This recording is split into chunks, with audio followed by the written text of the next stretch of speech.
Lady Molly of Scotland Yard by Baroness Orczy. Chapter 1. The 9 Mystery. Part 1. Well, you know, some say she is the daughter of a duke, others that she was born in the gutter, and that the handle has been soldered onto her name in order to give her style and influence. I could say a lot, of course, but my lips are sealed, as the poets say. All through her successful career at the Yard, she honored me with her friendship and confidence. But when she took me in partnership, as it were, she made me promise that I would never breathe a word of her private life, and this I swore on my Bible oath, wish I may die, and all the rest of it. Yes, we always called her my lady, from the moment that she was put at the head of our section, and the chief called her Lady Molly in our presence. We of the female department are dreadfully snubbed by the men, though don't tell me that women have not 10 times as much intuition as the blundering and sterner sex. My firm belief is that we shouldn't have half so much undetected crimes if some of the so-called mysteries were put to the test of feminine investigation. Do you suppose for a moment, for instance, that the truth about that extraordinary case at 9 would ever have come to light if the men alone had had the handling of it? Would any man have taken so bold a risk as Lady Molly did when— but I am anticipating. Let me go back to that memorable morning when she came into my room in a wild state of agitation. "The chief says I may go down to 9 if I like, Mary," she said in a voice all a-quiver with excitement. "You!" I ejaculated. "What for?" "What for? What for?" she repeated eagerly. "Mary, don't you understand? It is the chance I have been waiting for. The chance of a lifetime? They are all desperate about the case up at the Yard. The public is furious, and columns of sarcastic letters appear in the daily press. None of our men know what to do. They are at their wits' end. And so this morning I went to the chief." "Yes?" I queried eagerly, for she had suddenly ceased speaking. "Well, never mind now how I did it. I will tell you all about it on the way, for we have just got time to catch the 11 a.m. down to Canterbury. The chief says I may go, and that I may take whom I like with me. He suggested one of the men, but somehow I feel that this is woman's work, and I'd rather have you, Mary, than anyone. We will go over the preliminaries of the case together in the train, as I don't suppose that you have gotten them at your fingers' ends yet, and you have only just got time to put a few things together and meet me at Charing Cross booking office in time for that 11 a.m. sharp." She was off before I could ask her any more questions, and anyhow I was too flabbergasted to say much. A murder case in the hands of the female department?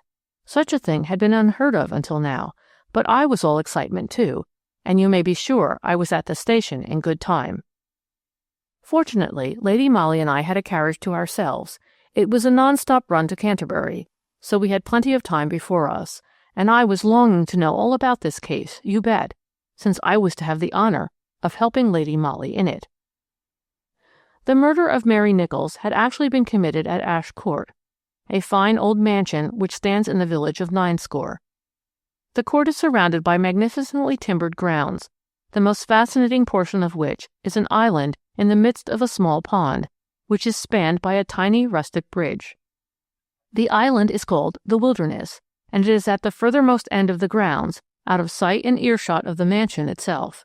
It was in this charming spot, on the edge of the pond, that the body of a girl was found on the 5th of February last. I will spare you the horrible details of this gruesome discovery. Suffice it to say for the present that the unfortunate woman was lying on her face, with the lower portion of her body on the small grass-covered embankment, and her head, arms, and shoulders sunk in the slime of the stagnant water just below. It was Timothy Coleman, one of the under-gardeners at Ash Court, who first made this appalling discovery. He had crossed the rustic bridge and traversed the little island in its entirety when he noticed something blue lying half in and half out of the water beyond. Timothy is a stolid, unemotional kind of yokel, and once having ascertained that the object was a woman's body in a blue dress with white facings, he quietly stooped and tried to lift it out of the mud. But here even his stolidity gave way at the terrible sight which was revealed before him. That the woman, whoever she might be, had been brutally murdered was obvious, her dress in front being stained with blood. But what was so awful that it even turned old Timothy sick with horror was that, owing to the head, arms, and shoulders having apparently been in the slime for some time, they were in an advanced state of decomposition. Well, Whatever was necessary was immediately done, of course. Coleman went to get assistance from the lodge, and soon the police were on the scene and had removed the unfortunate victim's remains to the small local police station. 90 is a sleepy, out-of-the-way village, situated some 7 miles from Canterbury and 4 from Sandwich. Soon everyone in the place had heard that a terrible murder had been committed in the village, and all the details were already freely discussed at the Green Man. To begin with, everyone said that though the body itself might be practically unrecognizable, the bright blue serge dress with the white facings was unmistakable, as were the pearl and ruby ring and the red leather purse found by Inspector Measures close to the murdered woman's hand. Within 2 hours of Timothy Coleman's gruesome find, the identity of the unfortunate victim was firmly established as that of Mary Nichols, who lived with her sister Susan at 2 Elm Cottages in 90 Lane, almost opposite Ash Court. It was also known that when the police called at that address, they found the place locked and apparently uninhabited. Mrs. Hooker, who lived at No. 1 next door, explained to Inspector Measures that Susan and Mary Nichols had left home about a fortnight ago, and that she had not seen them since. "It'll be a fortnight tomorrow," she said. "I was just inside my own front door a-calling to the cat to come in. It was past 7 o'clock, and as dark a night as you ever did see. You could hardly see your hand before your eyes, and there was a nasty damp drizzle coming from everywhere. Susan and Mary came out of their cottage. I couldn't rightly see Susan, but I heard Mary's voice quite distinct. She says, 'We'll have to hurry,' she says. I, thinking they might be going to do some shopping in the village, calls out to them that I just heard the church clock strike 7, and that being Thursday and early closing, they'd find all the shops shut at 90. But they took no notice and walked off towards the village, and that's the last I ever seed of them two." Further questioning among the village folk brought forth many curious details. It seems that Mary Nichols was a very flighty young woman, about whom there had already been quite a good deal of scandal, whilst Susan, on the other hand, who was very sober and steady in her conduct, had chafed considerably under her younger sister's questionable reputation, and, according to Mrs. Hooker, many were the bitter quarrels which occurred between the two girls. These quarrels, it seems, had been especially violent within the last year, whenever Mr. Lionel Lydgate called at the cottage.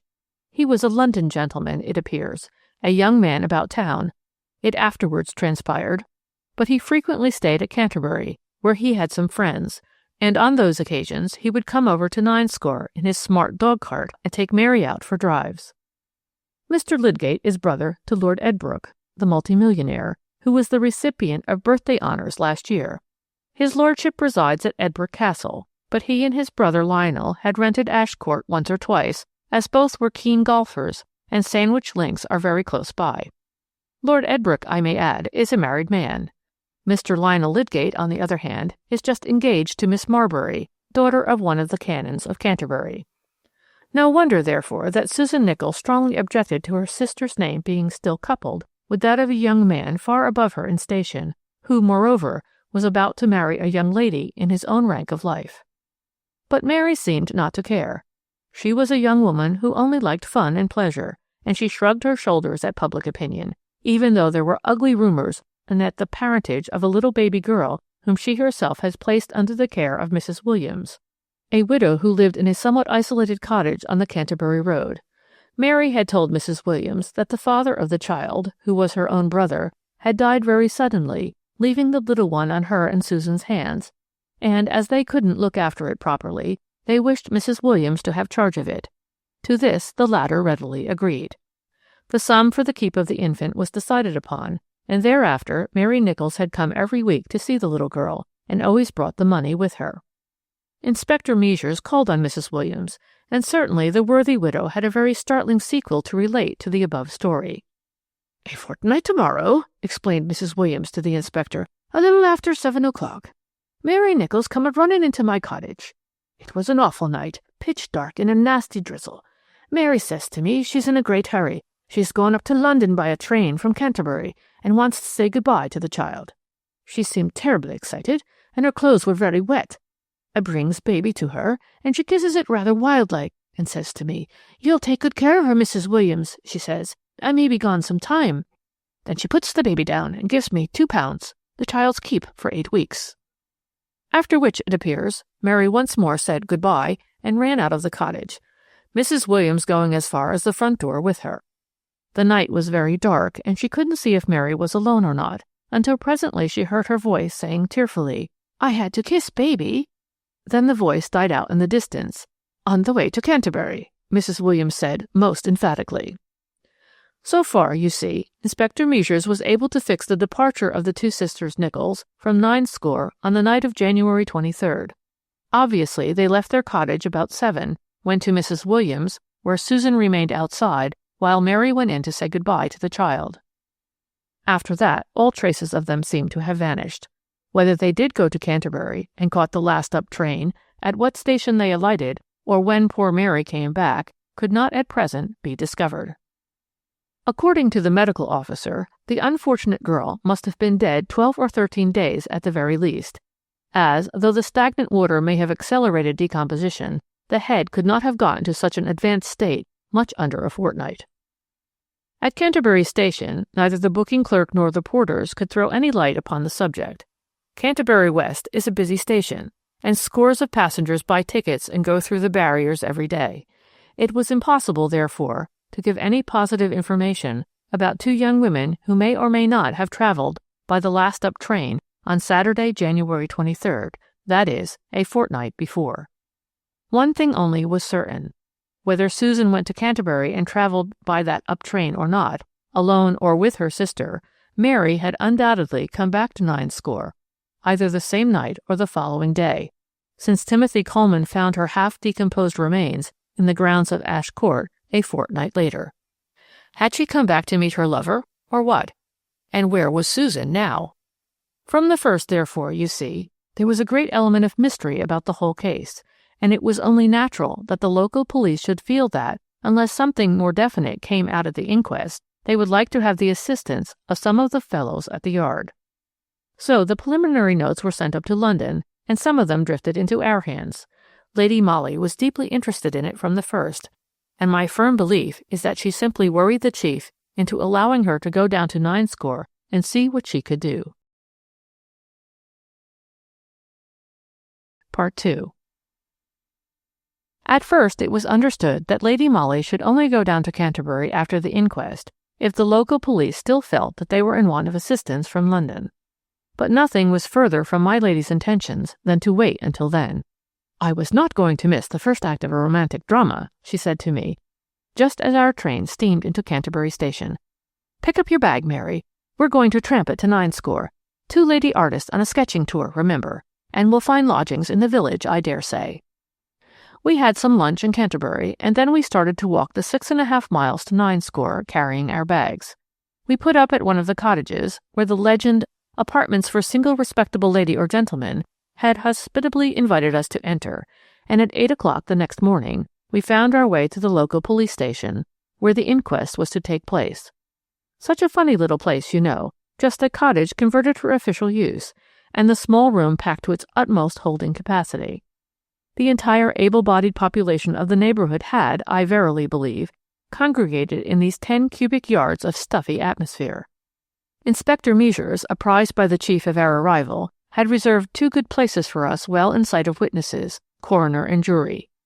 The room was insupportably close, but I assure you that neither Lady Molly nor I thought much about our comfort then. We were terribly interested. From the outset the case seemed, as it were, to wrap itself more and more in its mantle of impenetrable mystery. There was precious little in the way of clues, only that awful intuition, that dark unspoken suspicion with regard to one particular man's guilt, which one could feel hovering in the minds of all those present. Neither the police nor Timothy Coleman had anything to add to what was already known. The ring and purse were produced, also the dress worn by the murdered woman. All were sworn to by several witnesses as having been the property of Mary Nichols. Timothy, on being closely questioned, said that, in his opinion, the girl's body had been pushed into the mud, as the head was absolutely embedded in it, and he didn't see how she could have fallen like that.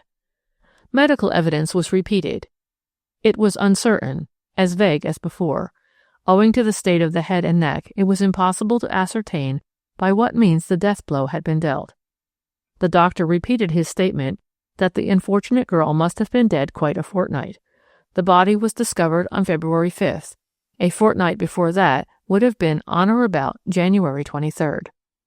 The caretaker who lived at the lodge at Ash Court could also throw but little light on the mysterious event. Neither he nor any member of his family had seen or heard anything to arouse their suspicions. Against that, he explained that the wilderness, where the murder was committed, is situated some 200 yards from the lodge, with the mansion and flower garden lying between. Replying to a question put to him by a juryman, he said that the portion of the grounds is only divided off from Ninescore Lane by a low brick wall, which has a door in it, opening into the lane almost opposite Elm Cottages. He added that the mansion had been empty for over a year, and that he succeeded the last man, who died about 12 months ago. Mr. Lydgate had not been down for golf since witness had been in charge. It would be useless to recapitulate all that the various witnesses had already told the police, and were now prepared to swear to. The private life of the two sisters Nichols was gone into at full length, as much at least as was publicly known. But you know what village folk are. Except when there is a bit of scandal and gossip, they know precious little of one another's inner lives. The two girls appeared to be very comfortably off. Mary was always smartly dressed, and the baby girl whom she had placed in Mrs. Williams's charge had plenty of good and expensive clothes, whilst her keep, 5 shillings a week, was paid with unfailing regularity. What seemed certain, however, was that they did not get on well together, that Susan violently objected to Mary's association with Mr. Lydgate, and that recently she had spoken to the vicar, asking him to try to persuade her sister to go away from Ninescore altogether, so as to break entirely with the past. The Reverend Octavius Ludlow, vicar of Ninescore, seems thereupon to have had a little talk with Mary on the subject, suggesting that she should accept a good situation in London. "But," continued the reverend gentleman, "I didn't make much impression on her.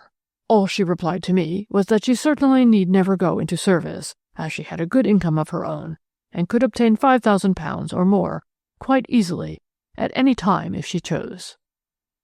"Did you mention Mr. Lydgate's name to her at all?" asked the coroner. "Yes, I did," said the vicar after a slight hesitation. "Well, what was her attitude then?" "I am afraid she laughed," replied the Reverend Octavius primly, "and said very picturesquely, if somewhat ungrammatically, that some folks didn't know what they was talking about." All very indefinite, you see.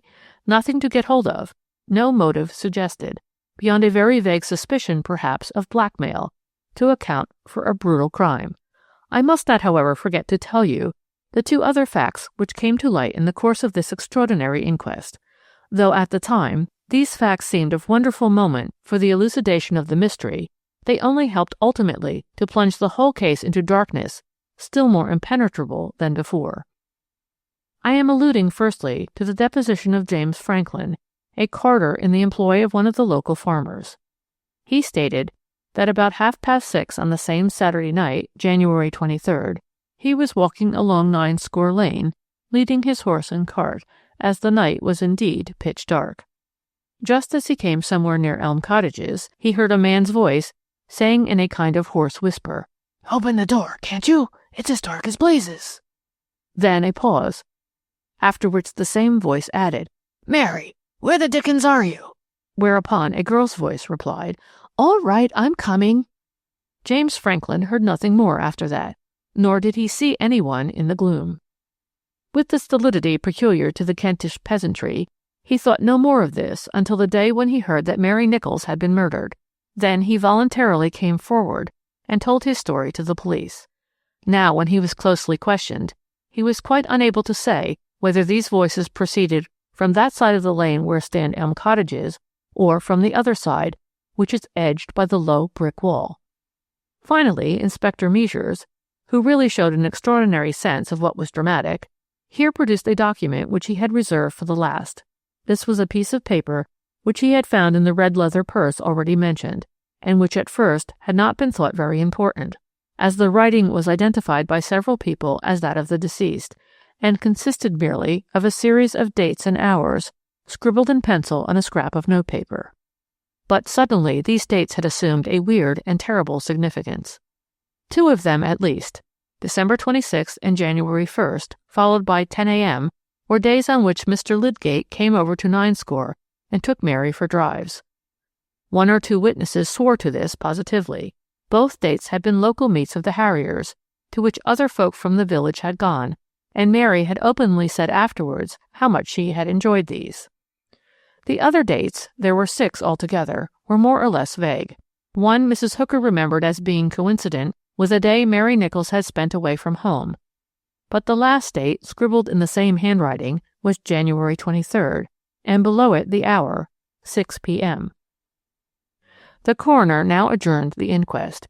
An explanation for Mr. Lionel Lydgate had become imperative.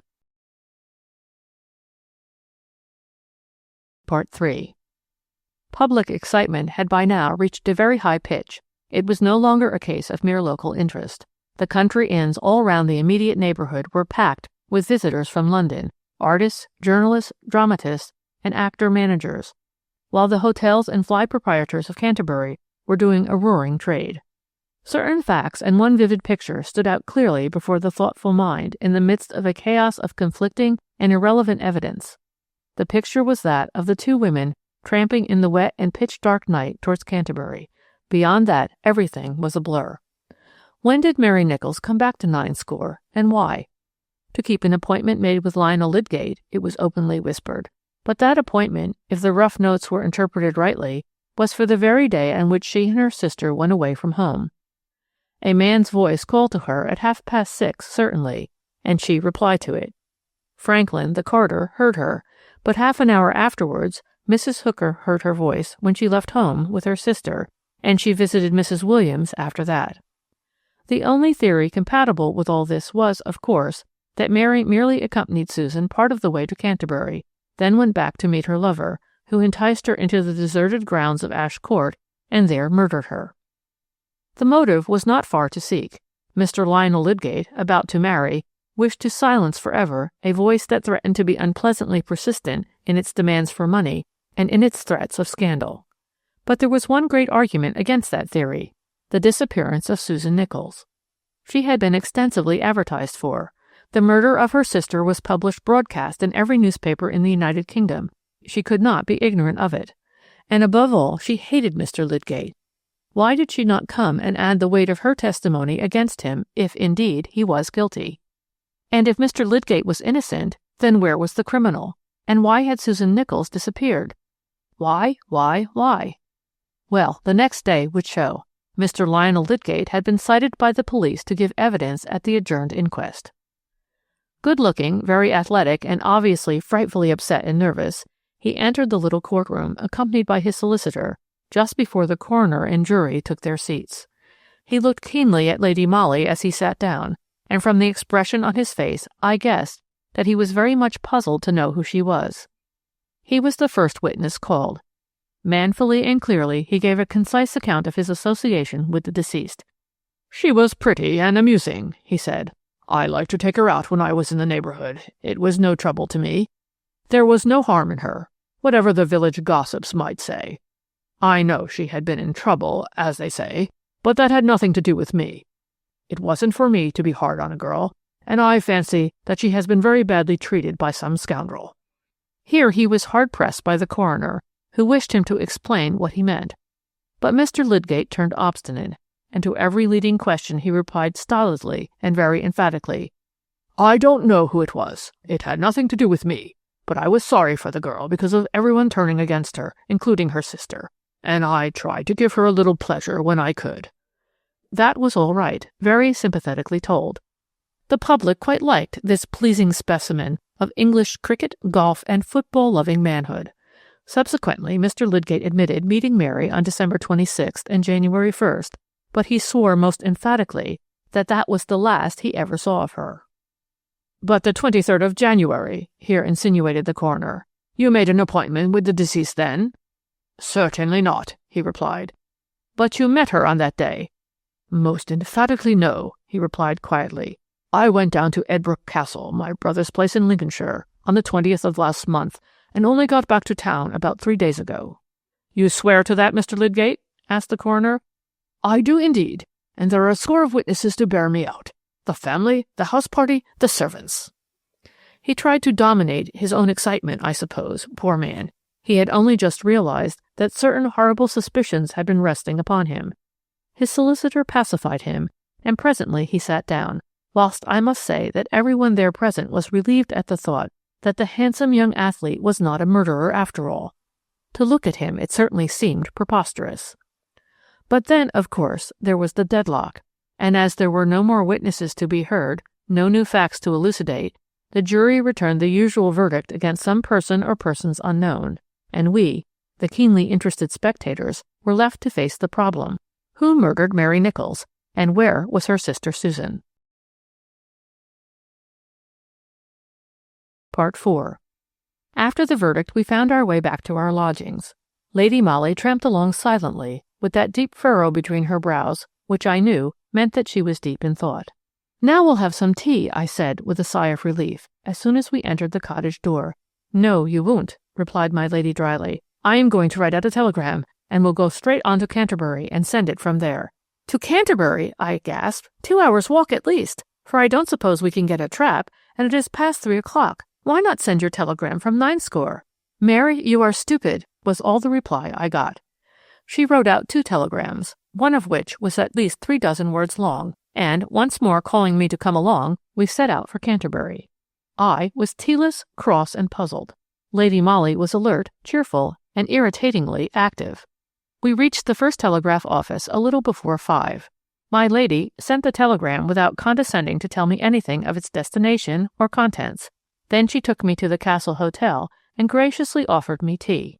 "May I be allowed to inquire whether you propose tramping back to Ninescore tonight?" I asked with a slight touch of sarcasm, as I really felt put out. "No, Mary," she replied, quietly munching a bit of Sally Lunn. "I have engaged a couple of rooms at this hotel, and wired the chief that any message will find us here tomorrow morning." After that, there was nothing for it but quietude, patience, and finally supper and bed.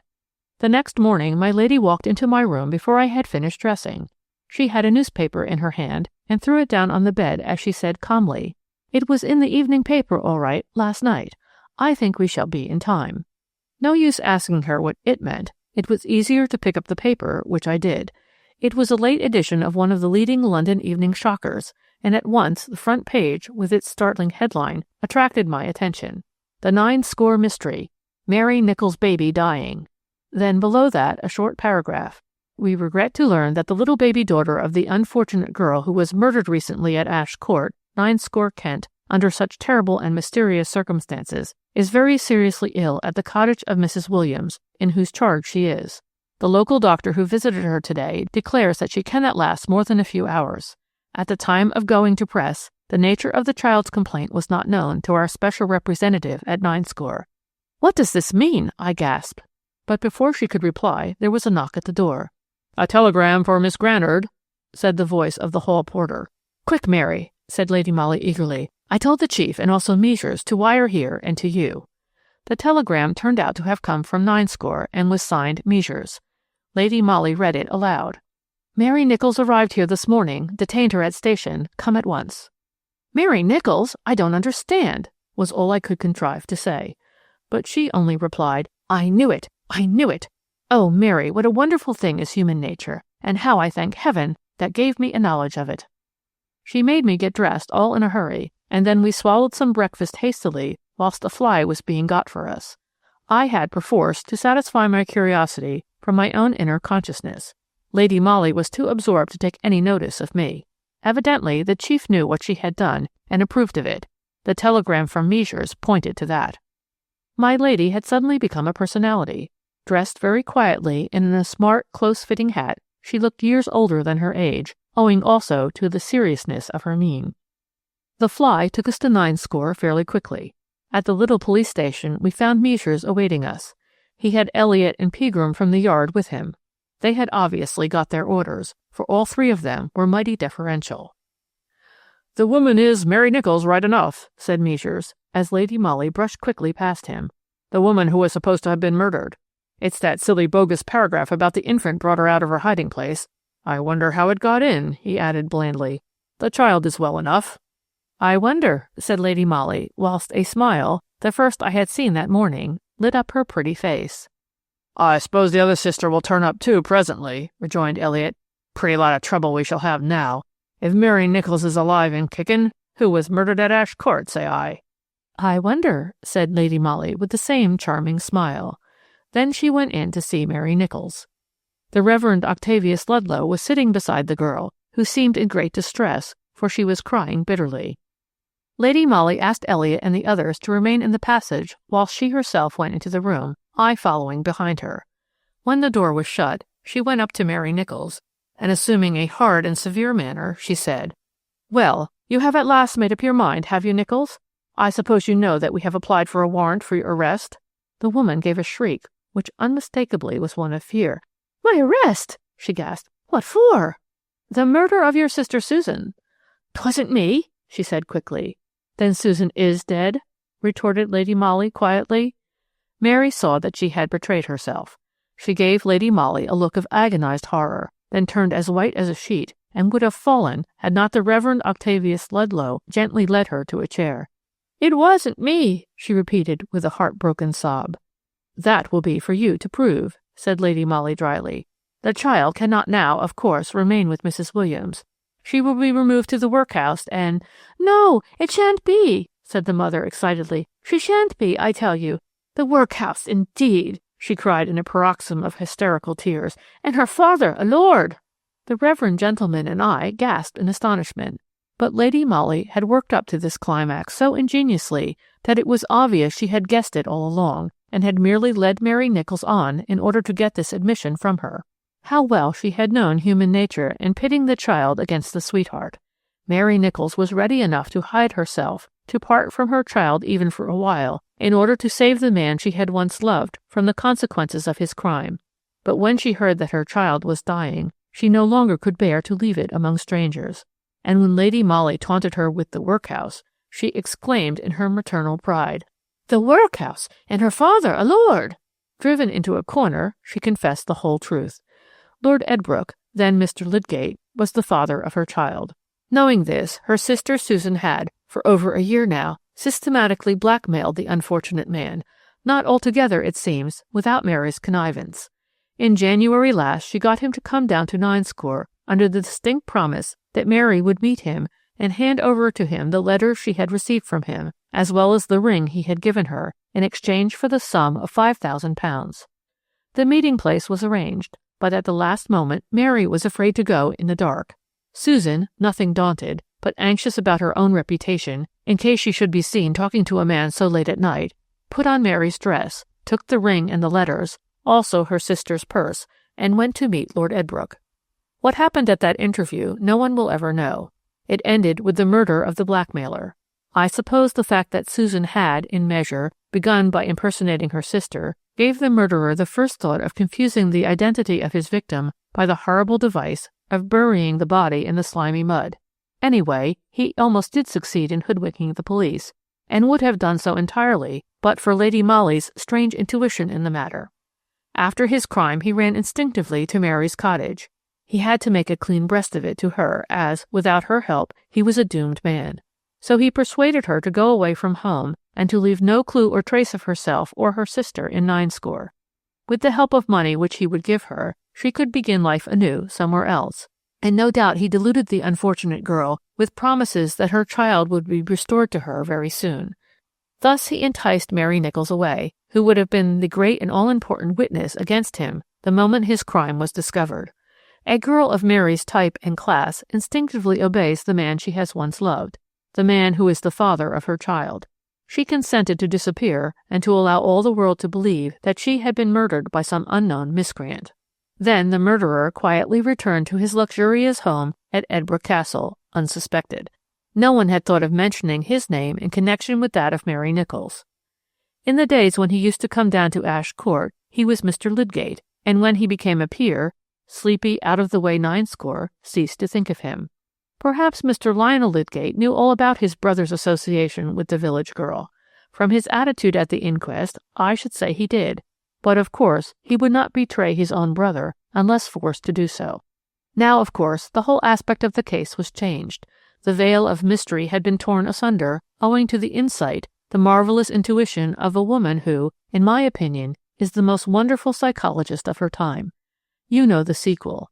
Our fellows at the Yard, aided by the local police, took their lead from Lady Molly and began their investigations of Lord Edbrooke's movements on or about the 23rd of January.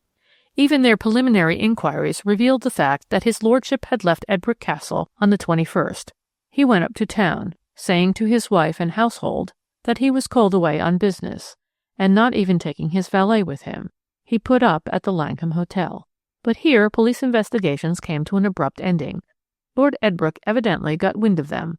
Anyway, the day after Lady Molly so cleverly enticed Mary Nichols out of her hiding place and surprised her into an admission of the truth, the unfortunate man threw himself in front of the express train at Grantham railway station and was instantly killed. Human justice cannot reach him now. But don't tell me that a man would have thought of that bogus paragraph, or of the taunt which stung the motherly pride of the village girl to the quick, and thus wrung from her an admission which no amount of male ingenuity would ever have obtained. Chapter 2. The Frewen Miniatures. Part 1.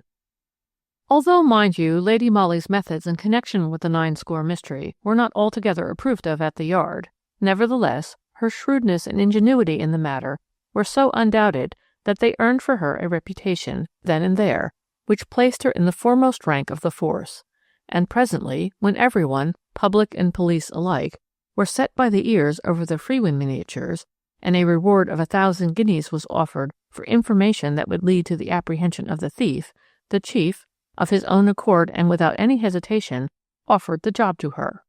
I don't know much about so-called works of art myself, but you can't be in the detective force, female or otherwise, without knowing something of the value of most things, and I don't think that Mr. Frewen put an excessive value on his Engleharts when he stated that they were worth £10,000.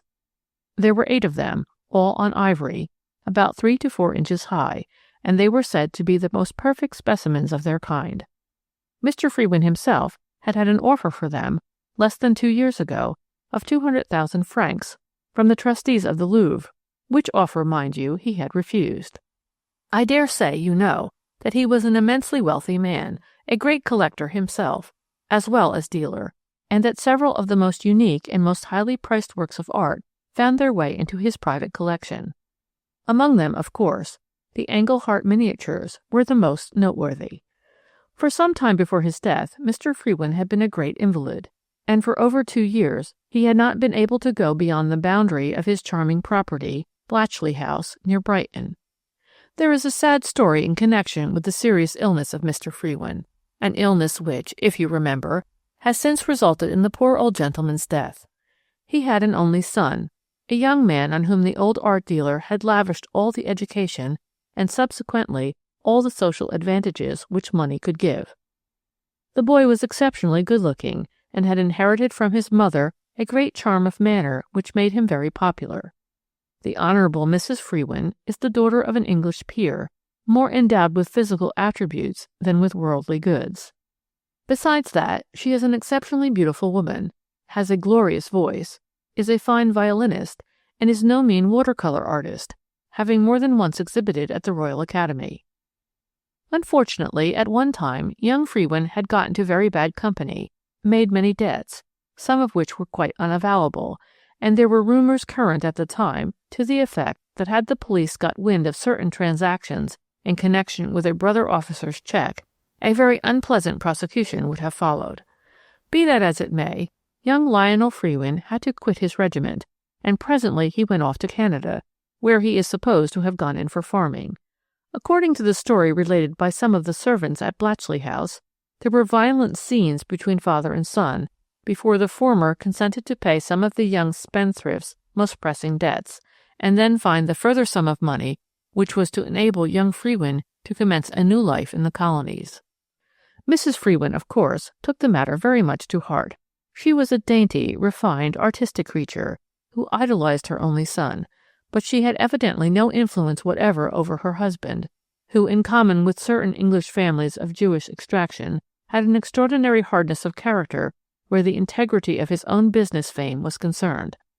He absolutely never forgave his son what he considered a slur cast upon his name by the young spendthrift. He packed him off to Canada, and openly told him that he was to expect nothing further from him. All the Frewin money and the priceless art collection would be left by will to a nephew, James Hyam, whose honor and general conduct had always been beyond reproach. That Mr. Frewin really took his hereto idolized son's defalcations very much to heart was shown by the fact that the poor old man's health completely broke down after that. He had an apoplectic fit, and although he somewhat recovered, he always remained an invalid. His eyesight and brain power were distinctly enfeebled, and about 9 months ago he had a renewed seizure, which resulted in paralysis first, and subsequently in his death. The greatest, if not the only joy the poor old man had during the 2 years which he spent pinned to an invalid chair was his art collection. Blatchley House was a perfect art museum, and the invalid would have his chair wheeled up and down the great hall and along the rooms where his pictures and china, and above all, where his priceless miniatures were stored. He took an enormous pride in these, and it was, I think, with a view to brightening him up a little, that Mrs. Frewin invited Monsieur de Colinville, who had always been a great friend of her husband, to come and stay at Blatchley. Of course, there is no greater connoisseur of art anywhere than that distinguished Frenchman, and it was through him that the celebrated offer of £8,000 was made by the Louvre for the Engelhart miniatures.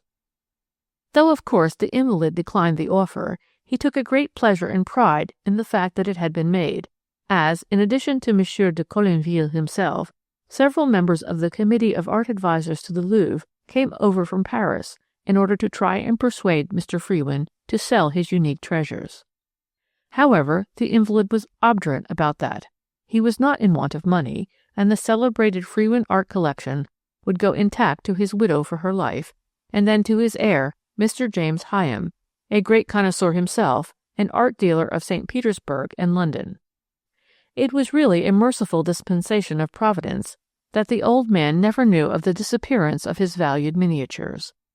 By the time that extraordinary mystery had come to light, he was dead. On the evening of January 14th, at 8:30, Mr. Frewin had a third paralytic seizure, from which he never recovered. His valet, Kennett, and his 2 nurses were with him at the time, and Mrs. Frewin, quickly apprised of the terrible event, flew to his bedside, whilst the motor was at once dispatched for the doctor.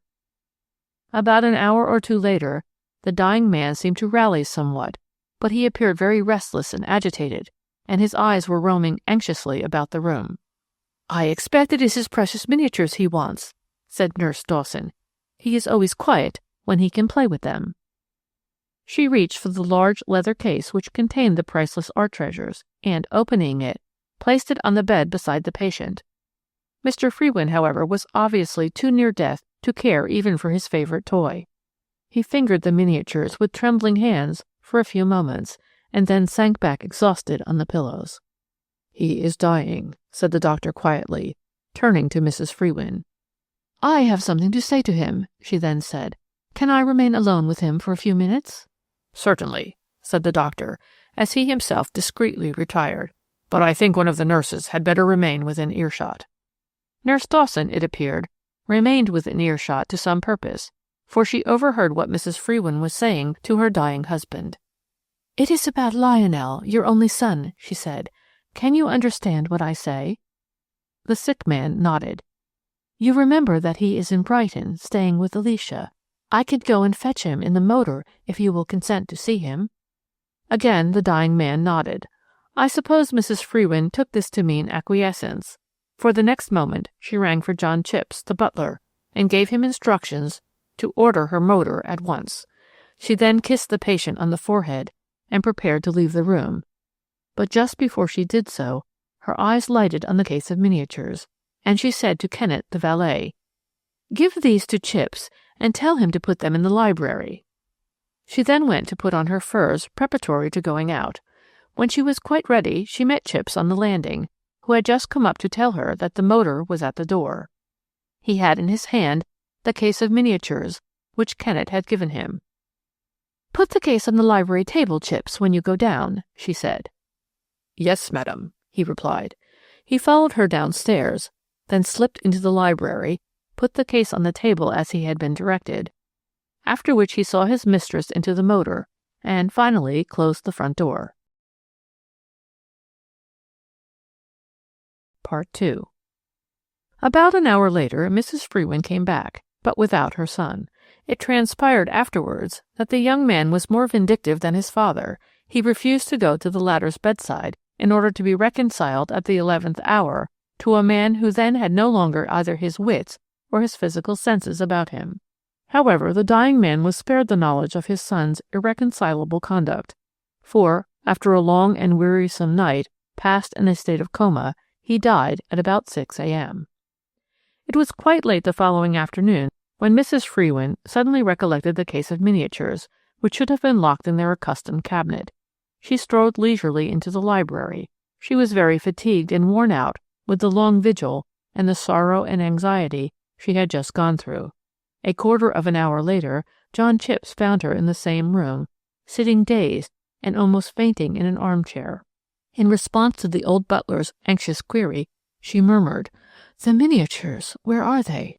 Scared at the abruptness of the query, and at his mistress's changed tone of voice, Chipps gazed quickly around him. "You told me to put them on the table, ma'am," he murmured, "and I did so. They certainly don't seem to be in the room now," he added, with a sudden feeling of terror. "Run and ask one of the nurses at once if the case was taken up to Mr. Frewen's room during the night." Chipps, needless to say, did not wait to be told twice. He was beginning to feel very anxious. He spoke to Kennett and also to the two nurses, and asked them if, by any chance, the miniatures were in the late master's room. To this Kennett and the nurses replied in the negative.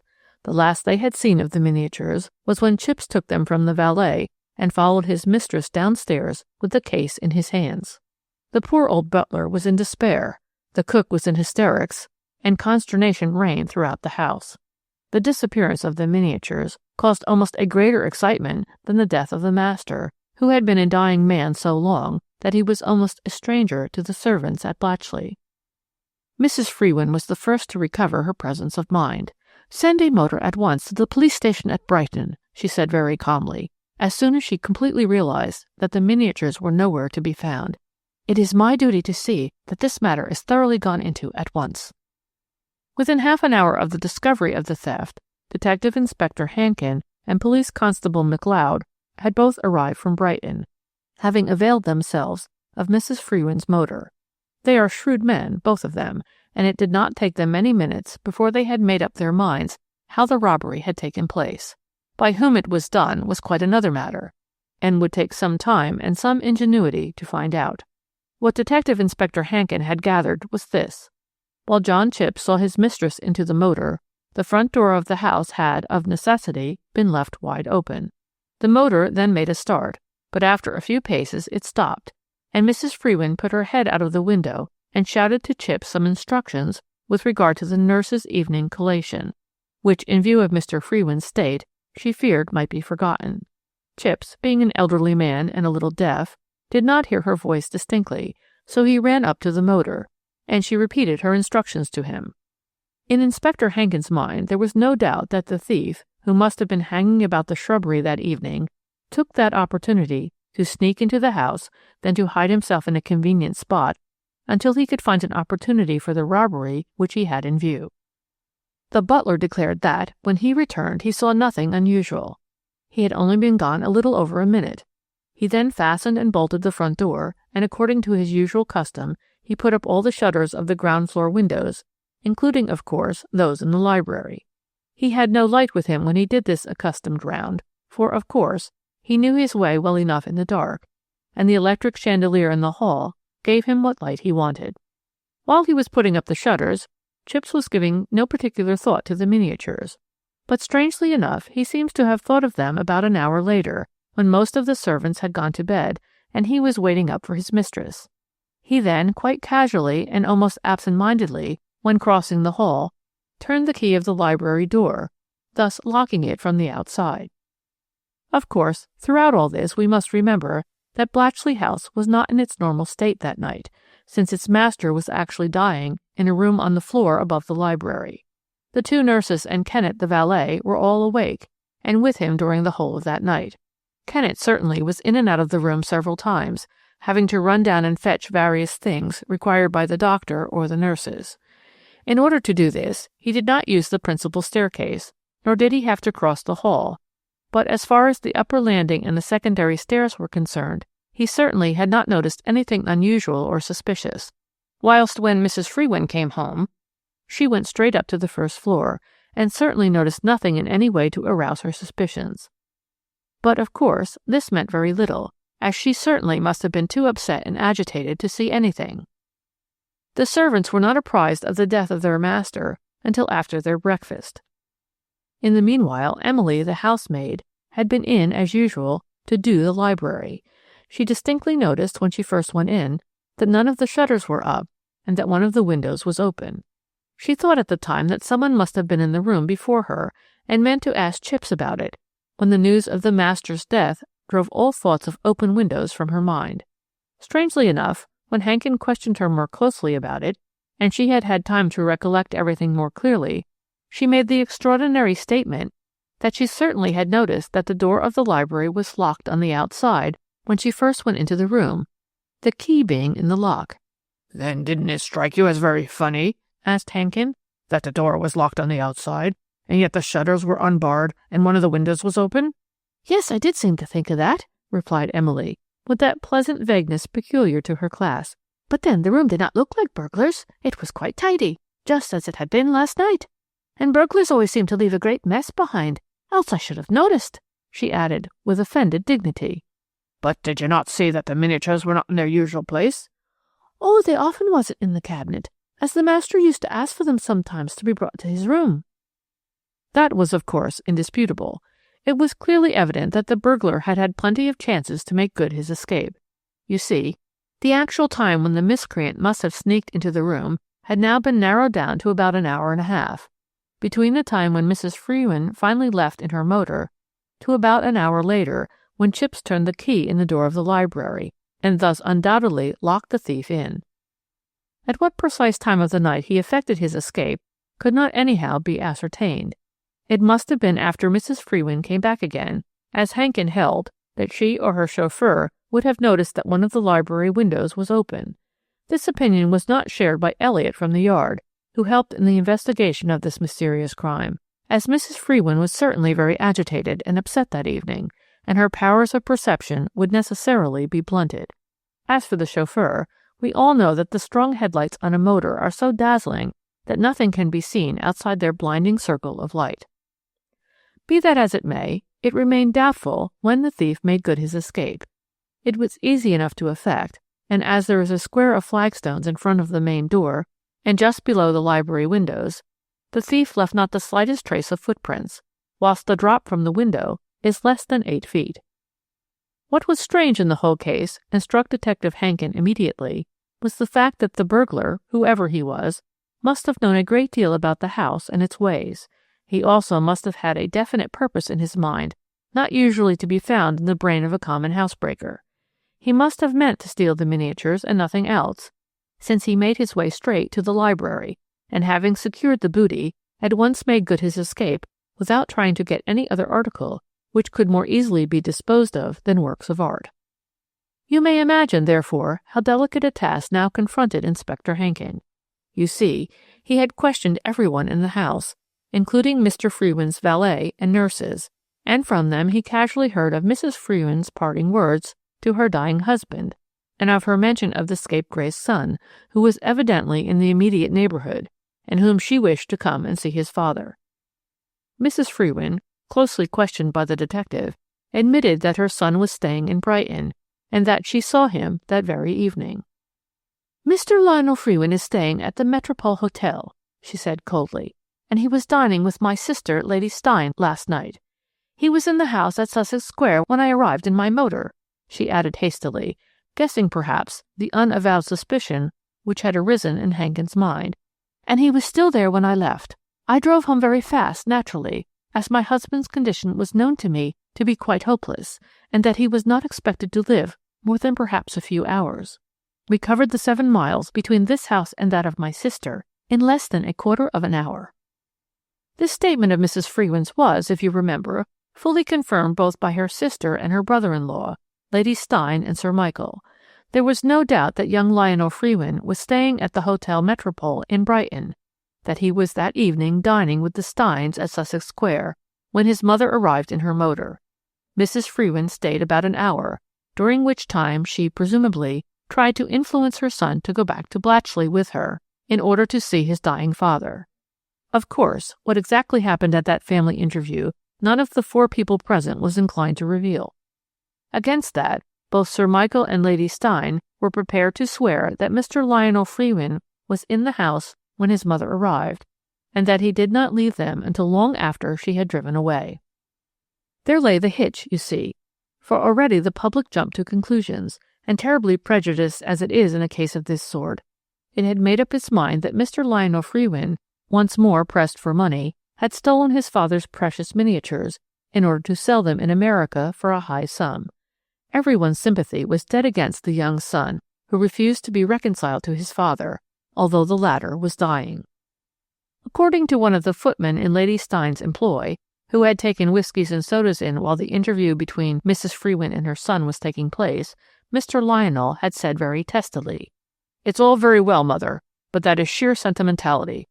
The governor threw me on my beam ends, when a little kindness and help would have meant a different future to me. He chose to break my life because of some early peccadilloes, and I am not going to fawn round him and play the hypocrite, when he has no intention of altering his will and has cut me off with a shilling. He must be half imbecile by now, and won't know me anyway." But with all this, and with public opinion so dead against him, it was quite impossible to bring the crime home to the young man. The burglar, whoever he was, must have sneaked into the library some time before Chips closed the door on the outside, since it was still so found by Emily the following morning. Thereupon the public, determined that Lionel Frewen should in some way be implicated in the theft, made up its mind that the doting mother, hearing of her son's woeful want of money, stole the miniatures herself that night and gave them to him.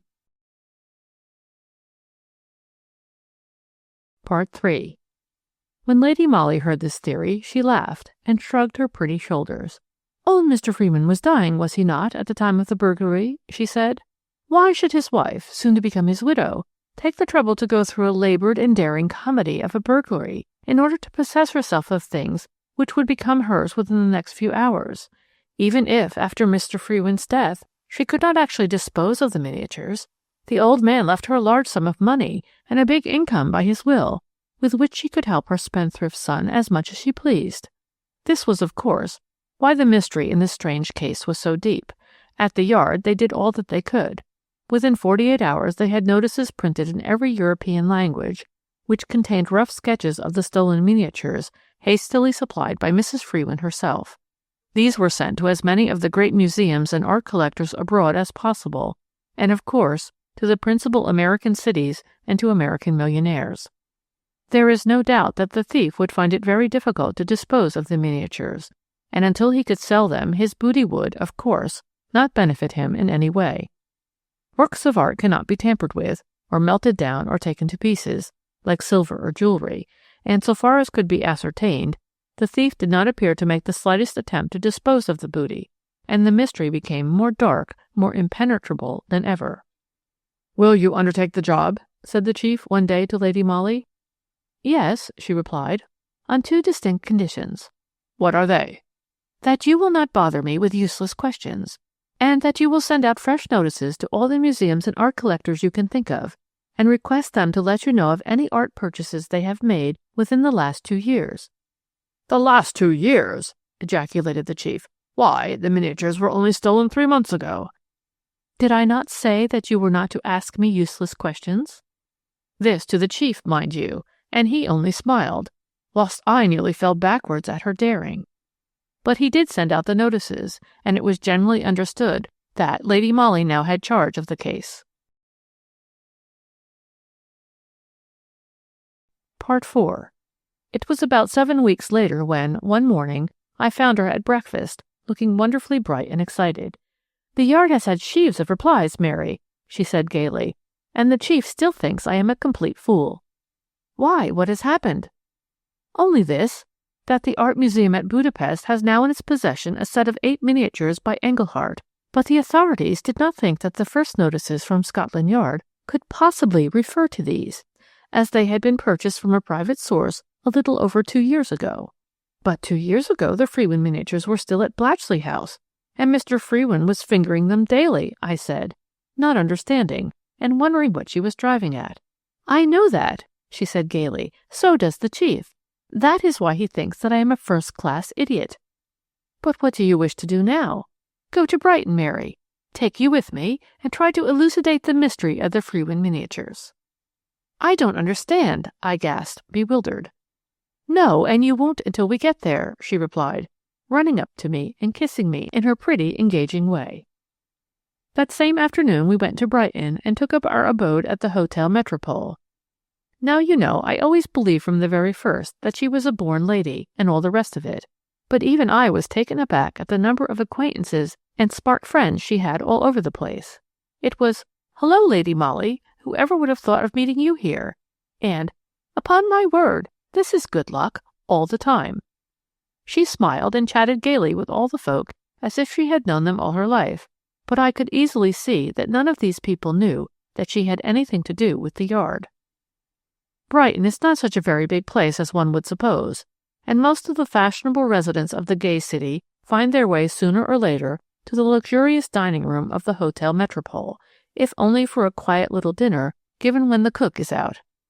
Therefore, I was not a little surprised when, one evening, about a week after our arrival, and just as we were sitting down to the table d'hôte dinner, Lady Molly suddenly placed one of her delicate hands on my arm. "Look behind you, a little to your left, Mary, but not just this minute.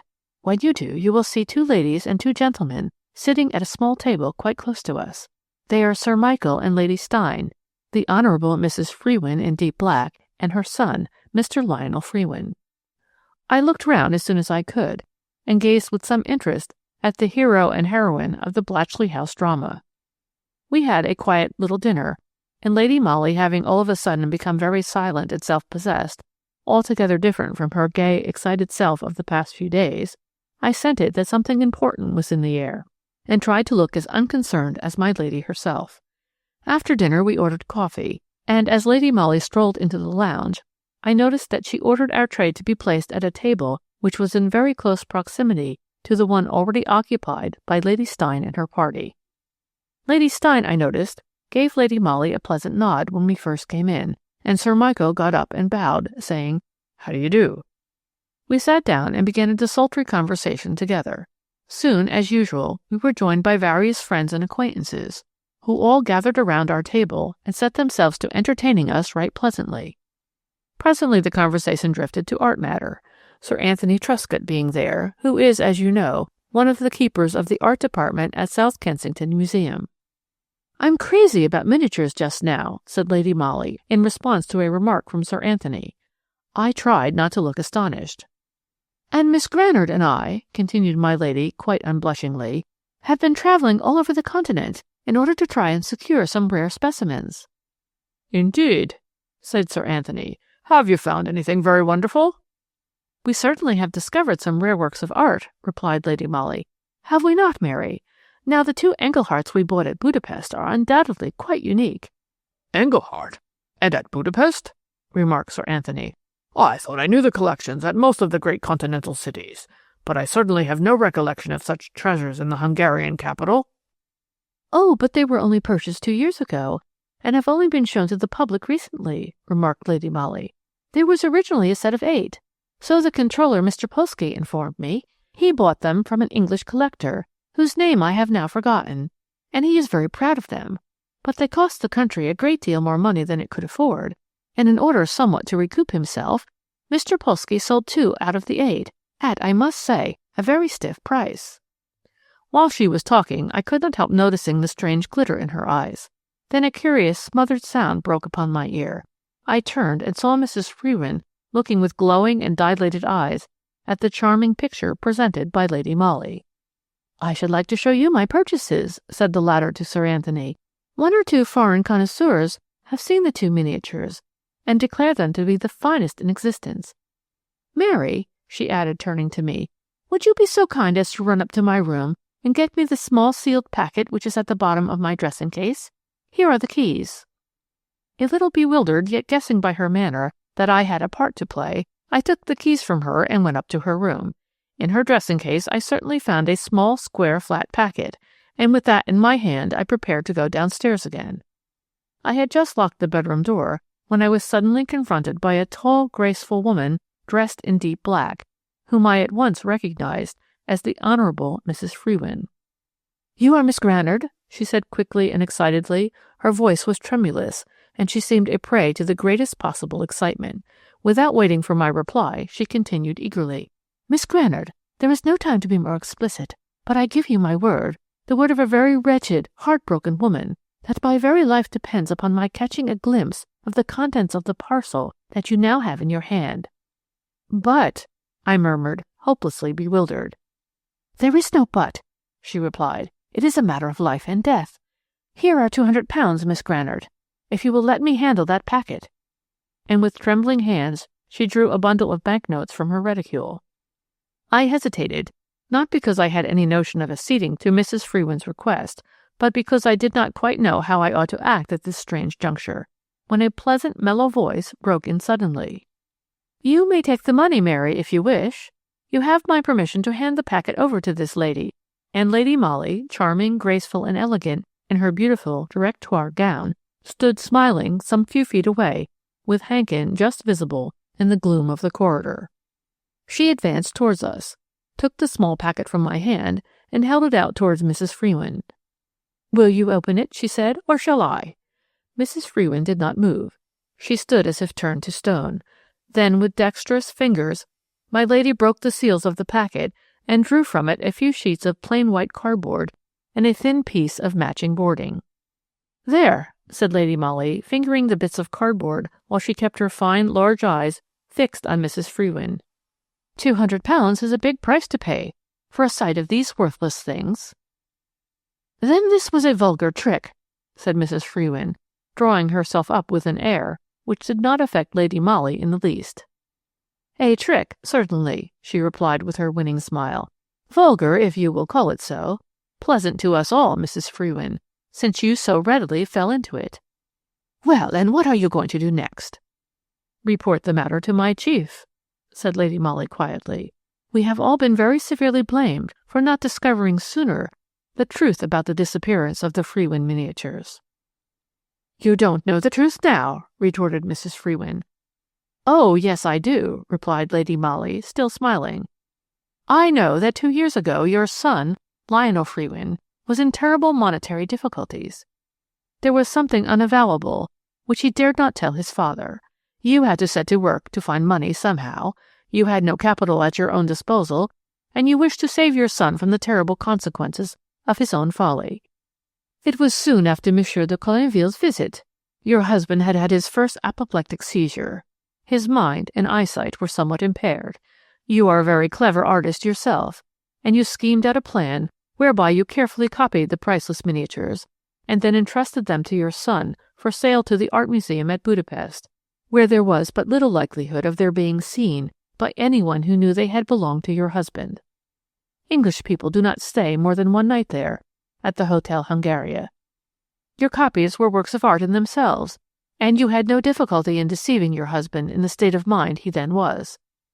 But when he lay dying, you realized that his will would inevitably be proved, wherein he bequeathed the miniatures to Mr. James Hyam, and that these would have to be valued for probate. Frightened now that the substitution would be discovered, you devised the clever comedy of the burglary at Blatchley, which, in the circumstances, could never be brought home to you or your son.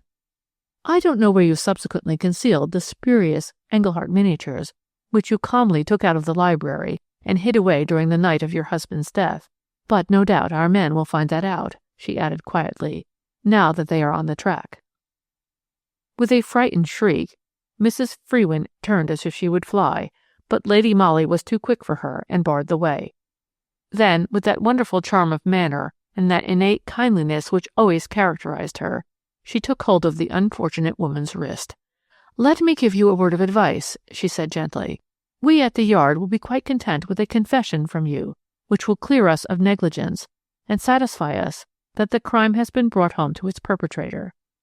After that, try and enter into an arrangement with your husband's legatee, Mr. James Hyam." Make a clean breast of the whole thing to him, and offer him full monetary compensation. For the sake of the family, he won't refuse. He would have nothing to gain by bruiting the whole thing abroad, and for his own sake and that of his late uncle, who was so good to him, I don't think you would find him hard to deal with." Mrs. Frewen paused a while, undecided and still defiant. Then her attitude softened. She turned and looked full at the beautiful, kind eyes turned eagerly up to hers, and pressing Lady Molly's tiny hand in both her own, she whispered, "I will take your advice. God bless you."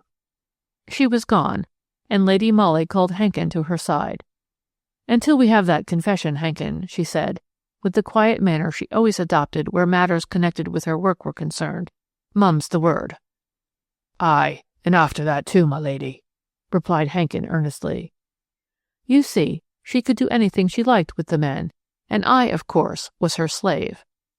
Now we have the confession. Mrs. Frewen is on the best of terms with Mr. James Hyam, who has behaved very well about the whole thing, and the public has forgotten all about the mystery of the Frewen miniatures. Chapter 3: The Irish Tweed Coat, Part 1. It all began with the murder of Mr. Andrew Carrthwaite at Palermo. He had been found dead in the garden of his villa just outside the town, with a stiletto between his shoulder blades, and a piece of rough Irish tweed, obviously torn from his assailant's coat, clutched tightly in his hand. All that was known of Mr. Carrthwaite over here was that he was a Yorkshireman, owner of some marble works in Sicily, a man who employed a great many hands, and that, unlike most employers of labor over there, he had a perfect horror of the many secret societies and socialist clubs which abound in that part of the world. He would not become a slave to the ever-growing tyranny of the Mafia and its kindred associations, and therefore he made it a hard and fast rule that no workman employed by him, from the foremost to the meanest hand, should belong to any society, club, or trade union of any sort or kind. At first, robbery was thought to have been the sole object of the crime, for Mr. Carrthwaite's gold watch, marked with his initials, A.C., and his chain were missing. But the Sicilian police were soon inclined to the belief that this was merely a blind, and that personal spite and revenge were at the bottom of that dastardly outrage. One clue, remember, had remained in the possession of the authorities. This was the piece of rough Irish tweed found in the murdered man's hand. Within 24 hours, a dozen witnesses were prepared to swear that the fragment of cloth was part of a coat habitually worn by Mr. Carrthwaite's English overseer, Mr. Cecil Shuttleworth. It appears that this young man had lately, in defiance of the rigid rules prescribed by his employer, joined a local society, semi-social, semi-religious, which came under the ban of the old Yorkshireman's prejudices. Apparently there had been several bitter quarrels between Mr. Carrthwaite and young Shuttleworth, culminating in one tempestuous scene, witnessed by the former servants at his villa, and although these people did not understand the actual words that passed between the two Englishmen, it was pretty clear that they amounted to an ultimatum on the one side and defiance on the other. The dismissal of the overseer followed immediately, and that same evening Mr. Carrthwaite was found murdered in his garden. Mind you, according to English ideas, the preliminary investigations in that mysterious crime were hurried through in a manner which we should think unfair to the accused. It seemed from the first as if the Sicilian police had willfully made up their minds that Shuttleworth was guilty. For instance, although so many people were prepared to swear that the young English overseer had often worn a coat of which the piece found in the murdered man's hand was undoubtedly a torn fragment, yet the coat itself was not found among his effects, and neither were his late master's watch and chain. Nevertheless, the young man was arrested within a few hours of the murder, and, after the formalities of the preliminary instruction, was duly committed to stand his trial on the capital charge. It was about this time that I severed my official connection with the Yard. Lady Molly now employed me as her private secretary, and I was working with her one day in the study of our snug little flat in Maida Vale when our trim servant came in to us with a card and a letter on a salver. Lady Molly glanced at the card, then handed it across to me. It bore the name Mr. Jeremiah Shuttleworth. The letter was from the chief. "Not much in it," she commented, glancing rapidly at its contents. "The chief only says, 'This is the father of the man who is charged with the Palermo murder, as obstinate as a mule, but you have my permission to do what he wants. Emily, show the gentleman in," she added. The next moment, a short, thick-set man entered our little study. He had sandy hair and a freckled skin. There was a great look of determination in the square face, and a fund of dogged obstinacy in the broad, somewhat heavy jaw. In response to Lady Molly's invitation, he sat down and began with extraordinary abruptness. "I suppose you know what I've come about, miss?" he suggested. "Well," she replied, holding up his own card, "I can guess." "My son, ma'am," he said in a husky voice. "He is innocent. I swear by the living—" He checked himself, obviously ashamed of this outburst. Then he resumed more calmly. "Of course, there's the business about the coat, and that coat did belong to my son, but—" "Well, yes?" asked Lady Molly, for he had paused again, as if waiting to be encouraged in his narrative. "What about that coat?" "It has been found in London, miss," he replied quietly. "The fiendish brutes who committed the crime thought out this monstrous way of diverting attention from themselves by getting hold of my son's coat and making the actual assassin wear it, in case he was espied in the gloom." There was silence in the little study for a while. I was amazed, aghast at the suggestion put forward by that rough North Countryman, that sorely stricken father, who spoke with curious intensity of language and of feeling. Lady Molly was the first to break the solemn silence. "What makes you think, Mr. Shuttleworth, that the assassination of Mr. Carrthwaite was the work of a gang of murderers?" she asked. "I know, Cicely," he replied simply. "My boy's mother was a native of Messina. The place is riddled with secret societies, murdering and anarcho clubs, organizations against which Mr. Carrthwaite waged deadly warfare.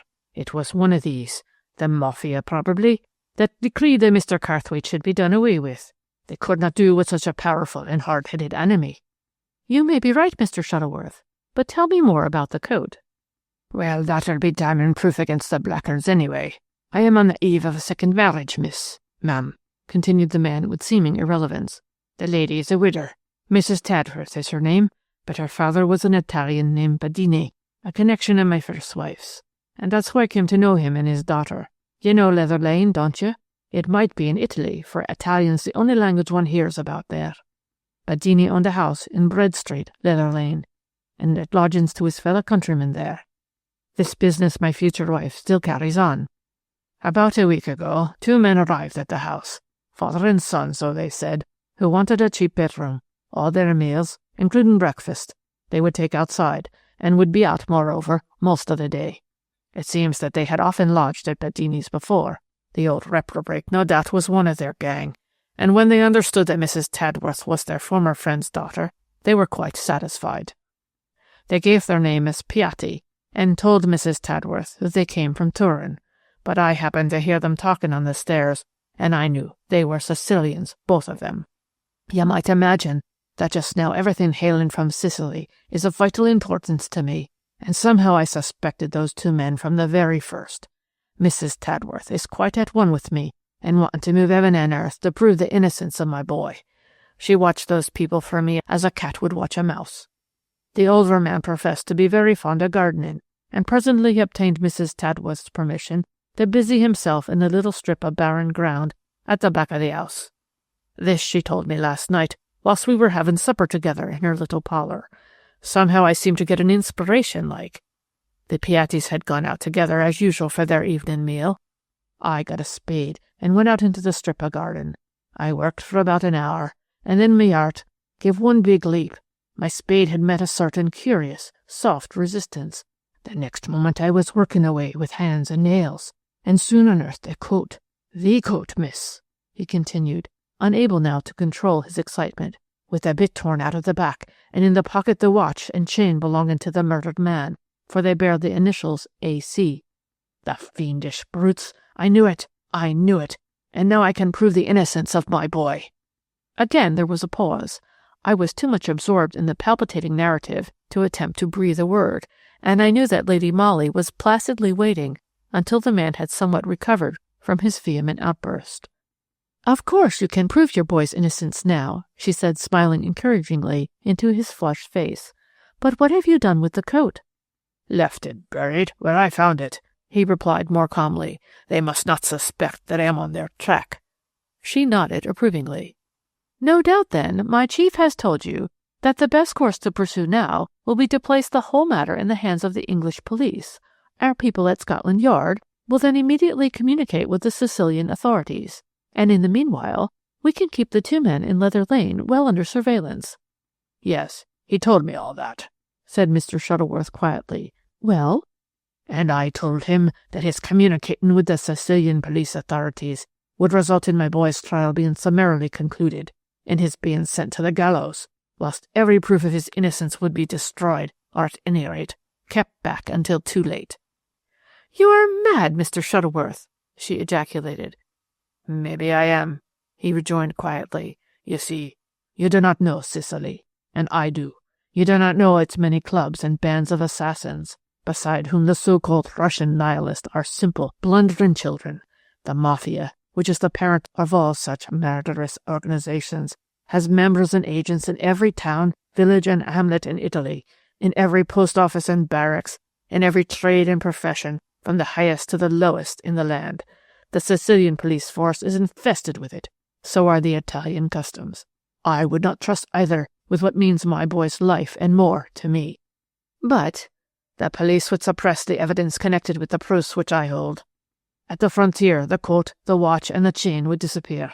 Of that I am as convinced as that I am a living man." Lady Molly made no comment. She was meditating. That there was truth in what the man said, no one could deny. The few details which we had gleaned over here of the hurried investigations, the summary commitment for trial of the accused, the hasty dismissal of all evidence in his favor, proved that, at any rate, the father's anxiety was well founded. "But then, what in the world do you propose to do?" said Lady Molly after a while. "Do you want to take the proofs over yourself to your boy's advocate? Is that it?" "No, that would be no good," he replied simply. "I am known in Sicily. I should be watched, probably murdered too, and my death would not benefit my boy." "But what then?" "My boy's uncle is chief officer of police at Cividale, on the Austro-Italian frontier. I know that I can rely on his devotion. Mrs. Tadworth, whose interest in my boy is almost equal to my own, and whose connection with me cannot possibly be known out there, will take the proofs of my boy's innocence to him. He will know what to do, and how to reach my son's advocate safely, which no one else could guarantee to do." "Well," said Lady Molly, "that being so, what is it you want us to do in the matter?" "I want a lady's help, ma'am," he replied. "Someone who is able, willing, strong, and if possible, enthusiastic, can accompany Mrs. Tadworth, perhaps in the capacity of a maid, just to avert the usual suspicious glances thrown at a lady travelling alone. Also the question of foreign languages comes in. The gentleman I saw at Scotland Yard said that if you cared to go, he would give you a fortnight's leave of absence." "Yes, I'll go," rejoined Lady Molly simply. Part 2. We sat in the study a long while after that, Mr. Shuttleworth, Lady Molly, and I, discussing the plans of the exciting journey, for I too, as you will see, was destined to play my small part in this drama, which had the life or death of an innocent man for its denouement. I don't think I need bore you with an account of our discussion. All I think that will interest you is the plan of campaign we finally decided upon. There seemed to be no doubt that Mr. Shuttleworth had succeeded so far in not arousing the suspicions of the Piattis. Therefore, that night, when they were safely out of the way, Mr. Shuttleworth would once more unearth the coat and watch and chain, and then bury a coat similar in color and texture in the same hole in the ground. This might perhaps serve to put the miscreants off their guard, if by any chance one of them should busy himself again in the garden. After that, Mrs. Tadworth would hide about her the proofs of young Shuttleworth's innocence, and join Lady Molly at our flat at Maida Vale, where she would spend the night preparatory to the two ladies leaving London for abroad the following morning by the 9 a.m. train from Charing Cross, en route for Vienna, Budapest, and finally Cividale. But our scheme was even more comprehensive than that, and herein lay my own little share in it, of which I tell you presently. The same evening at 9:30, Mrs. Tadworth arrived at the flat with the coat and watch and chain, which were to be placed in the hands of Colonel Grossi, the chief police officer at Cividale.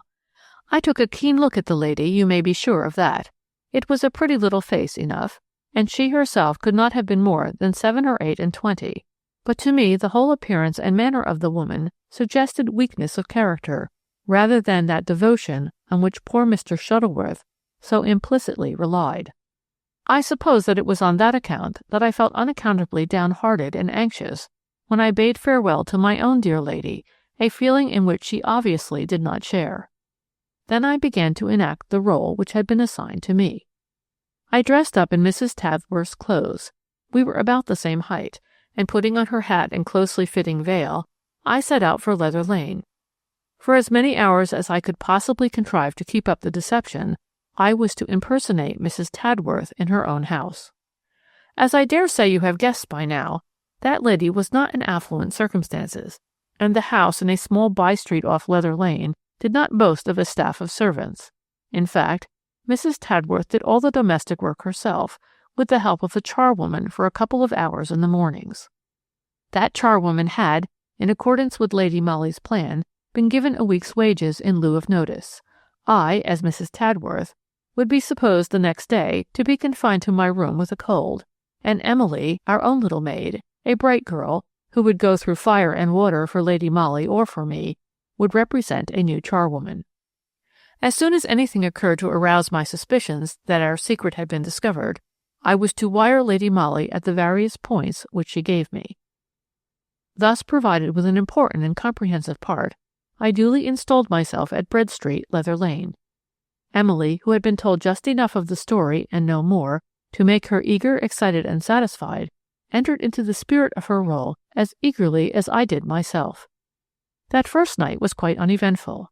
The Piattis came home some time after 11 and went straight up to their room. Emily, looking as like a bedraggled charwoman as her trim figure would allow, was in the hall the next morning when the two men started off for breakfast. She told me afterwards that the younger one looked at her very keenly and asked her why the other servant had gone. Emily replied with due and proper vagueness, whereupon the Sicilians said no more and went out together. That was a long and wearisome day, which I spent cooped up in the tiny, stuffy parlor, ceaselessly watching the tiny patch of ground at the back, devoured with anxiety, following the travelers in my mind on their way across Europe. Towards midday, one of the Piattis came home and presently strolled out into the garden. Evidently the change of servants had aroused his suspicions, for I could see him feeling about the earth with his spade and looking up now and again towards the window of the parlor, whereat I contrived to show him the form of a pseudo-Mrs. Tadworth moving about the room. Mr. Shuttleworth and I were having supper in that same back parlor at about 9 o'clock on that memorable evening, when we suddenly heard the front door being opened with a latchkey, and then very cautiously shut again. One of the two men had returned at an hour most unusual for their otherwise very regular habits. The way, too, in which the door had been opened and shut suggested a desire for secrecy and silence. Instinctively, I turned off the gas in the parlor, and with a quick gesture pointed to the front room, the door of which stood open, and I whispered hurriedly to Mr. Shuttleworth, "Speak to him." Fortunately, the great aim which he had in view had rendered his perceptions very keen. He went into the front room, in which the gas, fortunately, was alight at the time, and opening the door which gave thence onto the passage, he said pleasantly, "Oh, Mr. Piatti, is that you? Can I do anything for you?" "Ah, yes, thank you," replied the Sicilian, whose voice I could hear was husky and unsteady. "If you would be so kind. I feel so fainting and queer tonight. The warm weather, I think. Would you be so kind to fetch me a little ammoniac or sal volatile you call it, I think, from the apothecary? I would go to lie on my bed if you would be so kind." "Why, of course I will, Mr. Piatti," said Mr. Shuttleworth, who somehow got an intuition of what I wanted to do, and literally played into my hands. "I'll go at once." He went to get his hat from the rack in the hall, whilst the Sicilian murmured profuse "thank yous," and I heard the front door bang to. From where I was I could not see Piatti, but I imagined him standing in the dimly lighted passage, listening to Mr. Shuttleworth's retreating footsteps. Presently I heard him walking along towards the back door, and soon I perceived something moving about in the little bit of ground beyond. He had gone to get his spade. He meant to unearth the coat and watch and chain which, for some reason or another, he must have thought were no longer safe in their original hiding-place. Had the gang of murderers heard that the man who frequently visited their landlady was the father of Cecil Shuttleworth over at Palermo? At that moment I paused neither to speculate nor yet to plan. I ran down to the kitchen, for I no longer wanted to watch Piatti. I knew what he was doing. I didn't want to frighten Emily, and she had been made to understand all along that she might have to leave the house with me again at any time, at a moment's notice. She and I had kept our small handbag ready packed in the kitchen, whence we could reach the area steps quickly and easily. Now I quietly beckoned to her that the time had come. She took the bag and followed me. Just as we shut the area gate behind us, we heard the garden door violently slammed.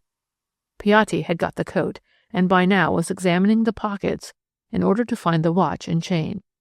Within the next 10 seconds he would realize that the coat which he held was not the one which he had buried in the garden, and that the real proofs of his guilt, or his complicity in the guilt of another, had disappeared. We did not wait for those 10 seconds, but flew down Bread Street in the direction of Leather Lane, where I knew Mr. Shuttleworth would be on the lookout for me. "Yes," I said hurriedly, directly I spied him at the angle of the street. "It's all up. I am off to Budapest by the early Continental tomorrow morning. I shall catch them at the Hungaria, see Emily safely to the flat." Obviously there was no time to lose, and before either Mr. Shuttleworth or Emily could make a remark, I had left them standing, and had quickly mixed my insignificant personality with the passers-by. I strolled down Leather Lane quite leisurely, you see. My face was unknown to the Piattis. They had only seen dim outlines of me behind very dirty window-panes. I did not go to the flat.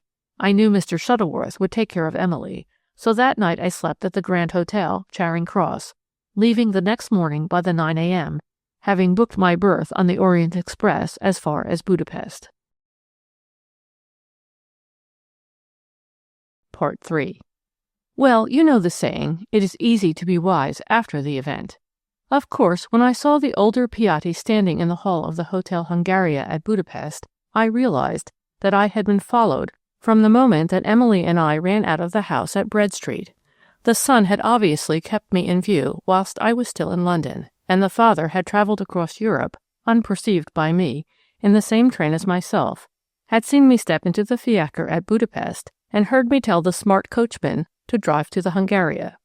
I made hasty arrangements for my room, and then asked if Mrs. Carey from London was still at the hotel with her maid, for that was the name under which Mrs. Tadworth was to travel, and was answered in the affirmative. Mrs. Carey was even then supping in the dining-room, whence the strains of beautiful Hungarian melodies played by Burke's inimitable band seemed to mock my anxiety. Mrs. Carey's maid, they told me, was having her meal in the steward's room. I tried to prosecute my hasty inquiries as quietly as I could, but Piatti's eyes and sarcastic smile seemed to follow me everywhere, whilst he went about calmly ordering his room and seeing to the disposal of his luggage. Almost every official at the Hungaria speaks English, and I had no difficulty in finding my way to the steward's room. To my chagrin, Lady Molly was not there. Someone told me that no doubt Mrs. Carey's maid had gone back to her mistress's room, which they told me was number 118 on the first floor. A few precious moments were thus wasted whilst I ran back towards the hall. You know the long, seemingly interminable corridors and passages of the Hungaria. Fortunately, in one of these I presently beheld my dear lady walking towards me. At sight of her, all my anxiety seemed to fall from me like a discarded mantle. She looked quite serene and placid, but with her own quick perception she at once guessed what had brought me to Budapest. "They have found out about the coat," she said, quickly drawing me aside into one of the smaller passages, which fortunately at the moment was dark and deserted. "And of course he has followed you." I nodded affirmatively. "That Mrs. Tadworth is a vapid, weak-kneed little fool," she said with angry vehemence. "We ought to be at Cividale by now, and she declared herself too ill and too fatigued to continue the journey. How that poor Shuttleworth could be so blind as to trust her passes belief. Mary," she said more calmly, "go down into the hall at once. Watch that idiot of a woman for all you're worth. She is terrified of the Sicilians, and I firmly believe that Piatti can force her to give up the proofs of the crime to him." "Where are they? The proofs, I mean?" I asked anxiously. "Locked up in her trunk. She won't entrust them to me. Obstinate little fool." I had never seen my dear lady so angry. However, she said nothing more then, and presently I took leave of her and worked my way back towards the hall. One glance round the brilliantly lighted place assured me that neither Piatti nor Mrs. Tadworth was there. I could not tell you what it was that suddenly filled my heart with foreboding. I ran up to the first floor and reached room number 118. The outer door was open, and without a moment's hesitation, I applied my eye to the keyhole of the inner one. The room was brilliantly lighted from within, and exactly opposite, but with his back to me, stood Piatti, while squatting on a low stool beside him was Mrs. Tadworth. A trunk stood open close to her hand, and she was obviously busy turning over its contents. My very heart stood still with horror. Was I about to witness, thus powerless to interfere, one of the most hideous acts of cowardly treachery it was possible to conceive? Something, however, must at that moment have attracted Piatti's attention, for he suddenly turned and strode towards the door. Needless to say that I beat a hasty retreat. My one idea was, of course, to find Lady Molly and tell her what I had seen. Unfortunately, the Hungaria is a veritable maze of corridors, stairs, and passages, and I did not know the number of her room. At first, I did not wish to attract further attention by again asking about Mrs. Carey's maid at the office, and my stupid ignorance of foreign languages precluded my talking to the female servants. I had been up and down the stairs half a dozen times, tired, miserable, and anxious, when at last, in the far distance, I espied my dear lady's graceful silhouette. Eagerly I ran to her, and was promptly admonished for my careless impetuosity. "Mrs. Tadworth is genuinely frightened," added Lady Molly in response to my look of painful suspense. "But so far she has been able to hoodwink Piatti by opening my trunk before him instead of hers, and telling him that the proofs were not in her own keeping. But she is too stupid to keep that deception up, and of course he won't allow himself to be put off a second time. We must start for Cividale as soon as possible. Unfortunately, the earliest train is not till 9:15 tomorrow morning. The danger to that unfortunate young man over at Palermo, brought about by this woman's cowardly idiocy and the father's misguided trust, is already incalculable." It was, of course, useless for me to express fear now for my dear lady's safety. I smothered my anxiety as best I could, and full of deadly forebodings, I bade her anon a fond good night. Needless to say that I scarcely slept, and at 8 o'clock the next morning I was fully dressed and out of my room. The first glance down the corridor on which gave number 118 at once confirmed my worst fears. Unusual bustle reigned there at this early hour. Officials came and went. Maids stood about gossiping, and the next moment, to my literally agonized horror, I beheld 2 gendarmes, with an officer, being escorted by the hotel manager to the rooms occupied by Mrs. Tadworth and Lady Molly. Oh, how I cursed then our British ignorance of foreign tongues! The officials were too busy to bother about me, and the maids only knew that portion of the English language which refers to baths and to hot water. Finally, to my intense relief, I discovered a willing porter, ready and able to give me information in my own tongue of the events which had disturbed the serene quietude of the Hotel Hungaria. Great heavens! Shall I ever forget what I endured when I grasped the full meaning of what he told me with a placid smile and a shrug of the shoulders?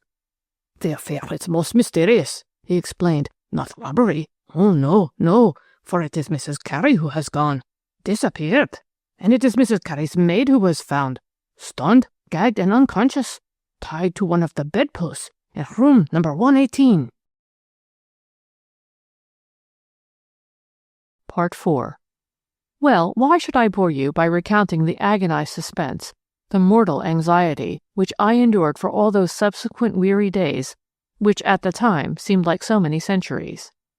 My own dear lady, the woman for whom I would have gone through fire and water with a cheerful smile, had been brutally assaulted, almost murdered, so the smiling porter assured me, and my very existence was ignored by the stolid officials, who looked down upon me with a frown of impassive disapproval, whilst I entreated, raged, and stormed alternately, begging to be allowed to go and nurse the sick lady, who was my own dearest friend, dearer than any child could be to its mother. Oh, that awful red tapeism that besets one at every turn, paralyzes and disheartens one! What I suffered I really could not describe.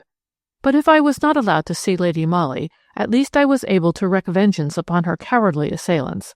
Mrs. Tadworth, by her disappearance, had tacitly confessed her participation in the outrage. Of that I had no doubt, but I was equally certain that she was both too stupid and too weak to commit such a crime unaided. Piatti was at the bottom of it all. Without a moment's hesitation, I laid information against him through the medium of an interpreter. I accused him boldly of being an accessory to the assault for purposes of robbery. Unswervingly, I repeated my story of how I had seen him in close conversation the day before with Mrs. Carey, whose real name I declared to be Mrs. Tadworth. The chief object of the robbery I suggested to be a valuable gold watch and chain, with the initials A.C., belonging to my friend, who had travelled with Mrs. Carey to Budapest as her companion, not her maid. This was a bold move on my part, and I felt reckless, I can tell you. Fortunately, my story was corroborated by the fact that the floor valet had seen Piatti hanging about the corridor outside number 118 at an extraordinarily early hour of the morning.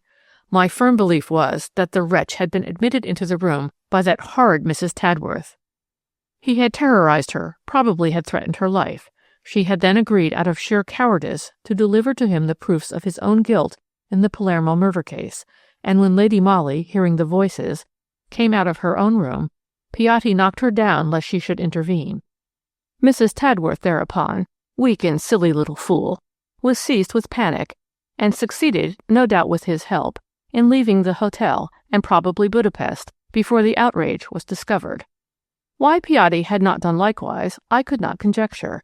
He seems to have gone back quietly to his own room after that, and it was not till an hour later that the chambermaid, surprised at seeing the door of number 118 slightly ajar, had peeped in, and there was greeted by the awful sight of the maid, gagged, bound, and unconscious. Well, I gained my wish, and had the satisfaction presently of knowing that Piatti, although, mind you, he emphatically denied my story from beginning to end, had been placed under arrest, pending further inquiries.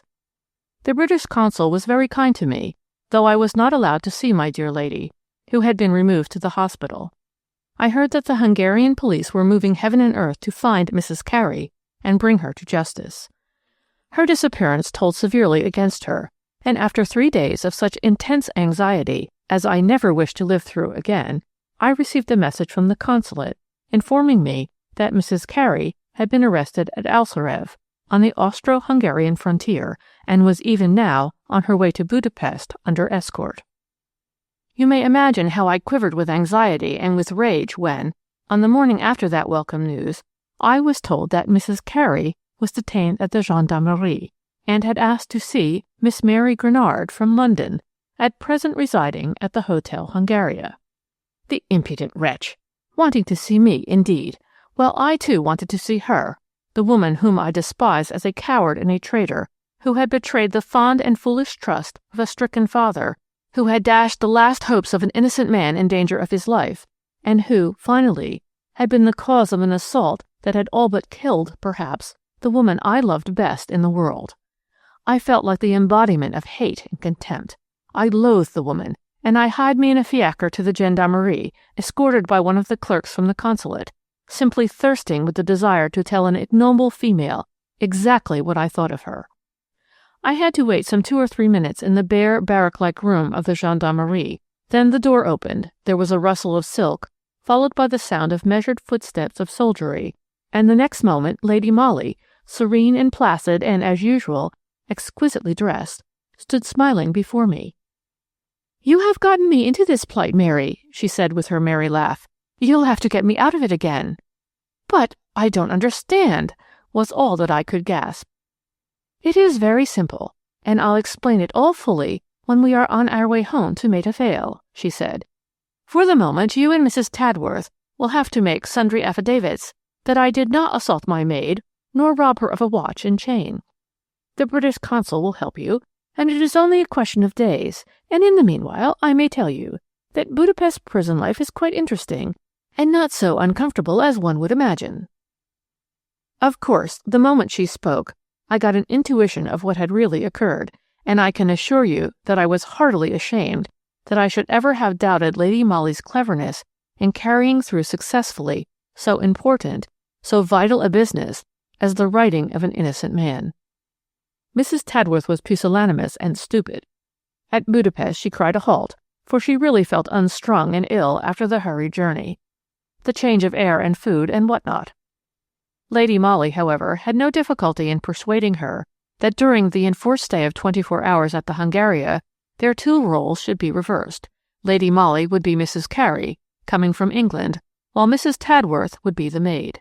My dear lady, not thinking at the time that my knowledge of this fact would be of any importance to her own plans, had not mentioned it to me during the brief interview which I had with her. Then, when Piatti arrived upon the scene, Mrs. Tadworth got into a real panic. Fortunately, she had the good sense, or the cowardice, then and there to entrust the coat and watch and chain to Lady Molly. And when Piatti followed her into her room, she was able to show him that the proofs were not then in her possession. This was the scene which I had witnessed through the keyhole. But, of course, the Sicilian would return to the charge, and equally, of course, Mrs. Tadworth would sacrifice the Shuttleworths, father and son, to save her own skin. Lady Molly knew that. She is strong, active, and determined. She had a brief hand-to-hand struggle with Mrs. Tadworth that night, and finally succeeded in tying her, half unconscious, to the bedpost, thus assuring herself that for at least 24 hours that vapid little fool would be unable to either act for herself or to betray my dear, intrepid lady's plans. When, the following morning, Piatti opened the door of number 118, which had purposely been left on the latch, he was greeted with the sight of Mrs. Tadworth, pinioned and half-dead with fear, whilst the valuable proofs of his own guilt and young Shuttleworth's innocence had completely disappeared. For remember that Lady Molly's face was not known to him or to his gang, and she had caught the first train to Cividale, even whilst Piatti still believed that he held that silly Mrs. Tadworth in the hollow of his hand. I may as well tell you here that she reached the frontier safely, and was quite sharp enough to seek out Colonel Grassi, and with the necessary words of explanation, to hand over to him the proofs of young Shuttleworth's innocence. My action in the matter helped her. At the hotel she was supposed to be the mistress, and Mrs. Tadworth the maid, and everyone was told that Mrs. Carey's maid had been assaulted and removed to the hospital. But I denounced Piatti then and there, thinking he had attacked my dear lady, and I got him put under lock and key so quickly that he had not the time to communicate with his associates. Thanks to Colonel Grassi's exertions, young Shuttleworth was acquitted of the charge of murder. But I may as well tell you here that neither Piatti nor his son nor any of that gang were arrested for the crime. The proofs of their guilt, the Irish tweed coat, and the murdered man's watch and chain, were most mysteriously suppressed after young Shuttleworth's advocate had obtained the verdict of not guilty for him. Such is the Sicilian police. Mr. Shuttleworth Sr. evidently knew what he was talking about. Of course, we had no difficulty in obtaining Lady Molly's release. The British consul saw to that. But in Budapest they still call the assault on Mrs. Carey at the Hotel Hungaria a mystery, for she exonerated Lady Molly fully, but she refused to accuse Piatti. She was afraid of him, of course, and so they had to set him free. I wonder where he is now, the wicked old wretch. Chapter 4. The Fordidge Castle Mystery, Part 1. Can you wonder that, when some of the ablest of our fellows at the yard were at their wits' ends to know what to do, the chief instinctively turned to Lady Molly? Surely the Fordidge Castle Mystery, as it was universally called, was a case which more than any other required feminine tact, intuition, and all those qualities of which my dear lady possessed more than her usual share. With the exception of Mr. McKinley, the lawyer, and young Jack d'Albuquerque, there were only women connected with the case. If you have studied Debrett at all, you know as well as I do that the peerage is one of those old English ones which date back some 600 years, and that the present Lady d'Albuquerque is a baroness in her own right, the title and estates descending to heirs general. If you have perused that same interesting volume carefully, you will also have discovered that the late Lord d'Albuquerque had two daughters, the eldest, Clementina Cecilia, the present baroness, who succeeded him, the other, Margaret Florence, who married in 1884 Jean-Laurent Duplessis, a Frenchman, whom Debrett vaguely describes as of Pondicherry, India, and of whom she had issued two daughters, Henriette Marie, heir now to the ancient barony of d'Albuquerque of Fordidge, and Joan, born 2 years later. There seems to have been some mystery or romance attached to this marriage of the Honourable Margaret Florence d'Albuquerque to the dashing young officer of the Foreign Legion. Old Lord d'Albuquerque, at the time, was British ambassador in Paris, and he seems to have had grave objections to the union. But Miss Margaret, openly flouting her father's displeasure and throwing prudence to the winds, ran away from home one fine day with Captain Duplessis, and from Pondicherry wrote a curt letter to her relatives, telling them of her marriage with the man she loved best in all the world. Old Lord d'Alboukirk never got over his daughter's wilfulness. She had been his favorite, it appears, and her secret marriage and deceit practically broke his heart. He was kind to her, however, to the end, and when the first baby girl was born and the young pair seemed to be in straitened circumstances, he made them an allowance until the day of his daughter's death, which occurred 3 years after her elopement, on the birth of her second child. When, on the death of her father, the Honourable Clementina Cecilia came into the title and fortune, she seemed to have thought it her duty to take some interest in her late sister's eldest child, who, failing her own marriage and issue, was heir to the barony of d'Alboukirk. Thus it was that Miss Henriette Marie Duplessis came, with her father's consent, to live with her aunt at Fordwych Castle. Debrett will tell you, moreover, that in 1901 she assumed the name of d'Alboukirk, in lieu of her own, by royal license. Failing her, the title and estate would devolve firstly on her sister Joan, and subsequently on a fairly distant cousin, Captain John d'Alboukirk, at present a young officer in the Guards. According to her servants, the present Baroness d'Alboukirk is very self-willed, but otherwise neither more nor less eccentric than any North Country old maid would be, who had such an exceptional position to keep up in the social world. The one soft trait in her otherwise not very lovable character is her great affection for her late sister's child. Miss Henriette Duplessis d'Alboukirk has inherited from her French father dark eyes and hair, and a somewhat swarthy complexion, but no doubt it is from her English ancestry that she has derived a somewhat masculine frame and a very great fondness for all outdoor pursuits. She is very athletic, knows how to fence and to box, rides to hounds, and is a remarkably good shot. From all accounts, the first hint of trouble in that gorgeous home was coincident with the arrival at Fordwych of a young, very pretty girl visitor, who was attended by her maid, a half-caste woman, dark-complexioned and surly of temper, but obviously of dog-like devotion towards her young mistress. This visit seems to have come as a surprise to the entire household at Fordwych Castle, her ladyship having said nothing about it until the very morning that the guests were expected. She then briefly ordered one of the housemaids to get a bedroom ready for the young lady, and to put up a small camp bedstead in an adjoining dressing-room. Even Miss Henriette seems to have been taken by surprise at the announcement of this visit, for, according to Jane Taylor, the housemaid in question, there was a violent word passage between the old lady and her niece, the latter winding up an excited speech with the words, "At any rate, Aunt, there won't be room for both of us in this house," after which she flounced out of the room, banging the door behind her. Very soon the household was made to understand that the newcomer was none other than Miss Joan Duplessis, Miss Henriette's younger sister. It appears that Captain Duplessis had recently died in Pondicherry, and that the young girl then wrote to her aunt, Lady d'Alboukirk, claiming her help and protection, which the old lady naturally considered it her duty to extend to her. It appears that Miss Joan was very unlike her sister, as she was petite and fair, more English-looking than foreign, and had pretty, dainty ways which soon endeared her to the household. The devotion existing between her and the half-caste woman she had brought from India was, moreover, unique.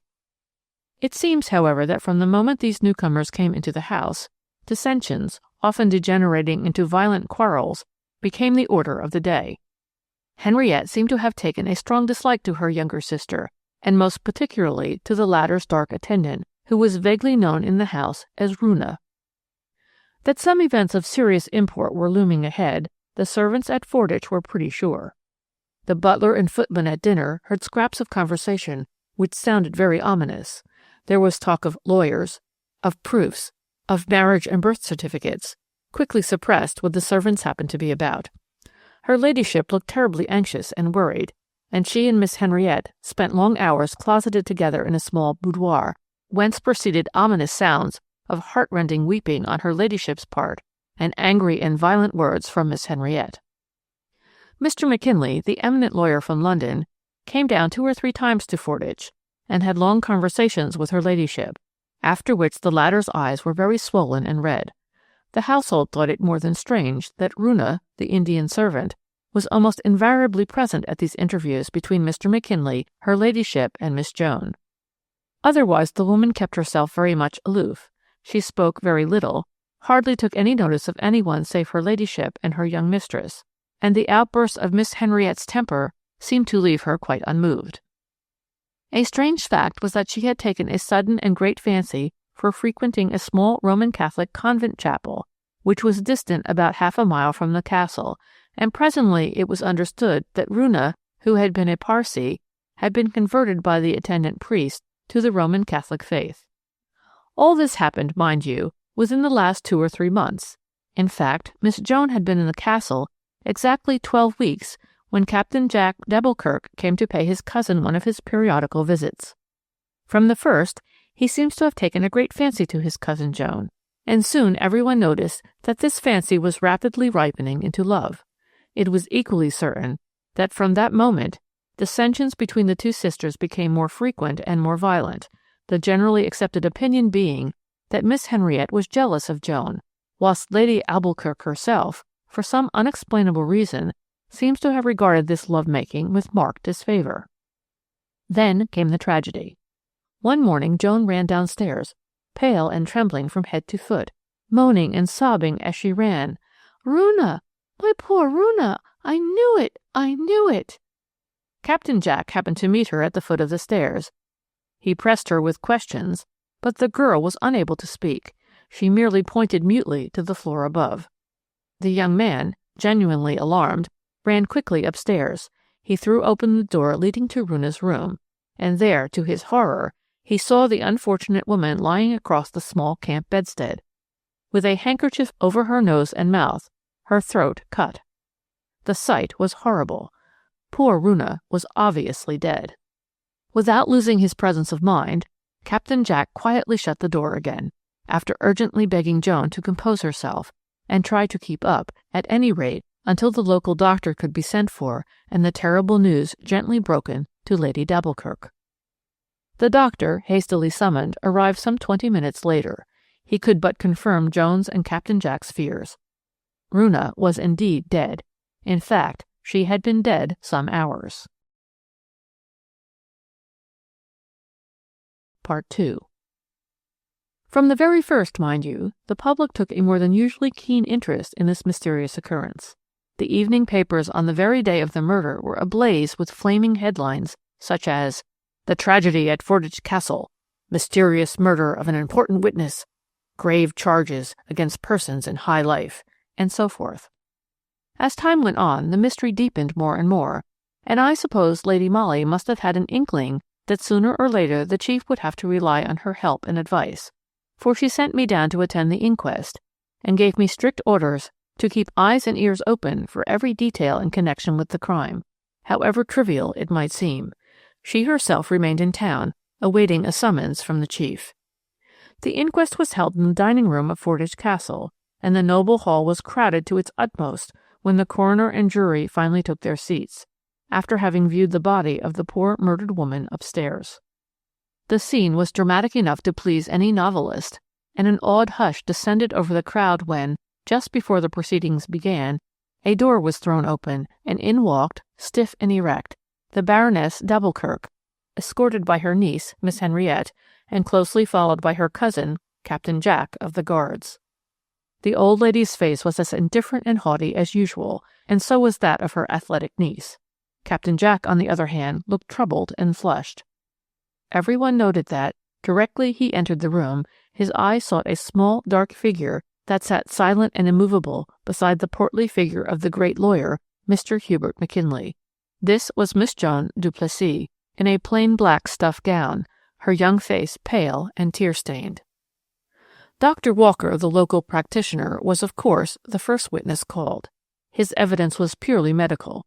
He deposed to having made an examination of the body, and stated that he found that a handkerchief saturated with chloroform had been pressed to the woman's nostrils, probably while she was asleep, her throat having subsequently been cut with a sharp knife. Death must have been instantaneous, as the poor thing did not appear to have struggled at all. In answer to a question from the coroner, The doctor said that no great force or violence would be required for the gruesome deed, since the victim was undeniably unconscious when it was done. At the same time, it argued unusual coolness and determination. The handkerchief was produced, also the knife. The former was a bright-colored one, stated to be the property of the deceased. The latter was a foreign, old-fashioned hunting knife, one of a panoply of small arms and other weapons which adorned a corner of the hall. It had been found by Detective Elliot in a clump of gorse on the adjoining golf links. There could be no question that it had been used by the murderer for his fell purpose, since at the time it was found it still bore traces of blood. Captain Jack was the next witness called. He had very little to say, as he merely saw the body from across the room, and immediately closed the door again, and, having begged his cousin to compose herself, called his own valet and sent him off for the doctor. Some of the staff of Fordwych Castle were called, all of whom testified to the Indian woman's curious taciturnity, which left her quite isolated among her fellow servants. Miss Henriette's maid, however, Jane Partlet, had one or two more interesting facts to record. She seems to have been more intimate with the deceased woman than anyone else, and on one occasion, at least, had quite a confidential talk with her. "She talked chiefly about her mistress," said Jane, in answer to a question from the coroner, "to whom she was most devoted. She told me that she loved her so she would readily die for her. Of course, I thought that silly-like, and just mad foreign talk, but Runa was very angry when I laughed at her, and then she undid her dress in front and showed me some papers which were sewn in the lining of her dress.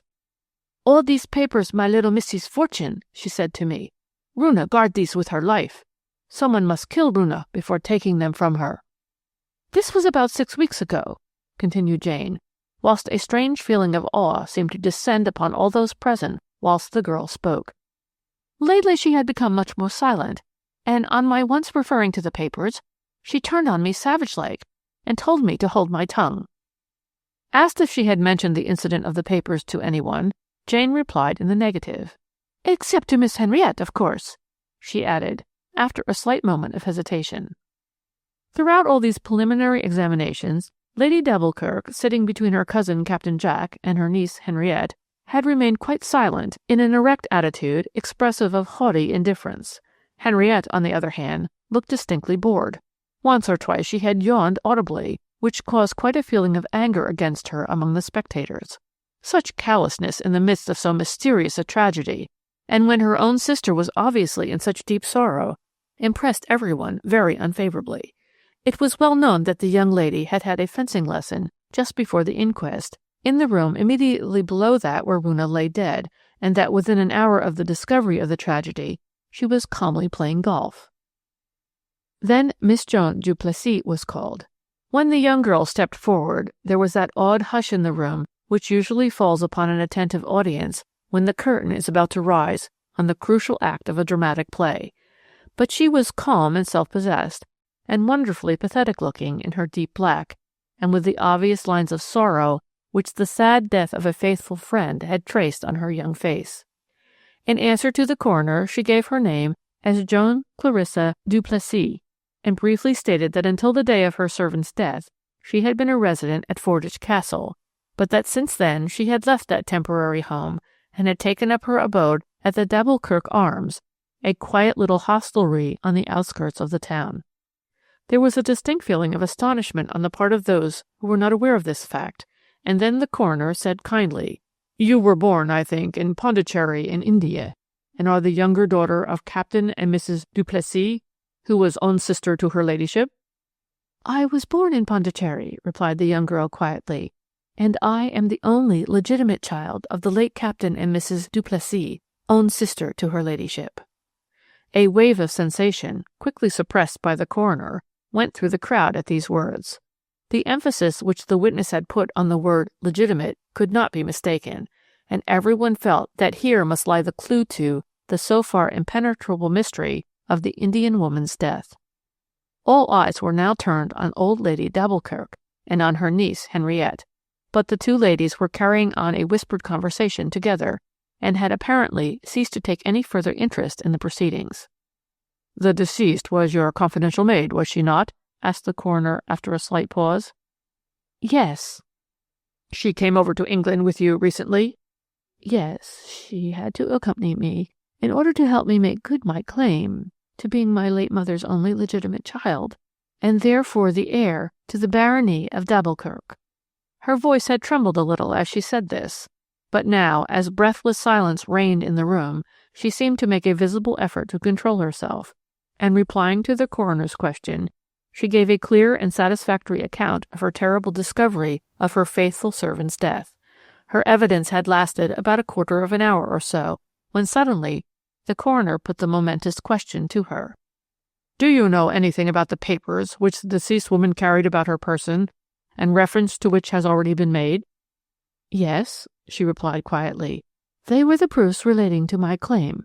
My father, Captain Duplessis, had in early youth, and before he met my mother, contracted a secret union with a half-caste woman who was Runa's own sister.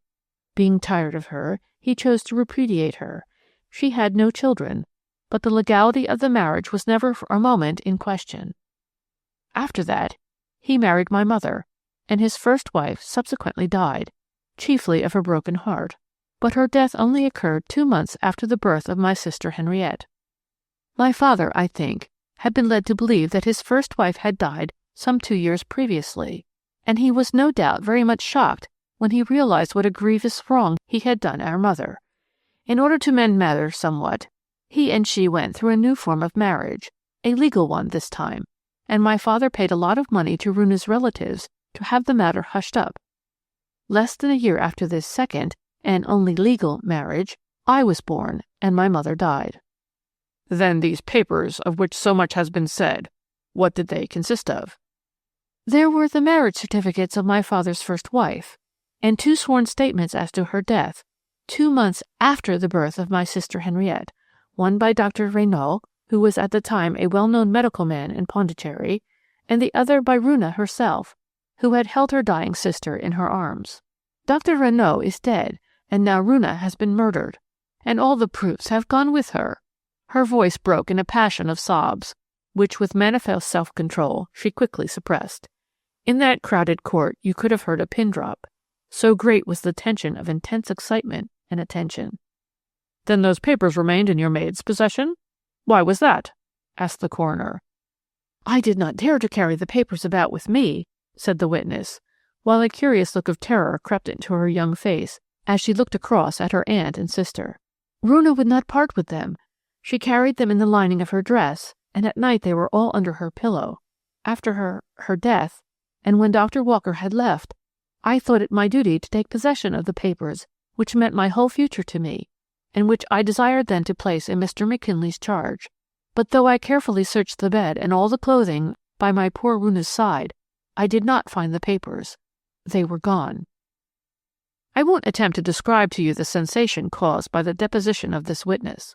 All eyes wandered from her pale young face to that of her sister, who sat almost opposite to her, shrugging her athletic shoulders and gazing at the pathetic young figure before her with callous and haughty indifference. Now, putting aside the question of the papers for the moment, said the coroner after a pause, do you happen to know anything of your late servant's private life? Had she an enemy, or perhaps a lover? No, replied the girl. Runa's whole life was centered in me and in my claim. I had often begged her to place our papers in Mr. McKinley's charge, but she would trust no one. I wish she had obeyed me. Here moaned the girl involuntarily, and I should not have lost what means my whole future to me, and the being who loved me best in all the world would not have been so foully murdered. Of course it was terrible to see this young girl thus instinctively, and surely unintentionally, proffering so awful an accusation against those who stood so near to her. That the whole case had become hopelessly involved and mysterious, nobody could deny. Can you imagine the mental picture formed in the mind of all present by the story, so pathetically told, of this girl who had come over to England in order to make good her claim, which she felt to be just, and who, in one fell swoop, saw that claim rendered very difficult to prove through the dastardly murder of her principal witness? That the claim was seriously jeopardized by the death of Runa and the disappearance of the papers was made very clear, mind you, through the statements of Mr. McKinley, the lawyer. He could not say very much, of course, and his statements could never have been taken as actual proof, because Runa and Joan had never fully trusted him, and had never actually placed the proofs of the claim in his hands. He certainly had seen the marriage certificate of Captain Duplessis's wife, and a copy of this, as he very properly stated, could easily be obtained. The woman seems to have died during the great cholera epidemic of 1881, when, owing to the great number of deaths which occurred, the deceit and concealment practiced by the natives at Pondicherry, and the supineness of the French government, death certificates were very casually and often incorrectly made out. Runa had come over to England ready to swear that her sister had died in her arms, 2 months after the birth of Captain Duplessis's eldest child, and there was the sworn testimony of Dr. Renaud, since dead. These affidavits Mr. McKinley had seen and read. Against that, the only proof which now remained of the justice of Joan Duplessis's claim was the fact that her mother and father went through a second form of marriage some time after the birth of their first child, Henriette. This fact was not denied, and of course it could be easily proved, if necessary, but even then it would in no way be conclusive. It implied the presence of a doubt in Captain Duplessis's mind, a doubt which the second marriage ceremony may have served to set at rest, but it in no way established the illegitimacy of his eldest daughter. In fact, the more Mr. McKinley spoke, the more convinced did everyone become that the theft of the papers had everything to do with the murder of the unfortunate Runa. She would not part with the proofs which meant her mistress's fortune, and she paid for her devotion with her life. Several more witnesses were called after that.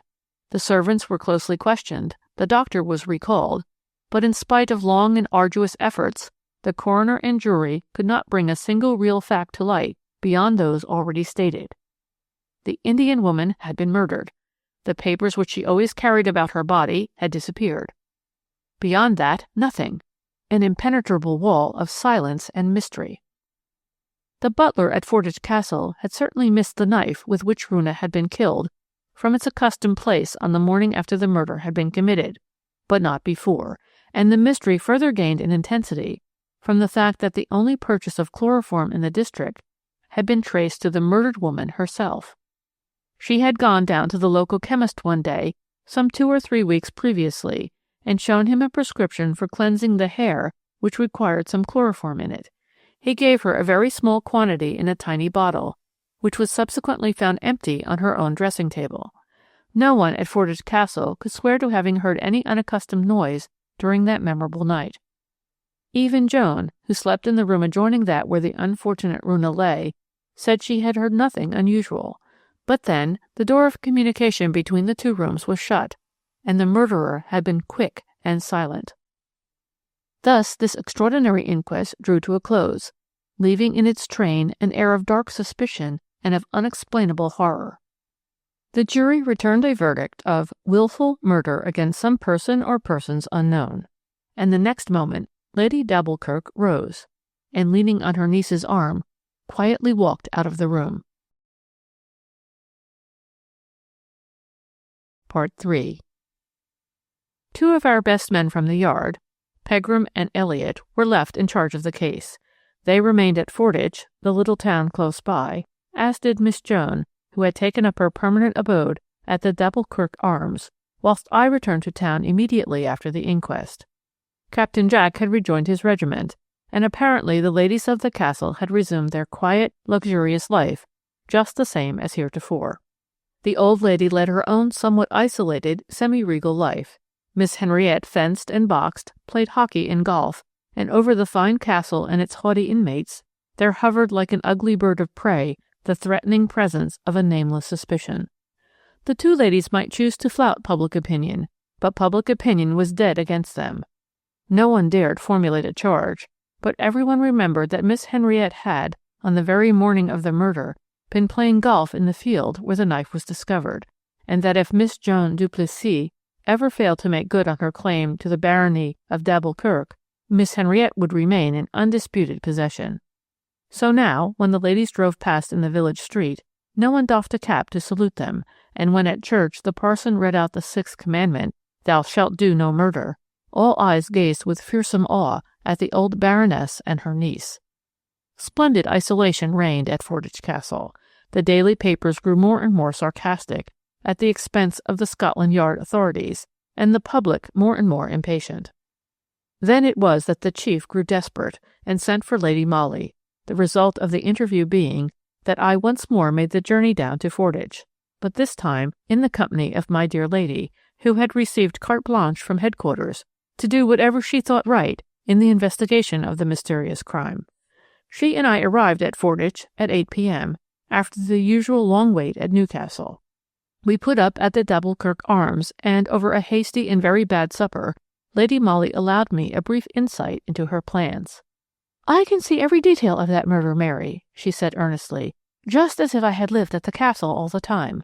I know exactly where our fellows are wrong, and why they cannot get on, but although the chief has given me a free hand, what I am going to do is so irregular that if I fail I shall probably get my immediate congé, while some of the disgrace is bound to stick to you.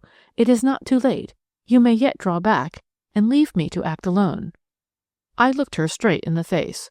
Her dark eyes were gleaming. There was the power of second sight in them, or of marvelous intuition of men and things. "I'll follow your lead, my Lady Molly," I said quietly. "Then go to bed now," she replied, with that strange transition of manner which to me was so attractive, and to everyone else so unaccountable. In spite of my protests, she refused to listen to any more talk or to answer any more questions, and perforce I had to go to my room. The next morning I saw her graceful figure, immaculately dressed in a perfect tailor-made gown, standing beside my bed at a very early hour. "Why, what is the time?" I ejaculated, suddenly wide awake. "Too early for you to get up," she replied quietly. "I am going to early mass at the Roman Catholic convent close by." "To mass at the Roman Catholic convent?" "Yes, don't repeat all my words, Mary. It is silly and wastes time. I have introduced myself in the neighborhood as the American, Mrs. Silas A. Ogan, whose motor has broken down and is being repaired at Newcastle, while I, its owner, amuse myself by viewing the beauties of the neighborhood. Being a Roman Catholic, I go to mass first, and having met Lady D'Albrecourt once in London, I go to pay her a respectful visit afterwards. When I come back, we will have breakfast together. You might try, in the meantime, to scrape up an acquaintance with Miss Joan du Plessis, who is staying here, and ask her to join us at breakfast." She was gone before I could make another remark, and I could but obey her instantly to the letter. An hour later I saw Miss Joan du Plessis strolling in the hotel garden. It was not difficult to pass the time of day with the young girl, who seemed quite to brighten up at having someone to talk to. We spoke of the weather and so forth, and I steadily avoided the topic of the Fordwych Castle tragedy until the return of Lady Molly at about 10 o'clock. She came back looking just as smart, just as self-possessed, as when she had started 3 hours earlier. Only I, who knew her so well, noted the glitter of triumph in her eyes, and knew that she had not failed. She was accompanied by Pegram, who, however, immediately left her side and went straight into the hotel, whilst she joined us in the garden, and after a few graceful words, introduced herself to Miss Joan du Plessis, and asked her to join us in the coffee-room upstairs. The room was empty, and we sat down to table, I quivering with excitement and awaiting events. Through the open window I saw Elliot walking rapidly down the village street. Presently the waitress went off, and I being too excited to eat or speak, Lady Molly carried on a running conversation with Miss Joan, asking her about her life in India and her father, Captain du Plessis. Joan admitted that she had always been her father's favourite. "He never liked Henriette somehow," she explained. Lady Molly asked her when she had first known Runa. "She came to the house when my mother died," replied Joan, "and she had charge of me as a baby." At Pondicherry no one had thought it strange that she came as a servant into an officer's house, where her own sister had reigned as mistress. Pondicherry is a French settlement, and manners and customs there are often very peculiar. I ventured to ask her what were her future plans. "Well," she said with a great touch of sadness, "I can, of course, do nothing whilst my aunt is alive. I cannot force her to let me live at Fordwych, or to acknowledge me as her heir. After her death, if my sister does assume the title and fortune of D'Albrecourt," she added, whilst suddenly a strange look of vengefulness, almost of hatred and cruelty, marred the childlike expression of her face, Then I shall revive the story of the tragedy of Runa's death, and I hope that public opinion—" She paused here in her speech, and I, who had been gazing out of the window, turned my eyes on her. She was ashy pale, staring straight before her. Her hands dropped the knife and fork which she held. Then I saw that Pegram had come into the room, that he had come up to the table and placed a packet of papers in Lady Molly's hand. I saw it all as in a flash. There was a loud cry of despair like an animal at bay, a shrill cry, followed by a deep one from Pegram of, "No, you don't." And before anyone could prevent her, Joan's graceful young figure stood outlined for a moment at the open window. The next moment she had disappeared into the depth below, and we heard a dull thud which nearly froze the blood in my veins. Pegram ran out of the room, but Lady Molly sat quite still. "I have succeeded in clearing the innocent," she said quietly, "but the guilty has meted out to herself her own punishment." "Then it was she?" I murmured, horror-struck. "Yes, I suspected it from the first," replied Lady Molly calmly. "It was this conversion of Runa to Roman Catholicism and her consequent change of manner which gave me the first clue." "But why? Why?" I muttered. "A simple reason, Mary," she rejoined, tapping the packet of papers with her delicate hand, and breaking open the string that held the letters, she laid them out upon the table. "The whole thing was a fraud from beginning to end. The woman's marriage certificate was all right, of course, but I mistrusted the genuineness of the other papers from the moment that I heard that Runa would not part with them and would not allow Mr. McKinley to have charge of them. I am sure that the idea at first was merely one of blackmail. The papers were only to be the means of extorting money from the old lady, and there was no thought of taking them into court. Runa's part was, of course, the important thing in the whole case, since she was here prepared to swear to the actual date of the first Madame Duplessis's death. The initiative, of course, may have come either from Joan or from Captain Duplessis himself, out of hatred for the family who would have nothing to do with him and his favourite younger daughter. That, of course, we shall never know. At first Runa was a Parsi, with a dog-like devotion to the girl whom she had nursed as a baby, and who, no doubt, had drilled her well into the part she was to play. But presently she became a Roman Catholic, an ardent convert, remember, with all a Roman Catholic's fear of hellfire. I went to the convent this morning. I heard the priest's sermon there, and I realized what an influence his eloquence must have had over poor, ignorant, superstitious Runa. She was still ready to die for her young mistress, but she was no longer prepared to swear to a lie for her sake. After Mass, I called at Fordwych Castle. I explained my position to old Lady D'Albrecourt, who took me into the room where Runa had slept and died. There I found two things," continued Lady Molly, as she opened the elegant reticule which still hung upon her arm, and placed a big key in a prayer book before me. "The key I found in a drawer of an old cupboard in the dressing-room where Runa slept, with all sorts of odds and ends belonging to the unfortunate woman, and going to the door which led into what had been Joan's bedroom, I found that it was locked, and that this key fitted into the lock. Runa had locked that door herself on her own side. She was afraid of her mistress. I knew now that I was right in my surmise. The prayer book is a Roman Catholic one. It is heavily thumb-marked there, where false oaths and lying are denounced as being deadly sins, for which hellfire would be the punishment. Runa, terrorized by the fear of the supernatural, a new convert to the faith, was afraid of committing a deadly sin. Who knows what passed between the two women, both of whom have come to so violent and terrible an end? Who can tell what prayers, tears, persuasions Joan Duplessis employed from the time she realized that Runa did not mean to swear to the lie which would have brought her mistress wealth and glamour, until the awful day when she finally understood that Runa would no longer even hold her tongue, and devised a terrible means of silencing her forever. With this certainty before me, I ventured on my big coup. I was so sure, you see. I kept Joan talking in here whilst I sent Pegram to her room with orders to break open the locks of her handbag and dressing-case.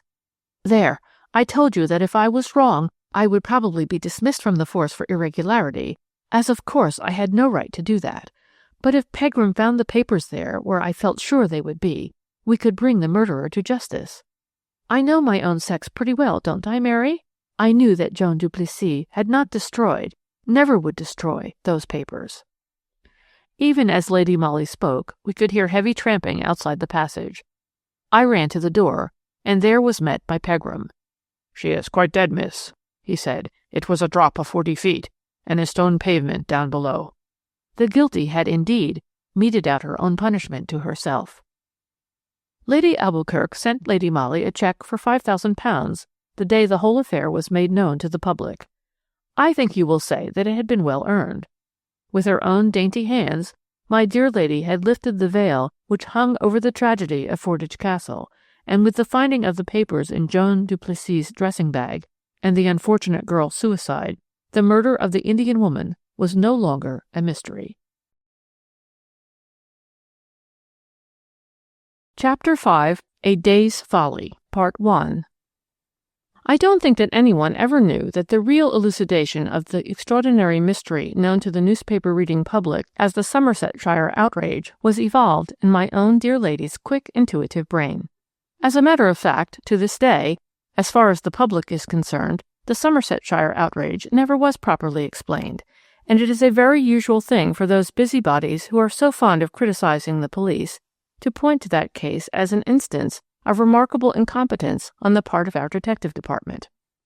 A young woman named Jane Turner, a visitor at Weston-super-Mare, had been discovered one afternoon in a helpless condition, bound and gagged and suffering from terror and inanition, in the bedroom which she occupied in a well-known apartment house of that town. The police had been immediately sent for, and as soon as Miss Turner had recovered, she gave what explanation she could of the mysterious occurrence. She was employed in one of the large drapery shops in Bristol, and was spending her annual holiday at Weston-super-Mare. Her father was the local butcher at Banwell, a village distant about 4 miles from Weston, and it appears that somewhere near 1 o'clock in the afternoon of Friday, the 3rd of September, she was busy in her bedroom putting a few things together in a handbag, preparatory to driving out to Banwell, meaning to pay her parents a weekend visit. There was a knock at her door, and a voice said, "It's me, Jane. May I come in?" She did not recognize the voice, but somehow thought that it must be that of a friend, so she shouted, "Come in." This was all that the poor thing recollected definitely, for the next moment the door was thrown open, someone rushed at her with amazing violence, she heard the crash of a falling table, and felt a blow on the side of her head, whilst a damp handkerchief was pressed to her nose and mouth. Then she remembered nothing more. When she gradually came to her senses, she found herself in the terrible plight in which Mrs. Skeward, her landlady, discovered her 24 hours later. When pressed to try and describe her assailant, she said that when the door was thrown open, she thought that she saw an elderly woman in a wide mantle and wearing bonnet and veil, but that, at the same time, she was quite sure, from the strength and brutality of the onslaught, that she was attacked by a man. She had no enemies, and no possessions worth stealing, but her handbag, which however only contained a few worthless trifles, had certainly disappeared. The people of the house, on the other hand, could throw but little light on the mystery which surrounded this very extraordinary and seemingly purposeless assault. Mrs. Skeward only remembered that on Friday Miss Turner told her that she was just off to Banwell and would be away for the weekend, but that she wished to keep her room on against her return on the Monday following. That was something about 12:30 o'clock, at the hour when luncheons were being got ready for the various lodgers. Small wonder, therefore, that no one in the busy apartment house took much count of the fact that Miss Turner was not seen to leave the house after that, and no doubt the wretched girl would have been left for several days in the pitiable condition in which she was ultimately found, but for the fact that Mrs. Skeward happened to be of the usual grasping type common to those of her kind. Weston-super-Mare was overfull that weekend, and Mrs. Skeward, beset by applicants for accommodation, did not see why she should not let her absent lodger's room for the night or two that the latter happened to be away, and thus get money twice over for it. She conducted a visitor up to Miss Turner's room on the Saturday afternoon, and throwing open the door, which, by the way, was not locked, was horrified to see the poor girl half sitting, half slipping off the chair to which she had been tied with a rope, whilst a woolen shawl was wound round the lower part of her face. As soon as she had released the unfortunate victim, Mrs. Skeward sent for the police, and it was through the intelligent efforts of Detective Parsons, a local man, that a few scraps of very hazy evidence were then and there collected. First, there was the question of the elderly female in the wide mantle, spoken of by Jane Turner as her assailant, it seems that someone answering to that description had called on the Friday at about 1 o'clock and asked to see Miss Turner. The maid who answered the door replied that she thought Miss Turner had gone to Banwell. "Oh," said the old dame, "she won't have started yet. I am Miss Turner's mother, and I was to call for her so that we might drive out together." "Then p'raps Miss Turner is still in her room," suggested the maid. "Shall I go and see?" "Don't trouble," replied the woman. "I know my way. I'll go myself." Whereupon the old dame walked past the servant, crossed the hall, and went upstairs. No one saw her come down again, but one of the lodgers seems to have heard a knock at Jane Turner's door, and the female voice saying, "It's me, Jane. May I come in?" What happened subsequently, who the mysterious old female was, and how and for what purpose she assaulted Jane Turner and robbed her of a few valueless articles, was the puzzle which faced the police then, and which, so far as the public is concerned, has never been solved. Jane Turner's mother was in bed at the time, suffering from a broken ankle and unable to move. The elderly woman was, therefore, an impostor, and the search for her, though keen and hot enough at the time, I assure you, has remained, in the eyes of the public, absolutely fruitless. But of this more anon. On the actual scene of the crime there was but little to guide subsequent investigation. The rope with which Jane Turner had been pinioned supplied no clue. The wool shawl was Miss Turner's own, snatched up by the miscreant to smother the girl's screams. On the floor was a handkerchief, without initial or laundry mark, which obviously had been saturated with chloroform, and close by a bottle which had contained the anesthetic. A small table was overturned, and the articles which had been resting upon it were lying all around, such as a vase which had held a few flowers, a box of biscuits, and several issues of the West of England Times. And nothing more. The miscreant, having accomplished his fell purpose, succeeded evidently in walking straight out of the house unobserved, his exit being undoubtedly easily managed, owing to it being the busy luncheon hour. Various theories were, of course, put forward by some of our ablest fellows at the Yard, the most likely solution being the guilt, or at least the complicity, of the girl's sweetheart, Arthur Cutbush, a ne'er-do-well who spent the greater part of his time on racecourses. Inspector Danvers, whom the chief had sent down to assist the local police, declared that Jane Turner herself suspected her sweetheart, and was trying to shield him by stating she possessed nothing of any value, whereas, no doubt, the young blackguard knew that she had some money, and had planned this amazing coup in order to rob her of it. Danvers was quite chagrined when, on investigation, it was proved that Arthur Cutbush had gone to the York races 3 days before the assault, and never left that city until the Saturday evening, when a telegram from Miss Turner summoned him to Weston. Moreover, the girl did not break off her engagement with young Cutbush, and thus the total absence of motive was a serious bar to the likelihood of the theory. Then it was that the chief sent for Lady Molly. No doubt he began to feel that here, too, was a case where feminine tact, and my lady's own marvellous intuition, might prove more useful than the more approved methods of the sterner sex. Part 2. "Of course there is a woman in the case, Mary," said Lady Molly to me, when she came home from the interview with the chief, "although they all pooh-pooh that theory at the Yard, and declare that the female voice, to which the only 2 witnesses we have are prepared to swear, was a disguised one." "You think, then, that a woman assaulted Jane Turner?" "Well," she replied somewhat evasively, "if a man assumes a feminine voice, the result is a high-pitched, unnatural treble, and that, I feel convinced, would have struck either the maid or the lodger, or both, as peculiar." This was the train of thought which my dear lady and I were following up, when, with that sudden transition of manner so characteristic of her, she said abruptly to me, "Mary, look out a train for Weston-super-Mare. We must try to get down there tonight." "Chief's orders?" I asked. "No, mine," she replied laconically. "Where's the ABC?" Well, we got off that self-same afternoon, and in the evening we were having dinner at the Grand Hotel, Weston-super-Mare. My dear lady had been pondering all through the journey, and even now she was singularly silent and absorbed. There was a deep frown between her eyes, and every now and then the luminous, dark orbs would suddenly narrow, and the pupils contract as if smitten with a sudden light. I was not a little puzzled as to what was going on in that active brain of hers, but my experience was that silence on my part was the surest card to play. Lady Molly had entered our names in the hotel book as Mrs. Walter Bell and Miss Granard from London, and the day after our arrival there came 2 heavy parcels for her under that name. She had them taken upstairs to our private sitting room, and there we undid them together. To my astonishment, they contained stacks of newspapers. As far as I could see at a glance, back numbers of the West of England Times covering a whole year. "Find and cut out the personal column of every number, Mary," said Lady Molly to me. "I'll look through them on my return. I'm going for a walk, and will be home by lunchtime." I knew, of course, that she was intent on her business, and on that only, and as soon as she had gone out I set myself to the wearisome tasks which she had allotted me. My dear lady was evidently working out a problem in her mind, the solution of which she expected to find in a back number of the West of England Times.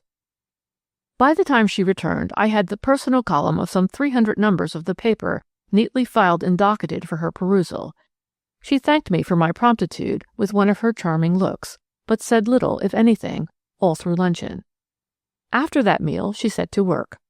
I could see her studying each scrap of paper minutely, comparing one with the other, arranging them in sets in front of her, and making marginal notes on them all the while. With but a brief interval for tea, she sat at her table for close on 4 hours, at the end of which she swept all the scraps of paper on one side, with the exception of a few which she kept in her hand. Then she looked up at me, and I sighed with relief. My lady was positively beaming. "You have found what you wanted?" I asked eagerly. "What I expected," she replied. "May I know?" She spread out the bits of paper before me. There were 6 altogether, and each of these columns had one paragraph specially marked with a cross. "Only look at the paragraphs which I have marked," she said. I did what I was told, but if in my heart I had vaguely hoped that I should then and there be confronted with the solution of the mystery which surrounded the Somersetshire outrage, I was doomed to disappointment. Each of the marked paragraphs in the personal columns bore the initials HSH, and their purport was invariably an assignation at one of the small railway stations on the line between Bristol and Weston. I suppose that my bewilderment must have been supremely comical, for my lady's rippling laugh went echoing through the bare, dull hotel sitting-room. "You don't see it, Mary?" she asked gaily. "I confess I don't," I replied. "It completely baffles me. And yet," she said more gravely, "those few silly paragraphs have given me the clue to the mysterious assault on Jane Turner, which has been puzzling our fellows at the Yard for over 3 weeks." "But how? I don't understand." "You will, Mary, directly we get back to town. During my morning walk I have learnt all that I want to know, and now these paragraphs have set my mind at rest." Part 3. The next day we were back in town. Already at Bristol we had bought a London morning paper, which contained in its centre page a short notice under the following startling headlines: "The Somersetshire outrage. Amazing discovery by the police. An unexpected clue." The article went on to say, "We are officially informed that the police have recently obtained knowledge of certain facts which establish beyond a doubt the motive of the brutal assault committed on the person of Miss Jane Turner.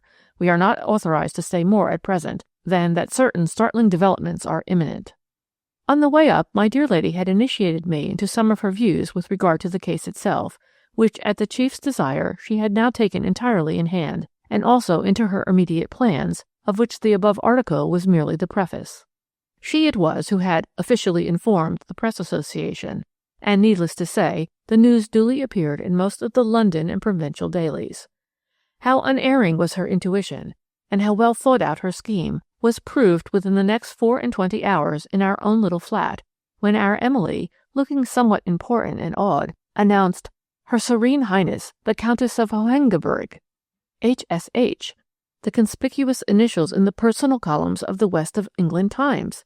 You may imagine how I stared at the exquisite apparition, all lace and chiffon and roses, which the next moment literally swept into our office, past poor open-mouthed Emily. Had my dear lady taken leave of her senses when she suggested that this beautiful young woman with the soft, fair hair, with the pleading blue eyes and childlike mouth, had anything to do with a brutal assault on a shop girl? The young Countess shook hands with Lady Molly and with me, and then, with a deep sigh, she sank into the comfortable chair which I was offering her. Speaking throughout with great diffidence, but always in the gentle tones of a child that knows it has been naughty, she began by explaining that she had been to Scotland Yard, where a very charming man, the chief, I presume, had been most kind and sent her hither, where he promised her she would find help and consolation in her dreadful, dreadful trouble. Encouraged by Lady Molly, she soon plunged into her narrative, a pathetic tale of her own frivolity and foolishness. She was originally Lady Muriel Wolfe-Strongham, daughter of the Duke of Weston, and when scarce out of the schoolroom, had met the Grand Duke of Starkburg-Nauheim, who fell in love with her and married her. The union was a morganatic one, the Grand Duke conferring on his English wife the title of the Countess of Hohengebirg and the rank of Serene Highness. It seems that, at first, the marriage was a fairly happy one, in spite of the bitter animosity of the mother and sister of the Grand Duke, the Dowager Grand Duchess holding that all English girls were loud and unwomanly, and the Princess Amélie seeing in her brother's marriage a serious bar to the fulfillment of her own highly ambitious matrimonial hopes.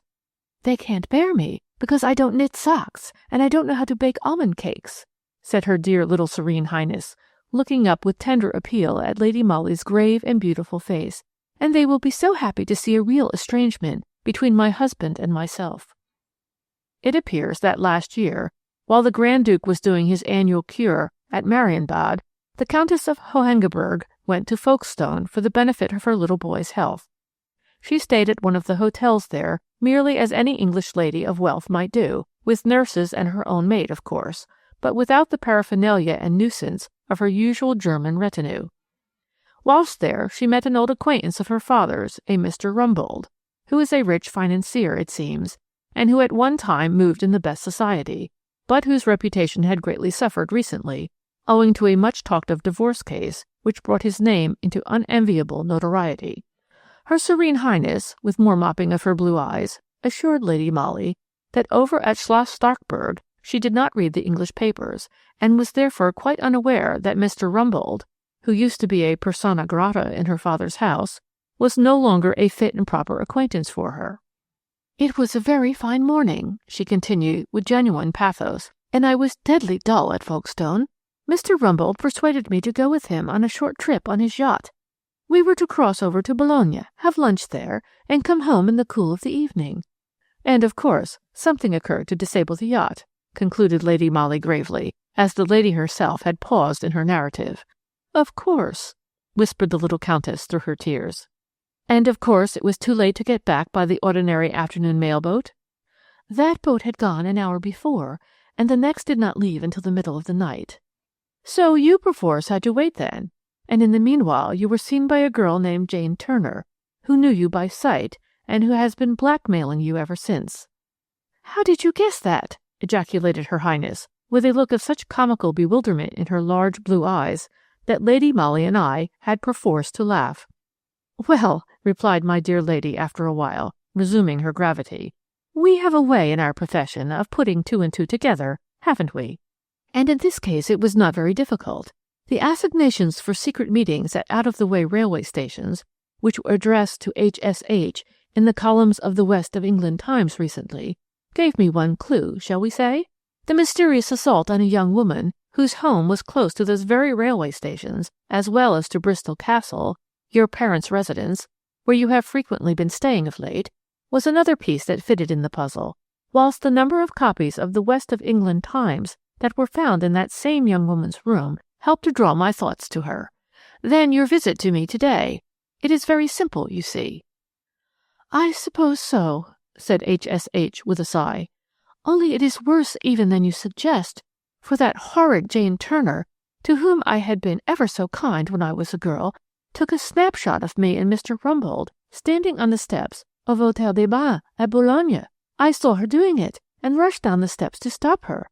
She talked quite nicely then, hypocritical wretch, and said that perhaps the plate would be no good when it was developed, and if it were she would destroy it.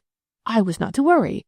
She would contrive to let me know through the agony column of the West of England Times, which, as I was going home to Bristol Castle to stay with my parents, I could see every day. But she had no idea I should have minded, and all that sort of rigmarole. Oh, she's a wicked girl, isn't she, to worry me so?" And once again the lace handkerchief found its way to the most beautiful pair of blue eyes I think I have ever seen. I could not help smiling, though I was really very sorry for the silly, emotional, dear little thing. And instead of reassurance in the West of England Times, you found a demand for a secret meeting at a country railway station? Yes, and when I went there, terrified lest I should be seen, Jane Turner did not meet me herself. Her mother came, and at once talked of selling the photograph to my husband or to my mother-in-law. She said it was worth £4,000 to Jane, and that she had advised her daughter not to sell it to me for less. What did you reply? That I hadn't got £4,000, said the Countess ruefully.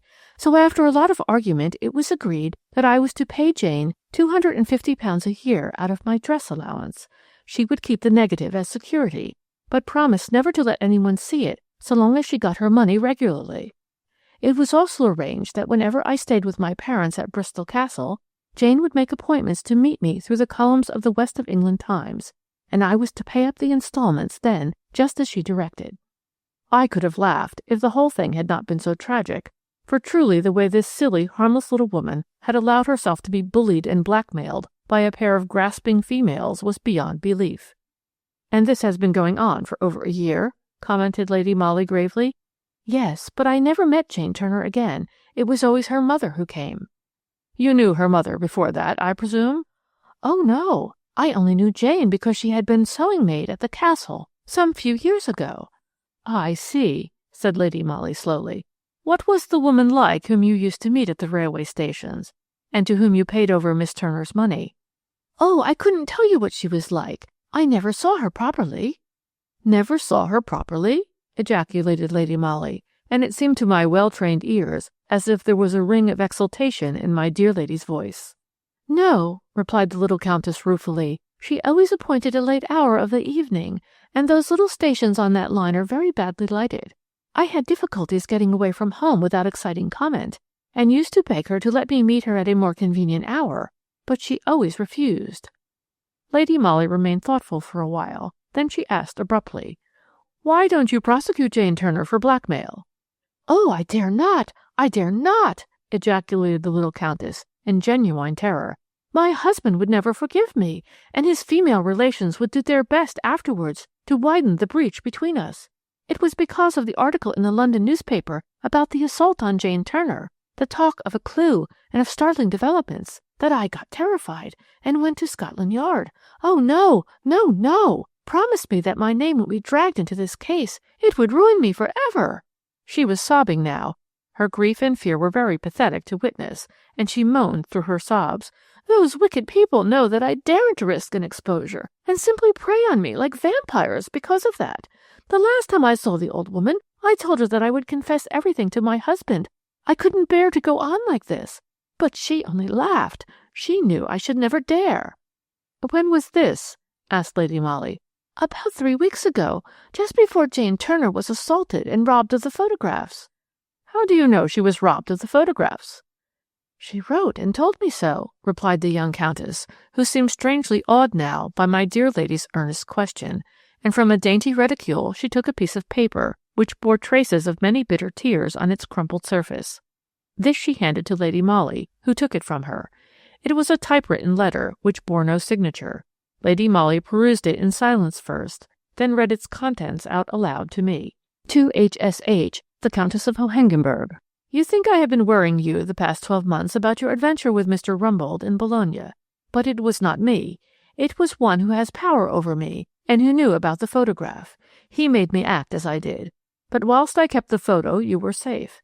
Now he has assaulted me and nearly killed me, and taken the negative away. I can and will get it out of him again, but it will mean a large sum down. Can you manage £1,000? "When did you get this?" asked Lady Molly. "Only a few days ago," replied the Countess. "And oh, I have been enduring agonies of doubt and fear for the past 3 weeks, for I had heard nothing from Jane since the assault, and I wondered what had happened." "You have not sent a reply, I hope?" "No, I was going to, when I saw the article in the London paper, and the fear that all had been discovered threw me into such a state of agony that I came straight up to town and saw the gentleman at Scotland Yard, who sent me to you. Oh," she entreated again and again, "you won't do anything that will cause a scandal. Promise me, promise me. I believe I should commit suicide rather than face it, and I could find £1,000. I don't think you will need to do either, said Lady Molly. Now, may I think over the whole matter quietly to myself, she added, and talk it over with my friend here? I may be able to let you have some good news shortly. She rose, intimating kindly that the interview was over, but it was by no means that yet, for there was still a good deal of entreaty and a great many tears on the one part, and reiterated kind assurances on the other. However, when, some 10 minutes later, the dainty clouds of lace and chiffon were finally wafted out of our office, we both felt that the poor, harmless, unutterably foolish little lady looked distinctly consoled and more happy than she had been for the past 12 months.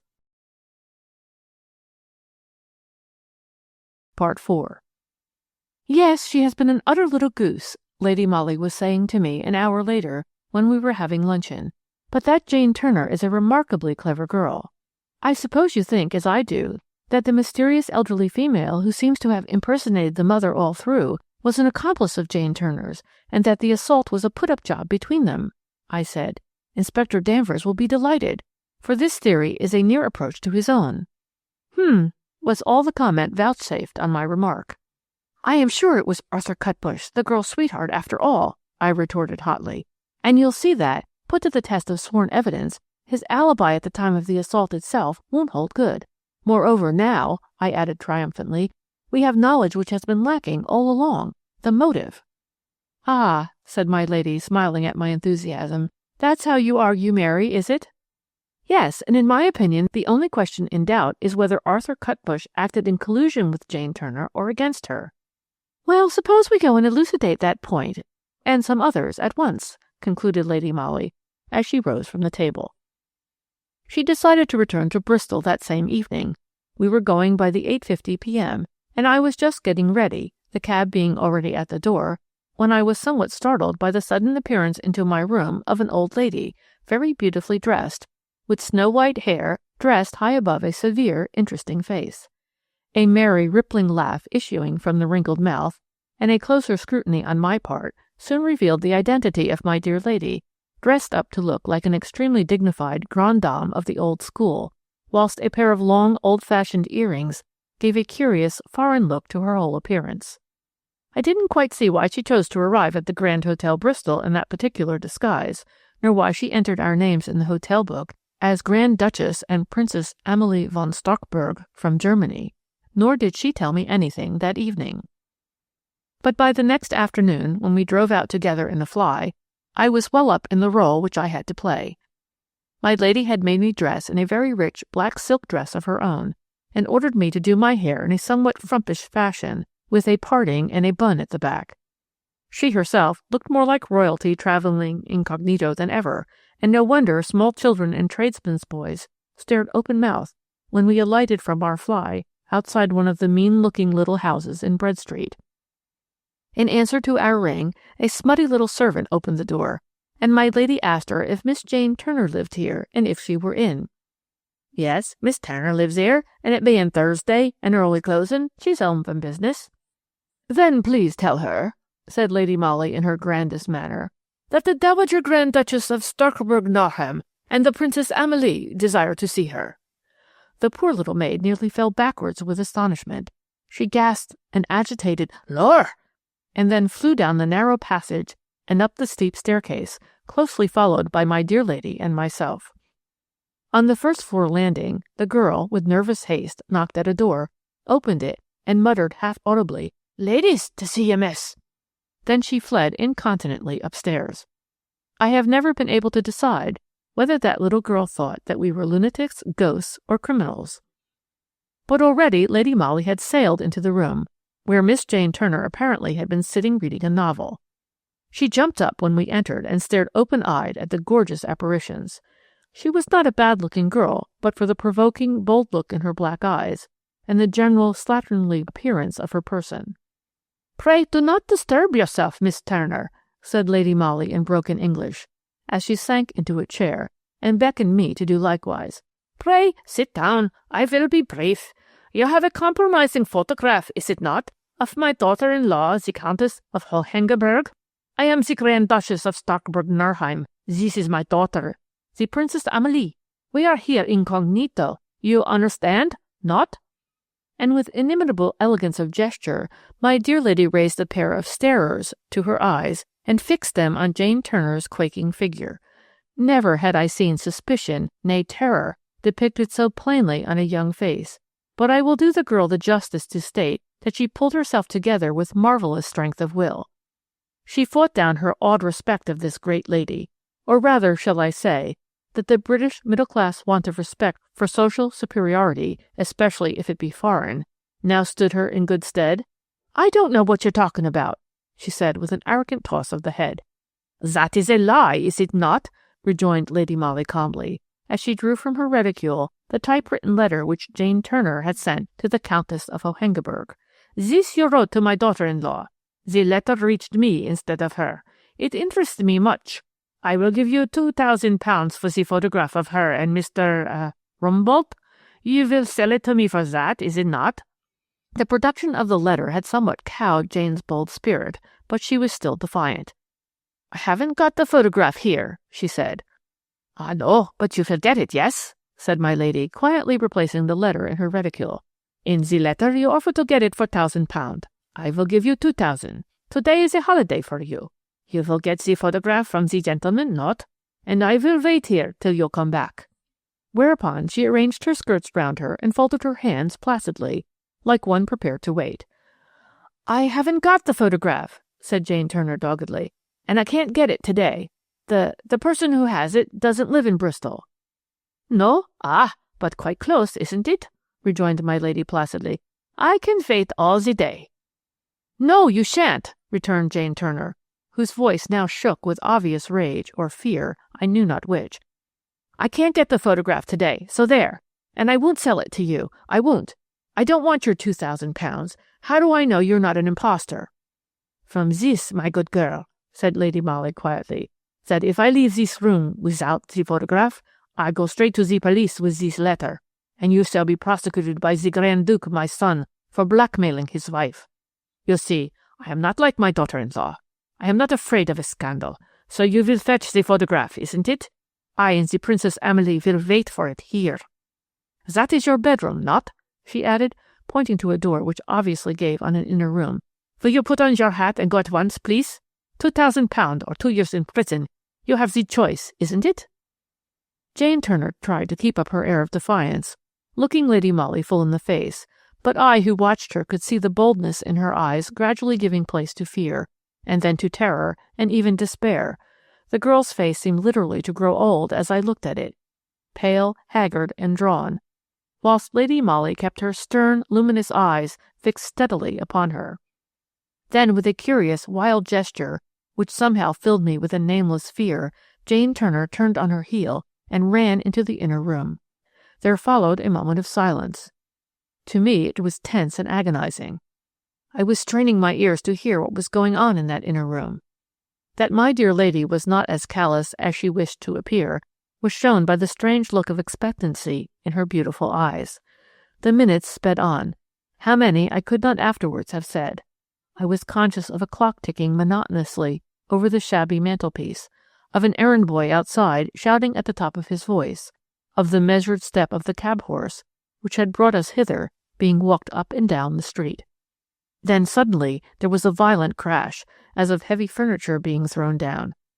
I could not suppress a scream, for my nerves by now were terribly on the jar. "Quick, Mary, the inner room," said Lady Molly. "I thought the girl might do that." I dared not pause in order to ask what that meant, but flew to the door. It was locked. "Downstairs, quick," commanded my lady. "I ordered Danvers to be on the watch outside." You may imagine how I flew, and how I blessed my dear lady's forethought in the midst of her daring plan, when, having literally torn open the front door, I saw Inspector Danvers in plain clothes, calmly patrolling the street. I beckoned to him. He was keeping a sharp lookout, and together we ran back into the house. Fortunately, the landlady and the servant were busy in the basement, and had neither heard the crash nor seen me run in search of Danvers. My dear lady was still alone in the dingy parlour, stooping against the door of the inner room, her ear glued to the keyhole. "Not too late, I think," she whispered hurriedly. "Break it open, Danvers." Danvers, who is a great, strong man, soon put his shoulder to the rickety door, which yielded to the first blow. The sight which greeted us filled me with horror, for I had never seen such a tragedy before. The wretched girl, Jane Turner, had tied a rope to a ring in the ceiling, which I suppose at one time held a hanging lamp. The other end of that rope she had formed into a slip noose and passed round her neck. She had apparently climbed onto a table, and then used her best efforts to end her life by kicking the table away from under her. This was the crash which we had heard, and which had caused us to come to her rescue. Fortunately, her feet had caught in the back of a chair close by. The slip noose was strangling her, and her face was awful to behold, but she was not dead. Danvers soon got her down. He is a first-aid man, and has done these terrible jobs before. As soon as the girl had partially recovered, Lady Molly sent him and me out of the room.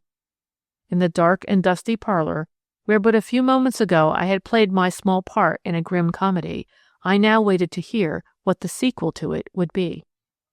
Danvers had been gone some time, and the shades of evening were drawing in. Outside, the mean-looking street looked particularly dreary. It was close on 6 o'clock, when at last I heard the welcome rustle of silks, the opening of a door, and at last my dear lady, looking grave but serene, came out of the inner room, and beckoning to me, without a word, led the way out of the house and into the fly, which was still waiting at the door. "We'll send the doctor to her," were her first words as soon as we were clear of Bread Street. "But she is quite all right now, save that she wants a sleeping draught. Well, she has been punished enough, I think. She won't try her hand at blackmailing again." "Then the photograph never existed?" I asked, amazed. "No, the plate was a failure, but Jane Turner would not thus readily give up the idea of getting money out of the poor, pusillanimous Countess. We know how she succeeded in terrorizing that silly little woman. It is wonderful how cleverly a girl like that worked out such a complicated scheme all alone." "All alone?" "Yes, there was no one else. She was the elderly woman who used to meet the Countess, and who rang at the front door of the Weston apartment house. She arranged the whole of the mise en scène of the assault on herself all alone, and took everybody in with it. It was so perfectly done. She planned and executed it because she was afraid that the little Countess would be goaded into confessing her folly to her husband, or to her parents, when a prosecution for blackmail would inevitably follow. So she risked everything on a big coup, and almost succeeded in getting £1,000 from Her Serene Highness, meaning to reassure her, as soon as she had the money, by the statement that the negative and prints had been destroyed. But the appearance of the Grand Duchess of Starkburg-Nauheim this afternoon frightened her into an act of despair. Confronted with the prosecution she dreaded, and with the prison she dared not face, she, in a mad moment, attempted to take her life. I suppose now the whole matter will be hushed up." "Yes," replied Lady Molly with a wistful sigh. "The public will never know who assaulted Jane Turner." She was naturally a little regretful at that, but it was a joy to see her, the day when she was able to assure Her Serene Highness, the Countess of Hohengebirg, that she need never again fear the consequences of that fatal day's folly. Chapter 6. A Castle in Brittany, Part 1. Yes, we are just back from our holiday, my dear lady and I, a well-earned holiday, I can tell you that. We went to Porhoët, you know, a dear little village in the hinterland of Brittany, not very far from the coast, an enchanting spot, hidden away in a valley, bordered by a mountain stream, wild, romantic, picturesque Brittany, in fact. We had discovered the little place quite accidentally last year, in the course of our wanderings, and stayed there then about 3 weeks, laying the foundations of that strange adventure which reached its culminating point just a month ago. I don't know if the story will interest you, for Lady Molly's share in the adventure was purely a private one, and had nothing whatever to do with her professional work. At the same time, it illustrates in a very marked manner that extraordinary faculty which she possesses of divining her fellow creatures' motives and intentions. We had rooms and pension in the dear little convent on the outskirts of the village, close to the quaint church and the picturesque presbytery, and soon we made the acquaintance of the curé, a simple-minded, kindly old man, whose sorrow at the thought that 2 such charming English ladies as Lady Molly and myself should be heretics was more than counterbalanced by his delight in having someone of the great outside world, as he called it, to talk to, whilst he told us quite ingeniously something of his own simple life, of this village which he loved, and also of his parishioners. One personality among the latter occupied his thoughts and conversation a great deal, and I must say interested us keenly. It was that of Miss Angela de Genneville, who owned the magnificent chateau of Port-Hoët, one of the 7 wonders of architectural France. She was an Englishwoman by birth, being of a Jersey family, and was immensely wealthy, her uncle, who was also her godfather, having bequeathed to her the largest cigar factory in St. Heliers, besides 750,000 sterling. To say that Miss de Genneville was eccentric was but to put it mildly. In the village she was generally thought to be quite mad. The curé vaguely hinted that a tragic love story was at the bottom of all her eccentricities. Certain it is that, for no apparent reason, and when she was still a youngish woman, she had sold the Jersey business and realized the whole of her fortune. After 2 years of continuous traveling, she came to Brittany on a visit to her sister, the widowed Marquise de Terhoven, who owned a small property close to Port-Hoët, and lived there in retirement and poverty with their only son, Amédée. Miss Angela de Genneville was agreeably taken with the beauty and quietude of this remote little village.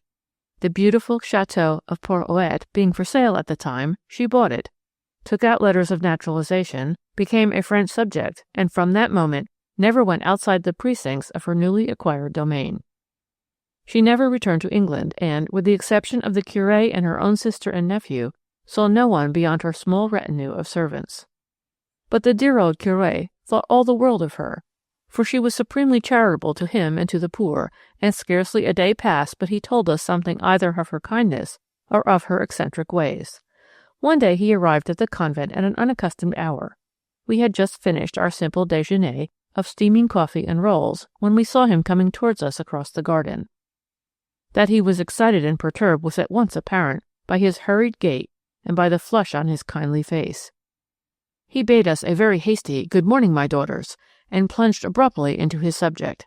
He explained with great volubility, which was intended to mask his agitation, that he was the bearer of an invitation to the charming English lady, a curious invitation, yes, perhaps, Mademoiselle de Genneville, very eccentric, but she is in great trouble, in very serious trouble, and very ill, too.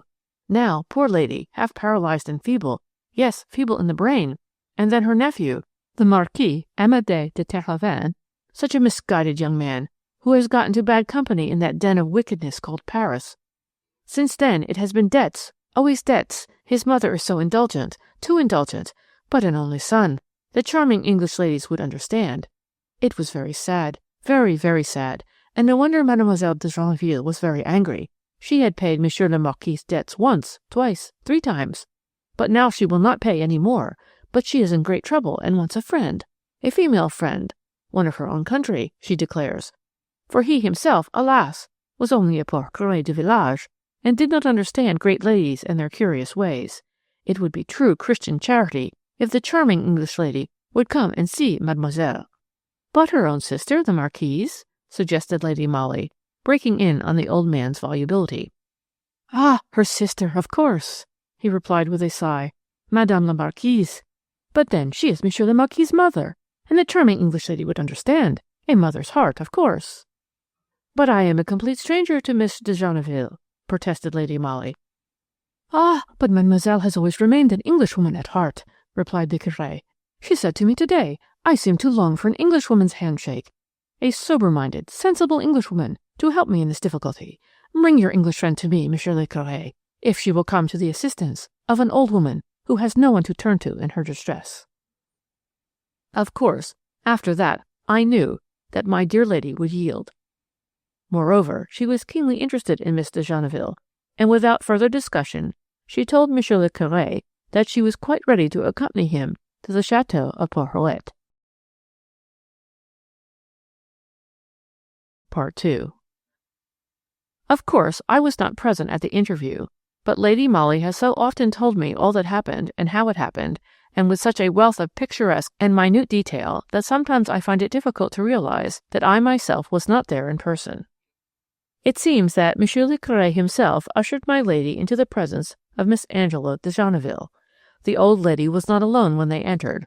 Madame la Marquise de Terhoven, an elderly, somewhat florid woman, whose features, though distinctly coarse, recalled those of her sister, sat on a high-backed chair close to a table, on which her fingers were nervously drumming a tattoo, whilst in the window embrasure stood a young man whose resemblance to both the ladies at once proclaimed him to Lady Molly's quick perception as the son of the one and the nephew of the other, the Marquis de Terhoven, in fact. Miss de Genneville sat erect in a huge armchair. Her face was the hue of yellow wax, the flesh literally shriveled on the bones, the eyes of a curious, unnatural brilliance. One hand clutched feverishly the arm of her chair, the other, totally paralyzed, lay limp and inert in her lap. "Ah, the Englishwoman at last, thank God!" she said in a high-pitched, strident voice as soon as Lady Molly entered the room. "Come here, my dear, for I have wanted one of your kind badly. A true-hearted Englishwoman is the finest product of God's earth, after all said and done. Pardieu, but I breathe again," she added, as my dear lady advanced somewhat diffidently to greet her, and took the trembling hand which Miss Angela extended to her. "Sit down close to me," commanded the eccentric old lady, whilst Lady Molly, confused, and not a little angered at finding herself in the very midst of what was obviously a family conclave, was vaguely wondering how soon she could slip away again. But the trembling hand of the paralytic clutched her own slender wrist so tightly, forcing her to sink into a low chair close by, and holding her there as with a grip of steel, that it would have been useless and perhaps cruel to resist. Satisfied now that her newly found friend, as well as Monsieur le Curé, were prepared to remain by her and to listen to what she had to say, the sick woman turned with a look of violent wrath toward the window embrasure. "I was just telling that fine nephew of mine that he is counting his chickens before they are hatched. I am not yet dead, as monsieur my nephew can see, and I have made a will, and placed it where his thievish fingers can never reach it." The young man, who up to now had been gazing stolidly out of the window, now suddenly turned on his heel, confronting the old woman, with a look of hate gleaming in his eyes. "We can fight the will," here interposed Madame la Marquise icily. "On what grounds?" queried the other. "That you were paralyzed and imbecile when you made it," replied the Marquise dryly. Monsieur le Curé, who up to now had been fidgeting nervously with his hat, now raised his hands and eyes to the ceiling to emphasize the horror which he felt at this callous suggestion. Lady Molly no longer desired to go. The half-paralyzed grip on her wrist had relaxed, but she sat there quietly, interested with every fibre of her quick intelligence in the moving drama which was being unfolded before her. There was a pause now, a silence broken only by the monotonous ticking of a monumental, curious-looking clock which stood in the angle of the room. Miss de Genneville made no reply to her sister's cruel taunt, but a look, furtive, maniacal, almost dangerous, now crept into her eyes. Then she addressed the curé.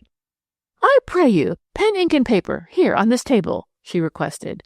Then, as he complied with alacrity, she once more turned to her nephew, and pointing to the writing materials, "Sit down and write, Amédée," she commanded. "Write what?" he queried. "A confession, my nephew," said the old woman with a shrill laugh. "A confession of those little peccadillos of yours, which, unless I come to your rescue now, will land you for 7 years in a penal settlement, if I mistake not. My fine nephew?" "A confession?" retorted Amédée de Terhoven savagely. "Do you take me for a fool?" "No, my nephew, I take you for a wise man, who understands that his dear aunt will not buy those interesting forgeries perpetrated by Monsieur le Marquis Amédée de Terhoven, and offered to her by Rubinstein the moneylender, unless that confession is written and signed by you. Write, Amédée, write that confession, my dear nephew, if you do not wish to see yourself in the dock on a charge of forging your aunt's name to a bill of 100,000 francs. Amédée muttered a curse between his teeth. Obviously the old woman's shaft had struck home. He knew himself to be in a hopeless plight. It appears that a money-lender had threatened to send the forged bills to Monsieur le Procureur de la République unless they were paid within 24 hours, and no one could pay them but Miss de Genneville, who had refused to do it except at the price of this humiliating confession. A look of intelligence passed between mother and son, intercepted by Lady Molly, and interpreted by her. It seemed to suggest the idea of humouring the old aunt, for the moment, until the forgeries were safely out of the money-lender's hands, then of mollifying her later on, when perhaps she would have forgotten, or sunk deeper into helplessness and imbecility. As if in answer to his mother's look, The young man now said curtly, "I must know what use you mean to make of the confession if I do write it." "That will depend on yourself," replied Mademoiselle dryly. "You may be sure that I will not willingly send my own nephew to penal servitude." For another moment the young man hesitated. Then he sat down, sullen and wrathful, and said, "I'll write. You may dictate." The old woman laughed a short, dry, sarcastic laugh. Then, at her dictation, Amédée wrote, "I, Amédée, Marquis de Terhoven, hereby make confession to having forged Mademoiselle Angela de Geneville's name to the annexed bills, thereby obtaining the sum of 100,000 francs from Abraham Rubinstein of Brest." "Now, Monsieur le Curé, would you kindly witness the Marquis's signature?" said the irascible old lady, when Amédée had finished writing. "And you too, my dear?" she added, turning to Lady Molly. My lady hesitated for a moment. Naturally, she did not desire to be thus mixed up in this family feud, but a strange impulse had drawn her sympathy to this eccentric old lady, who, in the midst of her semi-regal splendor, seemed so forlorn, between her nephew, who was a criminal and a blackguard, and her sister, who was but little less contemptible. Obeying this impulse, and also a look of entreaty from the curé, she affixed her own signature as witness to the document, and this despite the fact that both the Marquise and her son threw her a look of hate which might have made a weaker spirit tremble with foreboding. Not so Lady Molly. Those very same threatening looks served but to decide her. Then, at Mademoiselle's command, she folded up the document, slipped it into an envelope, sealed it, and finally addressed it to Monsieur le Procureur de la République, resident at Cannes. Amédée watched all these proceedings with eyes that were burning with impotent wrath. "This letter," now resumed the old lady more calmly, "will be sent under cover to my lawyer, Maître Vendôme of Paris, who drew up my will, with orders only to post it in case of certain eventualities, which I will explain later on. In the meanwhile, my dear nephew, you may apprise your friend Abraham Rubinstein that I will buy back those interesting forgeries of yours on the day on which I hear from Maître Vendôme that he has safely received my letter with this enclosure." "This is infamous!" here broke in the Marquise, rising in full wrath, unable to control herself any longer. "I'll have you put under restraint as a dangerous lunatic. Then, of course, I could not buy back the bills from Rubinstein," rejoined Mademoiselle calmly. Then, as the Marquise subsided, cowed, terrified, realizing the hopelessness of her son's position, the old lady turned placidly to my dear lady, whilst her trembling fingers once more clutched the slender hand of her newly found English friend. "I have asked you, my dear, and Monsieur le Curé, to come to me today," she said, "because I wish you both to be of assistance to me in carrying out my dying wishes. You must promise me most solemnly, both of you, that when I am dead you will carry out these wishes to the letter. Promise!" she added, with passionate earnestness. The promise was duly given by Lady Molly and the old curé. Then Mademoiselle resumed more calmly. "And now I want you to look at that clock," she said abruptly, with seeming irrelevance. "It is an old heirloom which belonged to the former owners of Porhoët, and which I bought along with the house. You will notice that it is one of the most remarkable pieces of mechanism which brain of man has ever devised, for it has this great peculiarity, that it goes for 366 days consecutively, keeping most perfect time. When the works have all but run down, the weights, which are enormous, release a certain spring, and the great doors of the case open of themselves, thus allowing the clock to be wound up. After that is done, and the doors pushed to again, no one can open them until another 366 days have gone by, that is to say, not without breaking the case to pieces." Lady Molly examined the curious old clock with great attention. Vaguely she guessed already what the drift of the old lady's curious explanations would be. "2 days ago," continued Mademoiselle, "the clock was opened, and Monsieur le Curé wound it up. But before I pushed the doors to again, I slipped certain papers into the case. You remember, monsieur?" "Yes, mademoiselle, I remember," responded the old man. "Those papers were my last will and testament, bequeathing all I possessed to the parish of Porhoët," said Miss de Genneville dryly. "And now the doors of the massive case are closed. No one can get at my will for another 364 days. No one, she added with a shrill laugh. Not even my nephew, Amédée de Terhoven. A silence ensued, only broken by the rustle of Madame la Marquise's silk dress as she shrugged her shoulders and gave a short, sarcastic chuckle. My dear, resumed Mademoiselle, looking straight into Lady Molly's eager, glowing face, you must promise me that, 364 days hence, that is to say, on the 20th September next year, you and Monsieur le Curé, or one of you if the other be incapacitated, will be present in this room at this hour when the door of the clock will open. You will then wind up the family heirloom, take out the papers which you will find buried beneath the weights, and hand them over to Maître Vendôme for probate at the earliest opportunity. Monseigneur, the Bishop of Caen, the mayor of this commune, and the sous-préfet of this department have all been informed of the contents of my will, and also that it is practically in the keeping of the Curé de Porhoët, who, no doubt, realizes what the serious consequences to himself would be if he failed to produce the will at the necessary time. The poor curé gasped in terror. But, he stammered meekly, I may be forcibly prevented from entering the house. I might be ill, or— He shuddered with an unavowable fear, then added more calmly, I might be unjustly accused, then, of stealing the will, of defrauding the poor poet in favour of Mademoiselle's direct heirs. Have no fear, my good friend, said Mademoiselle dryly. Though I have one foot in the grave, I am not quite so imbecile as my dear sister and nephew here would suggest.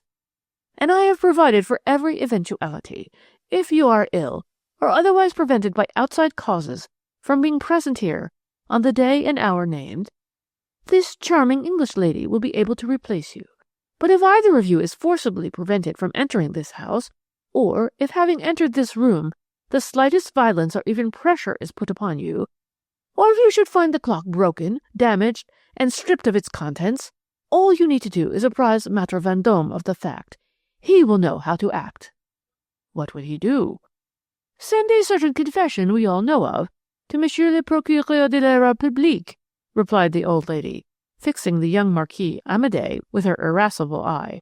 That same confession, she continued lightly, Maître Vendôme is instructed to destroy, if you, monsieur, and my English friend here, and the clock, are all undamaged on the eventful day.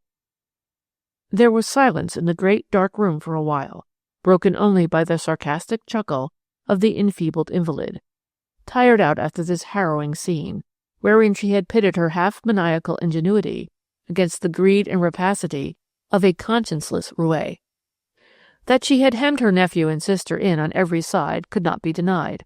Lady Molly herself felt somewhat awed at this weird revenge conceived by the outraged old lady against her grasping relatives.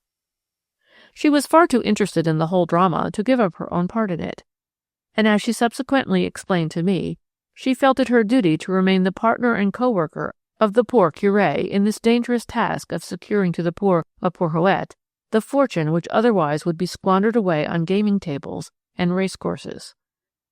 For this, and many reasons too complicated to analyze, she decided to accept her share in the trust imposed upon her by her newly found friend.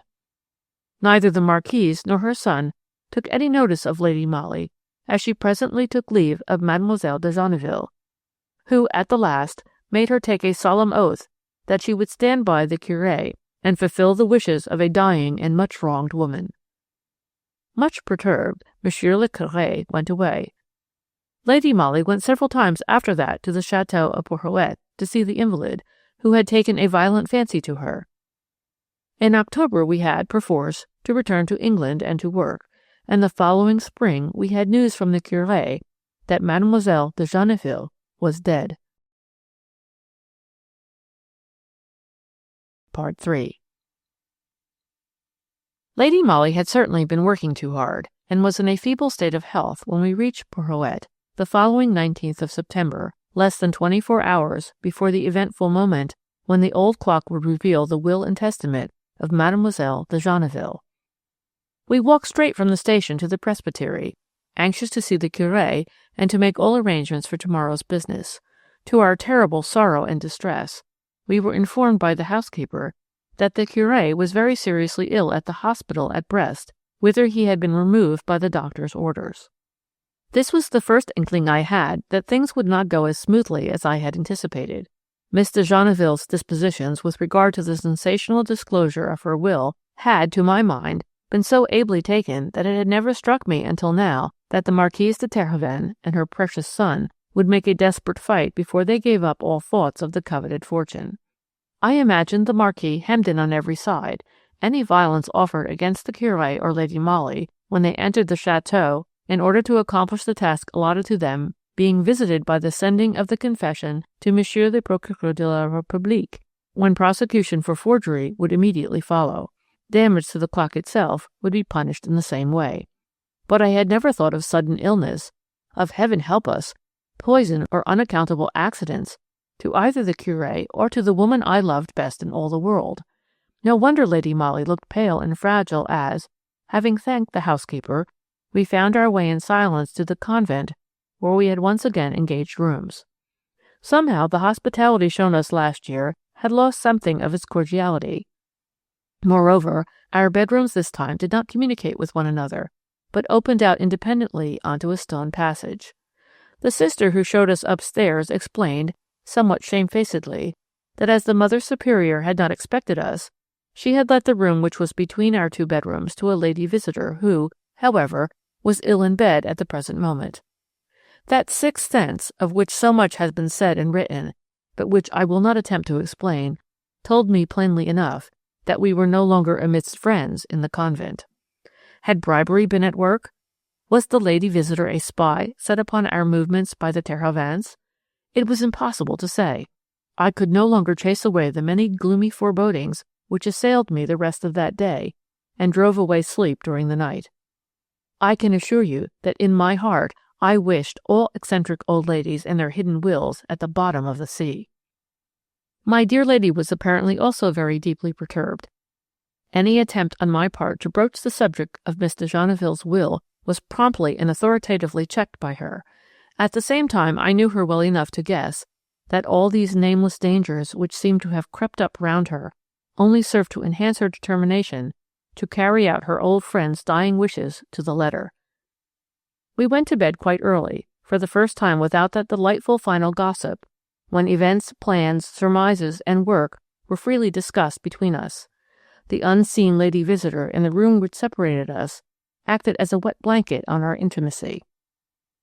I stayed with Lady Molly until she was in bed. She hardly talked to me whilst she undressed, but when I kissed her good night, she whispered almost inaudibly right into my ear, "The Terhoven factor are at work.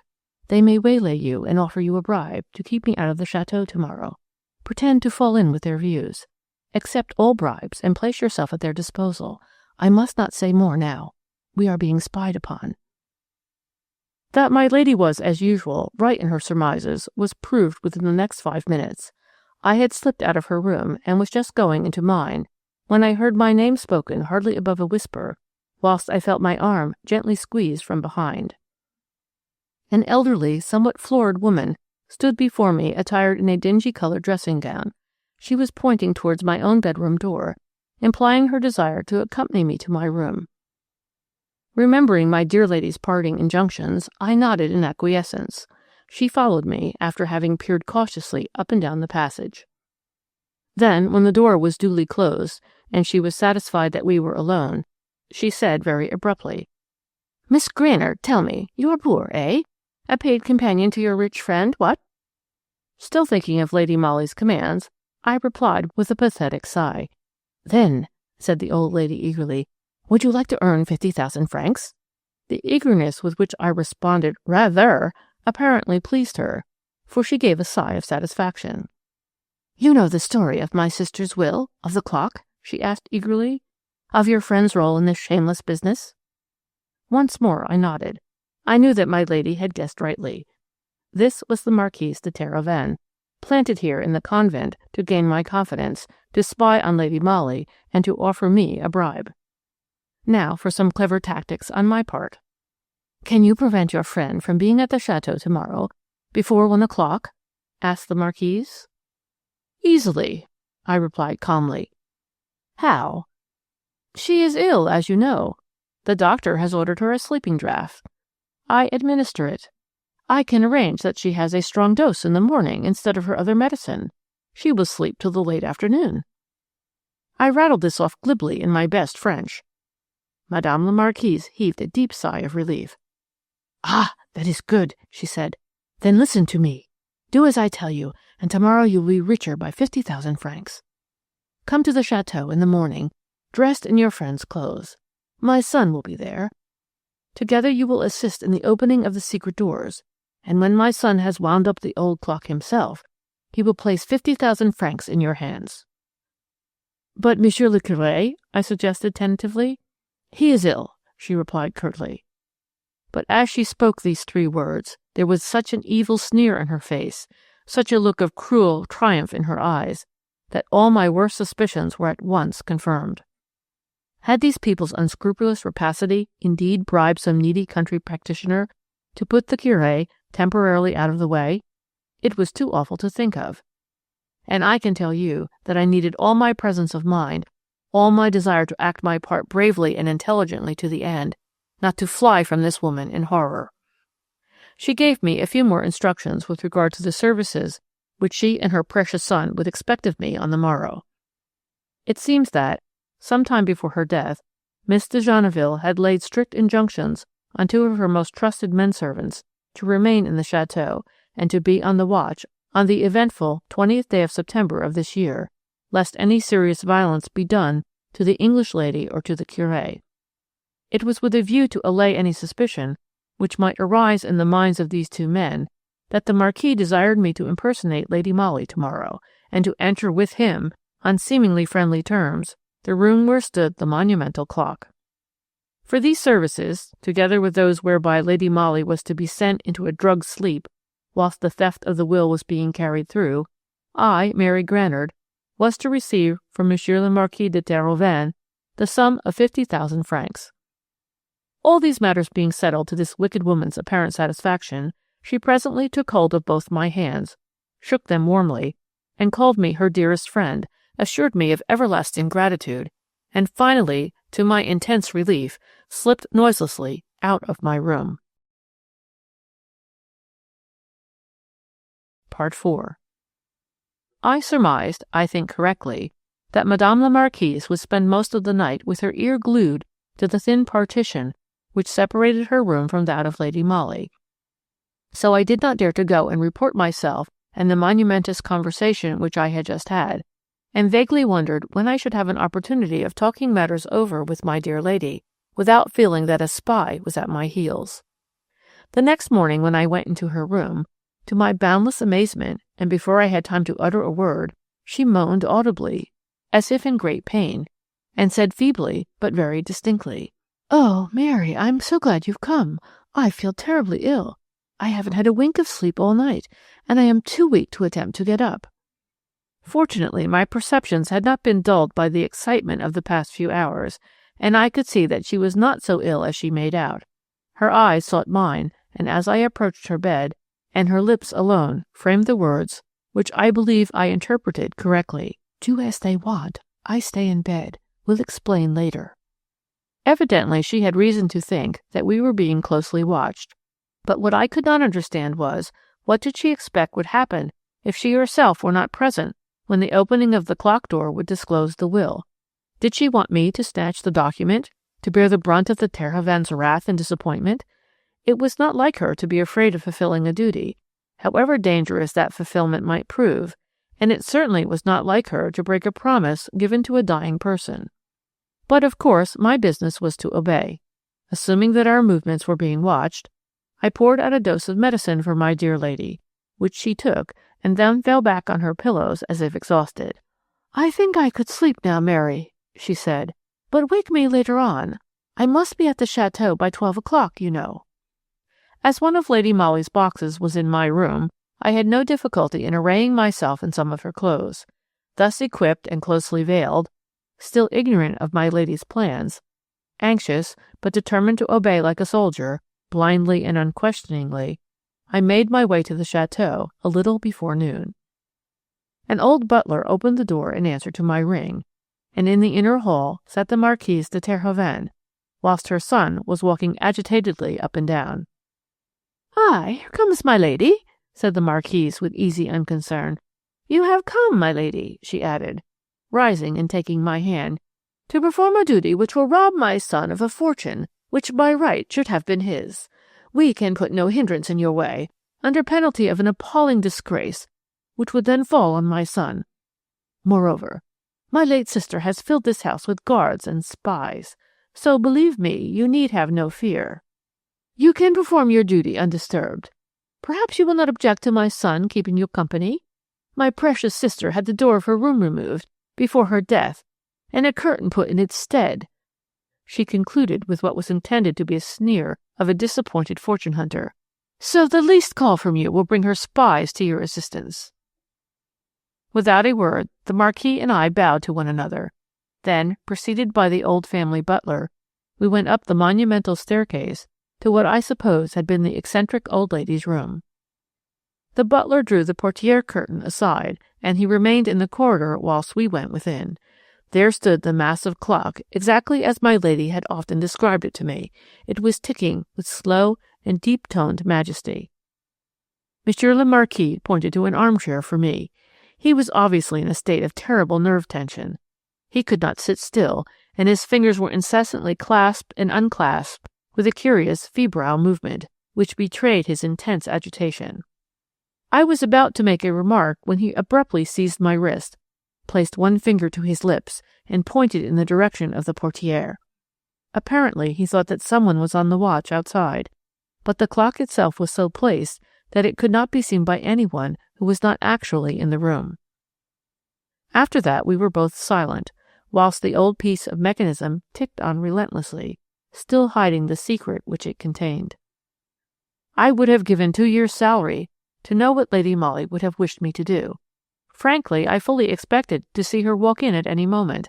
I could not bring myself to believe that she meant to shirk her duty. But she had said to me, "Fall in with their views," so that when, presently, the Marquis beckoned to me across the room to come and examine the clock, I obeyed readily enough. I felt by that time as if my entire body was stuffed with needles and pins, which were pricking my nerves and skin until I could have yelled with the agony of the sensation. I walked across the room as if in a dream, and looked at the curious clock which, in less than 15 minutes, would reveal its hidden secret. I suppose cleverer people than poor Mary Granard could enter into long philosophical disquisitions as to this dumb piece of mechanism which held the fate of this ruined, unscrupulous gambler safely within its doors. But I was only conscious of that incessant tick, tick, tick, whilst my eyes literally ached with staring at the door. I don't know now how it all happened, for, of course, I was taken unawares. But the next moment I found myself quite helpless, hardly able to breathe, for a woolen scarf was being wound round my mouth, whilst 2 strong arms encircled my body so that I could not move. "This is only a protection for myself, my dear Miss Granard," a trembling voice whispered in my ear. "Keep quite still. No harm will come to you. In 10 minutes you shall have your 50,000 francs in your pocket, and can walk unconcernedly out of the chateau. Neither your English lady nor Monsieur le Curé can say that they suffered any violence, nor will the clock be damaged. What happens after that, I care not. The law cannot wrest the old fool's fortune from me, once I have destroyed her accursed will." To begin to tell you what passed in my mind then were an impossibility. Did I actually guess what would happen, and what my dear lady had planned? Or was it merely the engrafted sympathy which exists between her and me, which caused me to act blindly in accordance with her wishes? "Fall in with their views, take their bribes," she had said, and I, like a soldier, obeyed this command to the letter. I remained absolutely still, scarcely moving an eyelid, as I watched the face of the clock, the minutes speeding on, now 3, now 5, now 10. I could hear the Marquis's stertorous breathing close beside me. Was I dreaming, or did I really see now a dark line, the width of a hair, between the massive double doors of the clock case? Oh, how my pulses throbbed! The dark line was widening perceptibly. The doors were slowly opening. For the moment I almost felt in sympathy with the blackguard who was on the watch with me. His agitation must have been the most exquisite torture. Now we could distinctly see the glimmer of white paper, not pressed down by the ponderous weights, but lying loosely just inside the doors, and anon, as the aperture widened, the papers fell out just at my feet. With a smothered, gurgling exclamation which I will not attempt to describe, the Marquis literally fell on that paper. Like a hungry beast upon its prey, he was on his knees before me, and I could see that the paper was a square envelope which, with a trembling hand, he tore open. It contained a short document whereon the signature Amédée de Terhoven was clearly visible. It was the confession of forgery made by the young Marquis just a year ago. There were also a few banknotes, some 100,000 francs, perhaps. The young man threw them furiously aside, and once more turned to the clock. The doors were wide open, but they revealed nothing save the huge and complicated mechanism of the clock. Mademoiselle de Genneville, eccentric and far-seeing to the last, had played this gigantic hoax on her scheming relatives. Whilst they directed all their unscrupulous energies towards trying to obtain possession of her will in one place, she had calmly put it securely somewhere else. Meanwhile, Monsieur le Marquis had sufficient presence of mind, and, I must own, sufficient dignity, not only to release me from my bonds, but also to offer me the 50,000 francs which he had promised me. "I can wind up the clock now," he said dully, "and you can walk straight out of this place. No one need know that you impersonated your friend. She, no doubt, knew of this hoax. Therefore we found the scheme to keep her out of the way so easy of accomplishment. It was a grisly joke, wasn't it? How the old witch must be chartling in her grave." Needless to say, I did not take his money. He escorted me downstairs silently, subdued, no doubt, by the spirit of hatred which had followed him up from the land of shadows. He even showed no surprise when, on reaching the hall, he was met by his late aunt's lawyer, Maître Vendôme, and also by Lady Molly, who had just arrived. Madame la Marquise de Terhoven was nowhere to be seen. My dear lady smiled at me approvingly, and when I came near, she contrived to draw me aside and to whisper hurriedly, "You have done admirably, Mary. I came to fetch you. But now that this young blackguard is thoroughly outwitted, we may as well go, for our work here is done." The Marquis did not even glance at her as she slightly bowed her head to him, took leave of Maître Vendôme, and finally walked out of the chateau with me. As soon as we were out in the open air, I begged for an explanation. "Maître Vendôme has mademoiselle's will," she replied. "She had enjoined him to read it in the chateau, today in the presence of 3 trustees appointed for the poor of Poète, who inherit all her wealth." "And the Terhovens?" I asked. "They've got his confession back," she said dryly, "and they will receive an annuity from the trustees." "And you knew this all along," I rejoined somewhat reproachfully. "Yes, so did the curé. But mademoiselle made me swear a most solemn oath not to reveal her secret, even to you.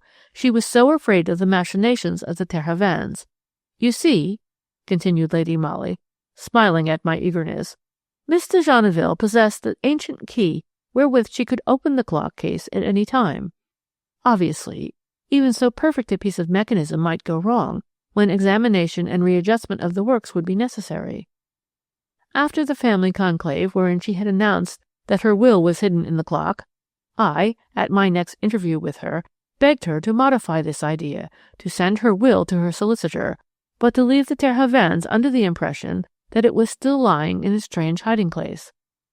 At first she refused to listen to me or to discuss the subject, but I am happy to say that I finally succeeded in persuading her, with what result you already know." "But poor Monsieur the Curé!" I ejaculated. Her bright eyes gleamed with merriment. Oh, that was the final little hoax. He himself, poor dear, was afraid lest he might blurt out the whole thing. His illness was partly a sham, and he is quite all right again now, but the doctor at the Brest Hospital is a great friend of his, and is keeping him there until all this business has blown over. I was the only one who was kept in the dark, I concluded ruefully. "Yes, Mary dear," said my dear lady gently. "It was a promise, remember. But I never thought that we should get so much excitement outside our own professional work." It certainly had been a non-professional experience, but here too, as in the detection of crime, Her keen intuition had proved more than a match for an unscrupulous blackguard. And certainly, on the 20th day of September last, I lived through the most exciting 10 minutes of my life. Chapter 7, A Christmas Tragedy, Part 1. It was a fairly merry Christmas party, although the surliness of our host somewhat marred the festivities. But imagine two such beautiful young women as my own dear lady and Margaret Seeley, and a Christmas Eve Cinderella in the beautiful ballroom at Clavier Hall, and you will understand that even Major Seeley's well-known cantankerous temper could not altogether spoil the merriment of a good old-fashioned festive gathering. It is a far cry from a Christmas Eve party to a series of cattle-maiming outrages, yet I am forced to mention these now, for although they were ultimately proved to have no connection with the murder of the unfortunate Major, yet they were undoubtedly the means whereby the miscreant was enabled to accomplish the horrible deed with surety, swiftness, and, as it turned out afterwards, a very grave chance of immunity. Everyone in the neighborhood had been taking the keenest possible interest in those dastardly outrages against innocent animals. They were either the work of desperate ruffians who stick at nothing in order to obtain a few shillings, or else of madmen with weird propensities for purposeless crimes. Once or twice suspicious characters had been seen lurking about in the fields, and on more than one occasion a cart was heard in the middle of the night driving away at furious speed. Whenever this occurred, the discovery of a fresh outrage was sure to follow. But so far, the miscreants had succeeded in baffling not only the police, but also the many farmhands who had formed themselves into a band of volunteer watchmen, determined to bring the cattle maimers to justice. We had all been talking about these mysterious events during the dinner which preceded the dance at Clavier Hall. But later on, when the young people had assembled, and when the first strains of the Merry Widow waltz had set us aglow with prospective enjoyment, the unpleasant topic was wholly forgotten. The guests went away early, Major Seeley, as usual, doing nothing to detain them, and by midnight all of us who were staying in the house had gone up to bed. My dear lady and I shared a bedroom and dressing-room together, our windows giving on the front. Clavier Hall is, as you know, not very far from York, on the other side of Bishopthorpe, and is one of the finest old mansions in the neighborhood, its only disadvantage being that, in spite of the gardens being very extensive in the rear, the front of the house lies very near the road. It was about 2 hours after I had switched off the electric light and called out "Good night" to my dear lady, that something roused me out of my first sleep. Suddenly I felt very wide awake and sat up in bed. Most unmistakably, though still from some considerable distance along the road, came the sound of a cart being driven at unusual speed. Evidently my dear lady was also awake. She jumped out of bed, and drawing aside the curtains, looked out of the window. The same idea had, of course, flashed upon us both at the very moment of waking. All the conversations anent the cattle maimers and their cart, which we had heard since our arrival at Clavier, recurring to our minds simultaneously. I had joined Lady Molly beside the window, and I don't know how many minutes we remained there in observation, not more than 2 probably, for anon the sound of the cart died away in the distance along a side road. Suddenly we were startled with a terrible cry of "Murder! Help! Help!" issuing from the other side of the house, followed by an awful, deadly silence. I stood there near the window shivering with terror, while my dear lady, having already turned on the light, was hastily slipping into some clothes. The cry had, of course, aroused the entire household, but my dear lady was even then the first to get downstairs, and to reach the garden door at the back of the house, whence the weird and despairing cry had undoubtedly proceeded. That door was wide open.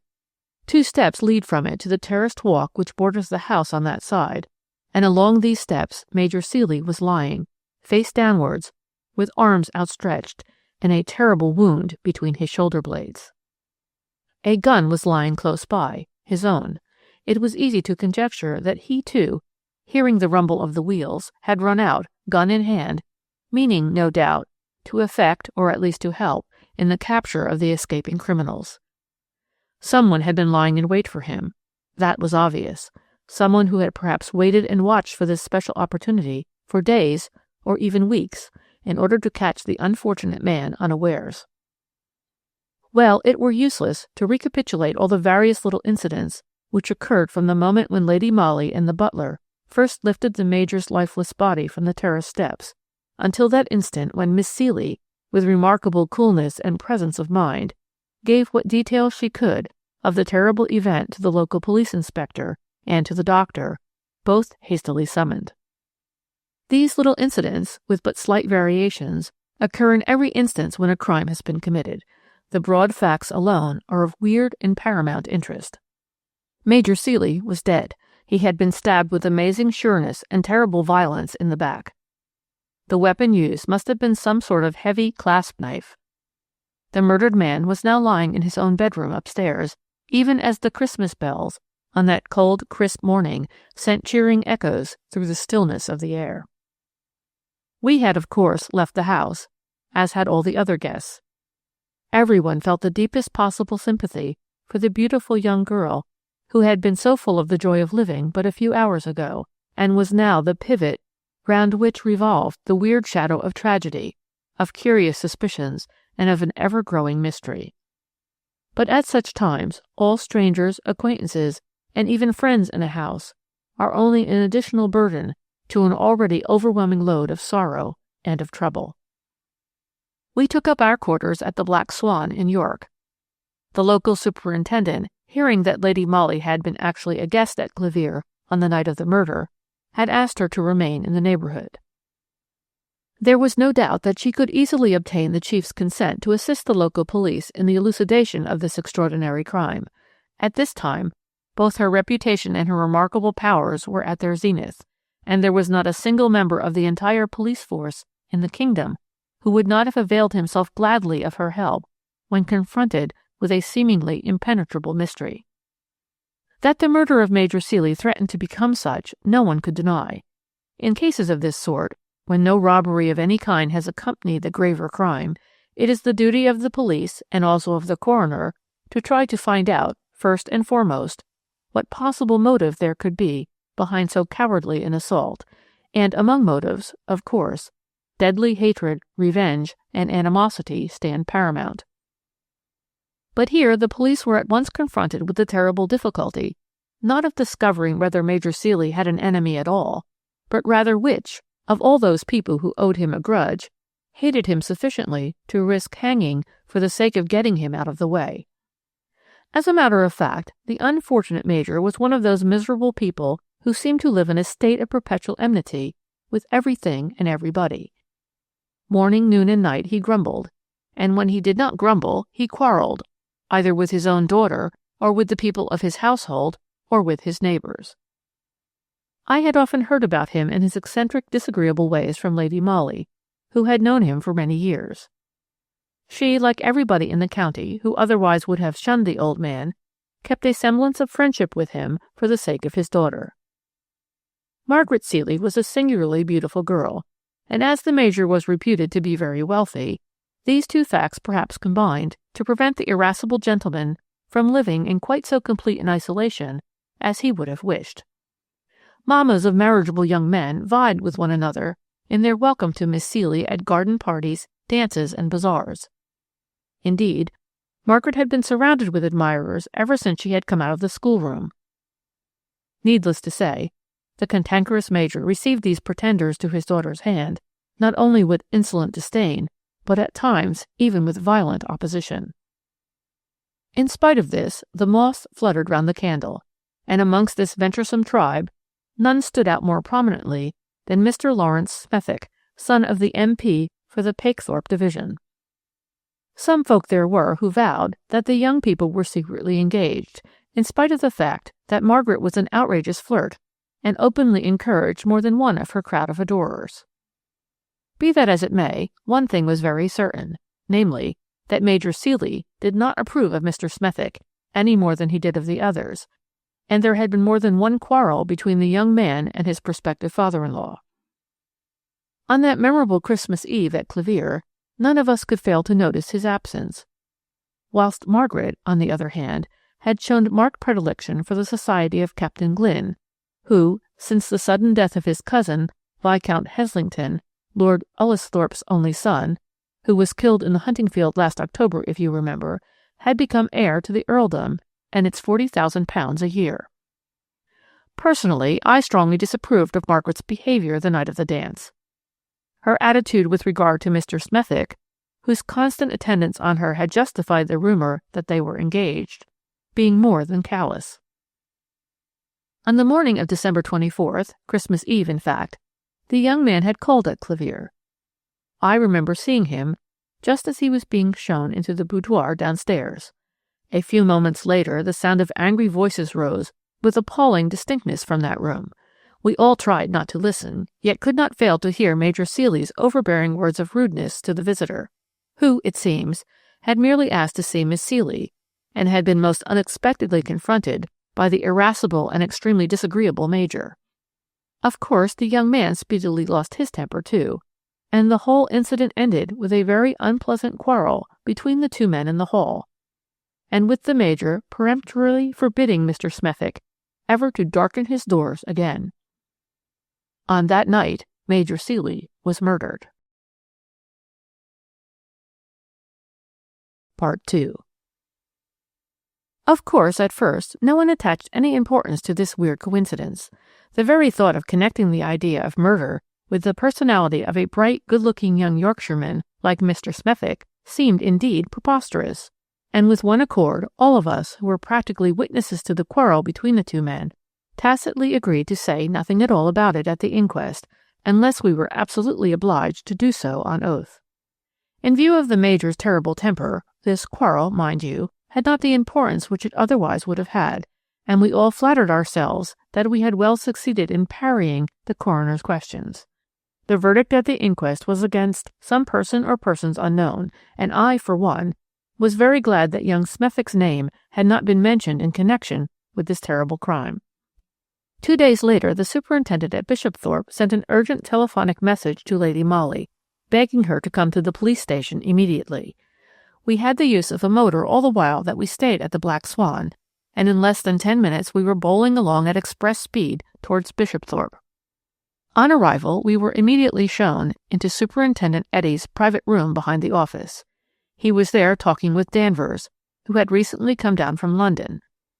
In a corner of the room, sitting very straight on a high-backed chair, was a youngish woman of the servant class, who, as we entered, cast a quick, and I thought suspicious, glance at us both. She was dressed in a coat and skirt of shabby-looking black, and although her face might have been called good-looking, for she had fine, dark eyes, her entire appearance was distinctly repellent. It suggested slatternliness in an unusual degree. There were holes in her shoes and in her stockings, the sleeve of her coat was half unsewn, and the braid on her skirt hung in loops all around the bottom. She had very red and very coarse-looking hands, and undoubtedly there was a furtive expression in her eyes, which, when she began speaking, changed to one of defiance. Eddy came forward with great alacrity when my dear lady entered. He looked perturbed, and seemed greatly relieved at the sight of her. "She is the wife of one of the outdoor men at Clevere," he explained rapidly to Lady Molly, nodding in the direction of the young woman, "and she has come here with such a queer tale that I thought you would like to hear it." "She knows something about the murder?" asked Lady Molly. "No, I didn't say that," here interposed the woman roughly. "Don't you go and tell no lies, Master Inspector. I thought as how you might wish to know what my husband saw on the night when the Major was murdered, that's all, and I've come to tell you." "Why didn't your husband come himself?" asked Lady Molly. "Oh, Haggett ain't well enough, she began explaining, with a careless shrug of the shoulders, so to speak. "The fact of the matter is, my lady," interposed Eddy, "this woman's husband is half-witted. I believe he is only kept on in the garden because he is very strong and can help with the digging. It is because his testimony is so little to be relied on that I wish to consult you as to how we should act in the matter." "What is his testimony, then?" "Tell this lady what you have just told us, Mrs. Haggett, will you?" said Eddy curtly. Again that quick, suspicious glance shot into the woman's eyes. Lady Molly took the chair which Danvers had brought forward for her, and sat down opposite Mrs. Haggett, fixing her earnest, calm gaze upon her. "There's not much to tell," said the woman sullenly. "Haggett is certainly queer in his head sometimes, and when he is queer, he goes wandering about the place o' nights." "Yes?" said my lady, for Mrs. Haggett had paused a while, and now seemed unwilling to proceed. "Well," she resumed with sudden determination, "he had got up one of his queer fits on Christmas Eve, and didn't come in till long after midnight. He told me as how he'd seen a young gentleman prowling about a garden on the terrace side. He heard the cry of murder and help soon after that, and ran home because he was frightened." "Home?" said Lady Molly quietly. "Where is home?" "The cottage where we live, just back of the kitchen garden." "Why didn't you tell all this to the superintendent before?" "Because Haggett only told me last night, when he seemed less queer-like. He is mighty silent when the fits are on him." "Did he know who the gentleman was whom he saw?" "No, ma'am. I don't suppose he did. Leastwise, he wouldn't say, but—" "Yes, but—" "He found this in the garden yesterday," said the woman, holding out a screw of paper which apparently she had held tightly clutched up till now. "And maybe that's what brought Christmas Eve and the murder back to his mind." Lady Molly took the thing from her and undid the soiled bit of paper with her dainty fingers. The next moment she held up for Eddie's inspection a beautiful ring composed of an exquisitely carved moonstone surrounded with diamonds of unusual brilliance. At the moment the setting and the stones themselves were marred by scraps of sticky mud which clung to them, the ring obviously having lain on the ground, and perhaps being trampled on for some days, and then been only very partially washed. "At any rate, you can find out the ownership of the ring," commented my dear lady after a while, in answer to Eddie's silent attitude of expectancy. "There would be no harm in that." Then she turned once more to the woman. "I'll walk with you to your cottage, if I may," she said decisively, "and have a chat with your husband. Is he at home?" I thought Mrs. Haggett took this suggestion with marked reluctance. I could well imagine from her own personal appearance that her home was most unlikely to be in a fit state for a lady's visit. However, she could, of course, do nothing but obey, and after a few muttered words of grudging acquiescence, she rose from her chair and stalked towards the door, leaving my lady to follow as she chose. Before going, however, she turned and shot an angry glance at Eddie. "You'll give me back the ring, Master Inspector," she said with her usual tone of sullen defiance. "Findings is keepings, you know." "I'm afraid not," replied Eddie curtly, "but there's always the reward offered by Miss Seeley for information which would lead to the apprehension of her father's murderer. You may get that, you know. It is £100. "Yes, I knew that," she remarked dryly, as, without further comment, she finally went out of the room. Part 3. My dear lady came back very disappointed from her interview with Haggett. It seems that he was indeed half-witted, almost an imbecile in fact, with but a few lucid intervals, of which this present day was one. But, of course, his testimony was practically valueless. He reiterated the story already told by his wife, adding no details. He had seen a young gentleman roaming on the terraced walk on the night of the murder. He did not know who the young gentleman was. He was going homewards when he heard the cry of murder, and ran to his cottage because he was frightened.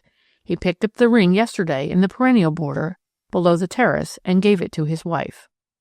2 of these brief statements made by the imbecile were easily proved to be true, and my dear lady had ascertained this before she returned to me. One of the Clevere undergardeners said he had seen Haggett running home in the small hours of that fateful Christmas morning. He himself had been on the watch for the cattle maimers that night, and remembered the little circumstance quite plainly. He added that Haggett certainly looked to be in a panic. Then Newby, another outdoorman at the Hall, saw Haggett pick up the ring in the perennial border and advised him to take it to the police. Somehow, all of us who were so interested in that terrible Christmas tragedy felt strangely perturbed at all this. No names had been mentioned as yet, but whenever my dear lady and I looked at one another, or whenever we talked to Eddie or Danvers, we all felt that a certain name, one particular personality, was lurking at the back of all our minds. The 2 men, of course, had no sentimental scruples to worry them. Taking the Haggett story merely as a clue, they worked diligently on that, with the result that 24 hours later, Eddie appeared in our private room at the Black Swan, and calmly informed us that he had just got a warrant out against Mr. Lawrence Smethick on a charge of murder, and was on his way even now to effect the arrest. "Mr. Smethick did not murder Major Seeley," was Lady Molly's firm and only comment when she heard the news. "Well, my lady, that's as it may be," rejoined Eddie, speaking with that deference with which the entire force invariably addressed my dear lady. But we have collected a sufficiency of evidence, at any rate, to justify the arrest, and in my opinion enough of it to hang any man. Mr. Smethick purchased the moonstone and diamond ring at Nicholson's in Coney Street about a week ago. He was seen abroad on Christmas Eve by several persons, loitering about the gates of Clevere Hall, somewhere about the time when the guests were leaving after the dance, and again, some few moments after the first cry of murder had been heard. His own valet admits that his master did not get home that night until long after 2 a.m., whilst even Miss Granard here won't deny that there was a terrible quarrel between Mr. Smethick and Major Seeley, less than 24 hours before the latter was murdered. Lady Molly offered no remark to this array of facts, which Etty had thus pitilessly marshalled before us, but I could not help from exclaiming, "Mr. Smethick is innocent, I am sure." "I hope for his sake he may be," retorted Etty gravely, "but somehow 'tis a pity that he don't seem to be able to give a good account of himself between midnight and 2 o'clock on Christmas morning." "Oh," I ejaculated, "what does he say about that?" "Nothing," said the man dryly. "That's just the trouble." Well, of course, as you who read the papers will doubtless remember, Mr. Lawrence Smethick, son of Colonel Smethick, M.P. of Pakethorpe Hall, Yorks, was arrested on the charge of having murdered Major Seeley on the night of December 24th, 25th, and after the usual magisterial inquiry, was duly committed to stand his trial at the next York Assizes. I remember well that, throughout his preliminary ordeal, young Smethick bore himself like one who had given up all hope of refuting the terrible charges brought against him, and I must say, the formidable number of witnesses which the police brought up against him more than explained that attitude.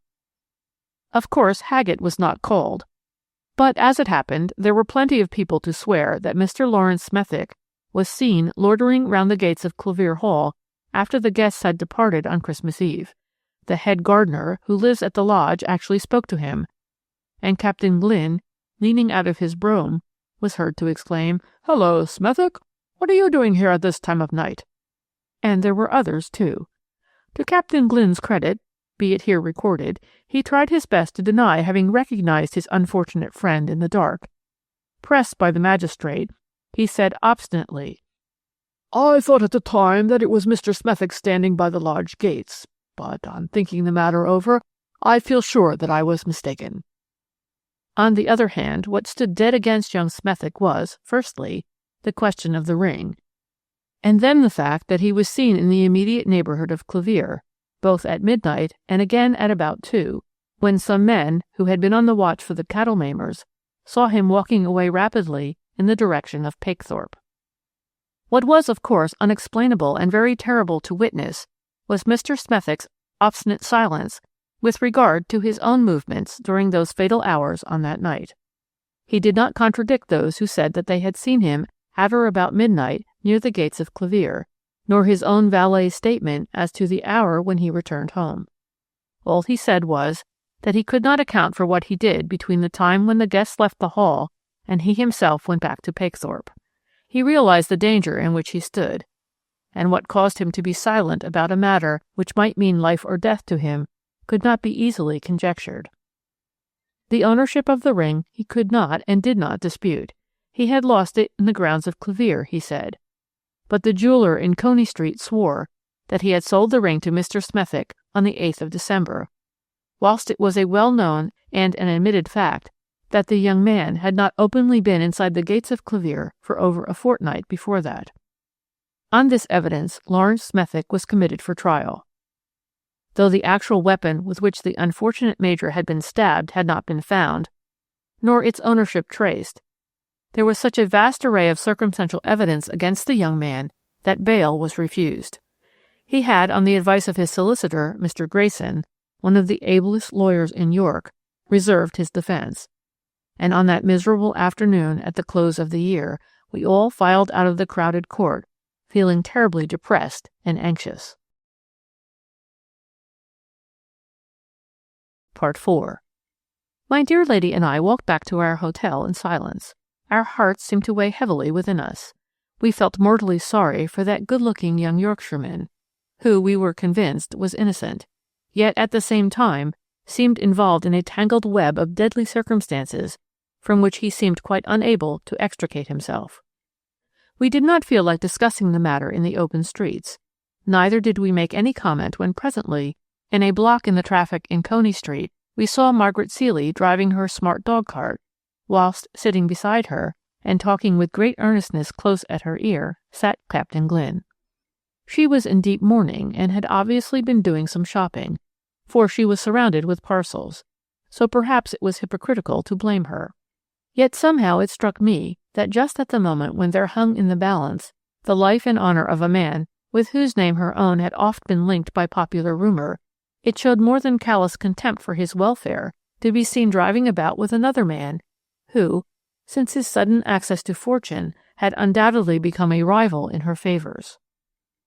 When we arrived at the Black Swan, we were surprised to hear that Mr. Grayson had called to see my dear lady, and was upstairs waiting. Lady Molly ran up to our sitting-room and greeted him with marked cordiality. Mr. Grayson is an elderly, dry-looking man, but he looked visibly affected, and it was some time before he seemed able to plunge into the subject which had brought him hither. He fidgeted in his chair, and started talking about the weather. "I am not here in a strictly professional capacity, you know," said Lady Molly presently, with a kindly smile and with a view to helping him out of his embarrassment. "Our police, I fear me, have an exaggerated view of my capacities, and the men here have asked me unofficially to remain in the neighborhood and give them my advice if they should require it. Our chief is very lenient to me, and has allowed me to stay. Therefore, if there is anything I can do—" Indeed there is," ejaculated Mr. Grayson with sudden energy. "From all I hear, there is not another soul in the kingdom but you who can save this innocent man from the gallows." My dear lady heaved a little sigh of satisfaction. She had all along wanted to have a more important finger in that Yorkshire pie. "Mr. Smethick?" she said. "Yes, my unfortunate young client," replied the lawyer. "I may as well tell you," he resumed after a slight pause, during which he seemed to pull himself together, "as briefly as possible what occurred on December 24th last, and on the following Christmas morning. You will then understand the terrible plight in which my client finds himself, and how impossible it is for him to explain his actions on that eventful night. You will understand also why I have come to ask your help and your advice. Mr. Smethick considers himself engaged to Miss Seeley. The engagement had not been made public because of Major Seeley's anticipated opposition, but the young people had been very intimate, and many letters had passed between them. On the morning of the 24th, Mr. Smethick called at the Hall, his intention then being merely to present his fiancée with the ring you know of. You remember the unfortunate contretemps that occurred. I mean the unprovoked quarrel sought by Major Seeley with my poor client, ending with the irascible old man forbidding Mr. Smethick the house. My client walked out of Clevere feeling, as you might well imagine, very wrathful. On the doorstep, just as he was leaving, he met Miss Margaret, and told her very briefly what had occurred. She took the matter very lightly at first, but finally became more serious, and ended the brief interview with the request that, since he could not come to the dance, after what had occurred, he should come and see her afterwards, meeting her in the gardens soon after midnight. She would not take the ring from him then, but talked a good deal of sentiment about Christmas morning, asking him to bring the ring to her at night, and also the letters which she had written him. Well, you can guess the rest."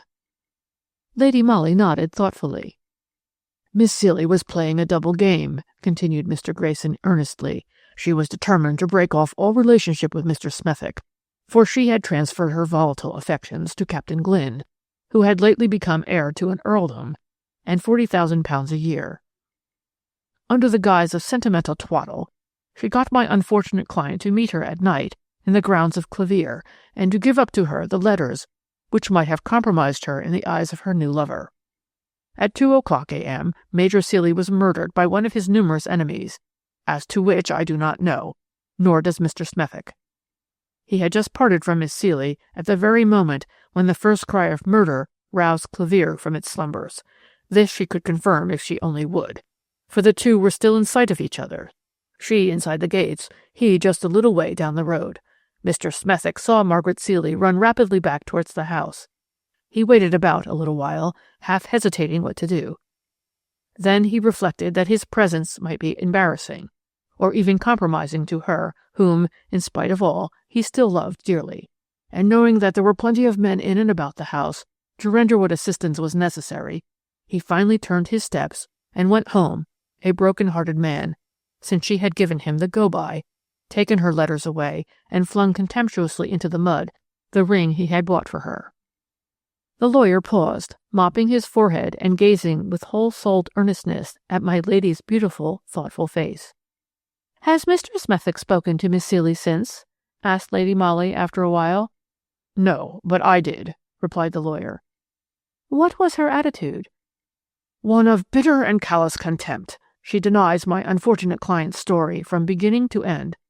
Declares that she never saw him after she bade him good morning on the doorstep of Clavier Hall, when she heard of his unfortunate quarrel with her father.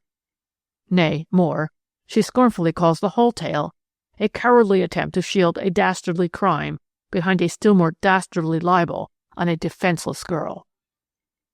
We were all silent now, buried in thought which none of us would have cared to translate into words. That the impasse seemed indeed hopeless, no one could deny. The tower of damning evidence against the unfortunate young man had indeed been built by remorseless circumstances with no faltering hand. Margaret Seeley alone could have saved him, but with brutal indifference she preferred the sacrifice of an innocent man's life and honor to that of her own chances of a brilliant marriage. There are such women in the world. Thank God, I have never met any but that one. Yet I am wrong when I say that she alone could save the unfortunate young man, who throughout was behaving with such consummate gallantry, refusing to give his own explanation of the events that occurred on that Christmas morning, unless she chose first to tell the tale. There was one present now in the dingy little room at the Black Swan who could disentangle that weird skein of coincidences, if any human being not gifted with miraculous powers could indeed do it at this 11th hour. She now said gently, "What would you like me to do in this matter, Mr. Grayson? And why have you come to me rather than to the police?" "How can I go with this tale to the police?" he ejaculated in obvious despair. "Would they not also look upon it as a dastardly libel on a woman's reputation? We have no proofs, remember, and Miss Seeley denies the whole story from first to last. No, no," he exclaimed with wonderful fervor. "I came to you because I have heard of your marvelous gifts, your extraordinary intuition. Someone murdered Major Seeley. It was not my old friend, Colonel Smethick's son. Find out who it was, then. I beg of you, find out who it was." He fell back in his chair, broken down with grief. With inexpressible gentleness, Lady Molly went up to him and placed her beautiful white hand on his shoulder. "I will do my best, Mr. Grayson," she said simply. Part 5. We remained alone and singularly quiet the whole of that evening. That my dear lady's active brain was hard at work, I could guess by the brilliance of her eyes, and that sort of absolute stillness in her person through which one could almost feel the delicate nerves vibrating. The story told her by the lawyer had moved her singularly. Mind you, she had always been morally convinced of young Smethick's innocence, but in her the professional woman always fought hard battles against the sentimentalist, and in this instance the overwhelming circumstantial evidence and the conviction of her superiors had forced her to accept the young man's guilt as something out of her ken. By his silence, too, the young man had tacitly confessed, and if a man is perceived on the very scene of a crime, both before it has been committed and directly afterwards, if something admittedly belonging to him is found within 3 yards of where the murderer must have stood, if, added to this, he has had a bitter quarrel with the victim and can give no account of his actions or whereabouts during the fatal time, it were vain to cling to optimistic beliefs in that same man's innocence. But now matters had assumed an altogether different aspect. The story told by Mr. Smethick's lawyer had all the appearance of truth. Margaret Seeley's character, her callousness on the very day when her late fiancé stood in the dock, her quick transference of her affections to the richer man, all made the account of the events on Christmas night, as told by Mr. Grayson, extremely plausible. No wonder my dear lady was buried in thought. "I shall have to take the threads up from the beginning, Mary," she said to me the following morning, when after breakfast she appeared in her neat coat and skirt, with hat and gloves, ready to go out. "So, on the whole, I think I will begin with a visit to the Haggets." "I may come with you, I suppose?" I suggested meekly. "Oh, yes," she rejoined carelessly. Somehow I had an inkling that the carelessness of her mood was only on the surface. It was not likely that she, my sweet, womanly, ultra-feminine, beautiful lady, should feel callously on this absorbing subject. We motored down to Bishopthorpe. It was bitterly cold, raw, damp, and foggy. The chauffeur had some difficulty in finding the cottage, the home of the imbecile gardener and his wife. There was certainly not much look of home about the place. When, after much knocking at the door, Mrs. Haggett finally opened it, we saw before us one of the most miserable, slatternly places I think I ever saw. In reply to Lady Molly's somewhat curt inquiry, the woman said that Haggett was in bed, suffering from one of his fits. "That is a great pity," said my dear lady, rather unsympathetically, I thought, "for I must speak with him at once." "What is it about?" asked the woman sullenly. "I can take a message." "I am afraid not," rejoined my lady. "I was asked to see Haggett personally." "By whom, I'd like to know?" she retorted, now almost insolently. "I dare say you would, but you are wasting precious time. Hadn't you better help your husband on with his clothes? This lady and I will wait in the parlor." After some hesitation, the woman finally complied, looking very sulky the while. We went into the miserable little room, wherein not only grinding poverty, but also untidiness and dirt were visible all round. We sat down on two of the cleanest-looking chairs, and waited, whilst a colloquy in subdued voices went on in the room over our heads. The colloquy, I may say, seemed to consist of agitated whispers on the one part, and wailing complaints on the other. This was followed presently by some thuds and much shuffling, and presently Haggett, looking uncared for, dirty, and unkempt, entered the parlor, followed by his wife. He came forward, dragging his ill-shod feet and pulling nervously at his forelock. "Ah," said my lady kindly, "I am glad to see you down, Haggett, though I am afraid I haven't very good news for you." "Yes, miss," murmured the man, obviously not quite comprehending what was said to him. "I represent the workhouse authorities," continued Lady Molly, "and I thought we could arrange for you and your wife to come into the Union tonight, perhaps." "The Union?" here interposed the woman roughly. "What do you mean? We ain't going to the Union." "Well, but since you are not staying here," rejoined my lady blandly, "you will find it impossible to get another situation for your husband in his present mental condition." "Miss Seeley won't give us the go-by," she retorted defiantly. "She might wish to carry out her late father's intentions," said Lady Molly with seeming carelessness. "The Major was a cruel, cantankerous brute," shouted the woman, with unpremeditated violence. "Haggett had served him faithfully for 12 years, and—" She checked herself abruptly and cast one of her quick, furtive glances at Lady Molly. Her silence now had become as significant as her outburst of rage, and it was Lady Molly who concluded the phrase for her.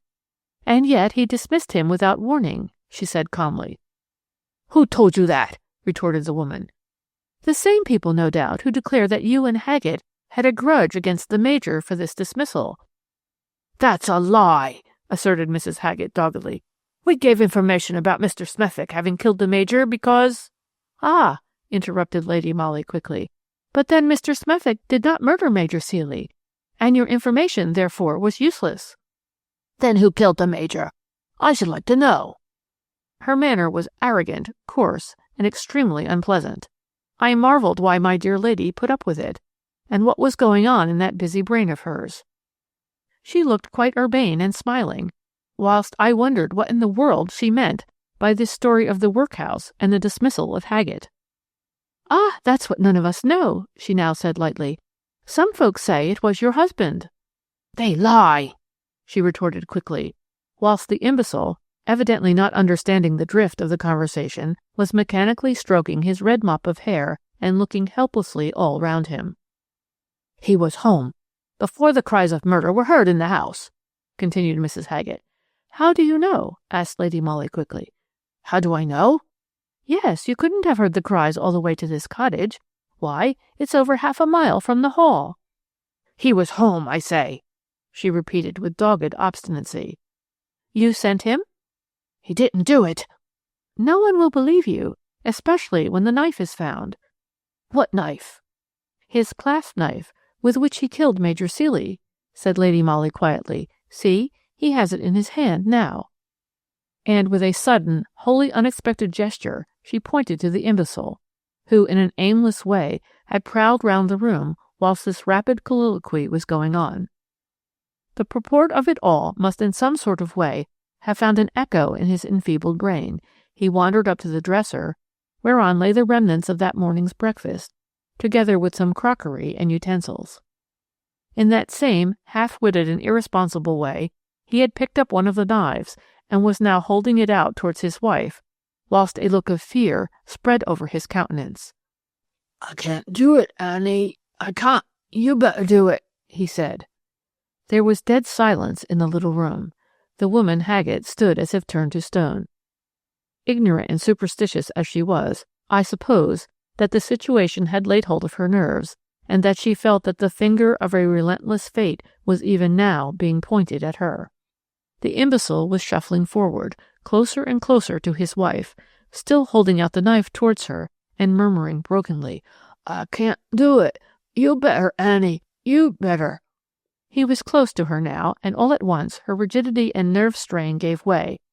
She gave a hoarse cry, and snatching the knife from the poor wretch, she rushed at him, ready to strike. Lady Molly and I were both young, active, and strong, and there was nothing of the squeamish grande dame about my dear lady when quick action was needed. But even then we had some difficulty in dragging Annie Haggett away from her miserable husband. Blinded with fury, she was ready to kill the man who had betrayed her. Finally, we succeeded in wresting the knife from her. You may be sure that it required some pluck after that to sit down again quietly and to remain in the same room with this woman, who already had one crime upon her conscience, and with this weird, half-witted creature who kept on murmuring pitiably, "You'd better do it, Annie." Well, you've read the account of the case, so you know what followed. Lady Molly did not move from that room until she had obtained the woman's full confession. All she did for her own protection was to order me to open the window and to blow the police whistle which she handed to me. The police station, fortunately, was not very far, and sound carried in the frosty air. She admitted to me afterwards that it had been foolish, perhaps, not to have brought Eddie or Danvers with her, but she was supremely anxious not to put the woman on the alert from the very start.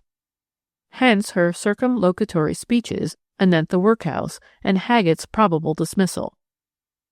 That the woman had some connection with the crime, Lady Molly, with her keen intuition, had always felt, but as there was no witness to the murder itself, and all circumstantial evidence was dead against young Smethick, there was only one chance of successful discovery, and that was the murderer's own confession.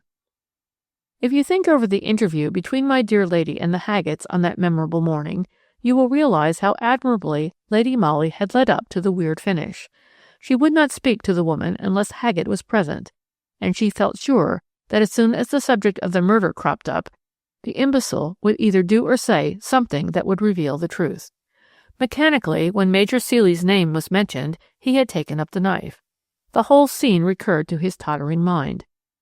That the Major had summarily dismissed him recently was one of those bold guesses which Lady Molly was wont to make. That Haggett had been merely egged on by his wife, and had been too terrified at the last to do the deed himself, was no surprise to her, and hardly one to me, whilst the fact that the woman ultimately wreaked her own passionate revenge upon the unfortunate Major was hardly to be wondered at, in the face of her own coarse and elemental personality. Cowed by the quickness of events, and by the appearance of Danvers and Eddie on the scene, she finally made full confession.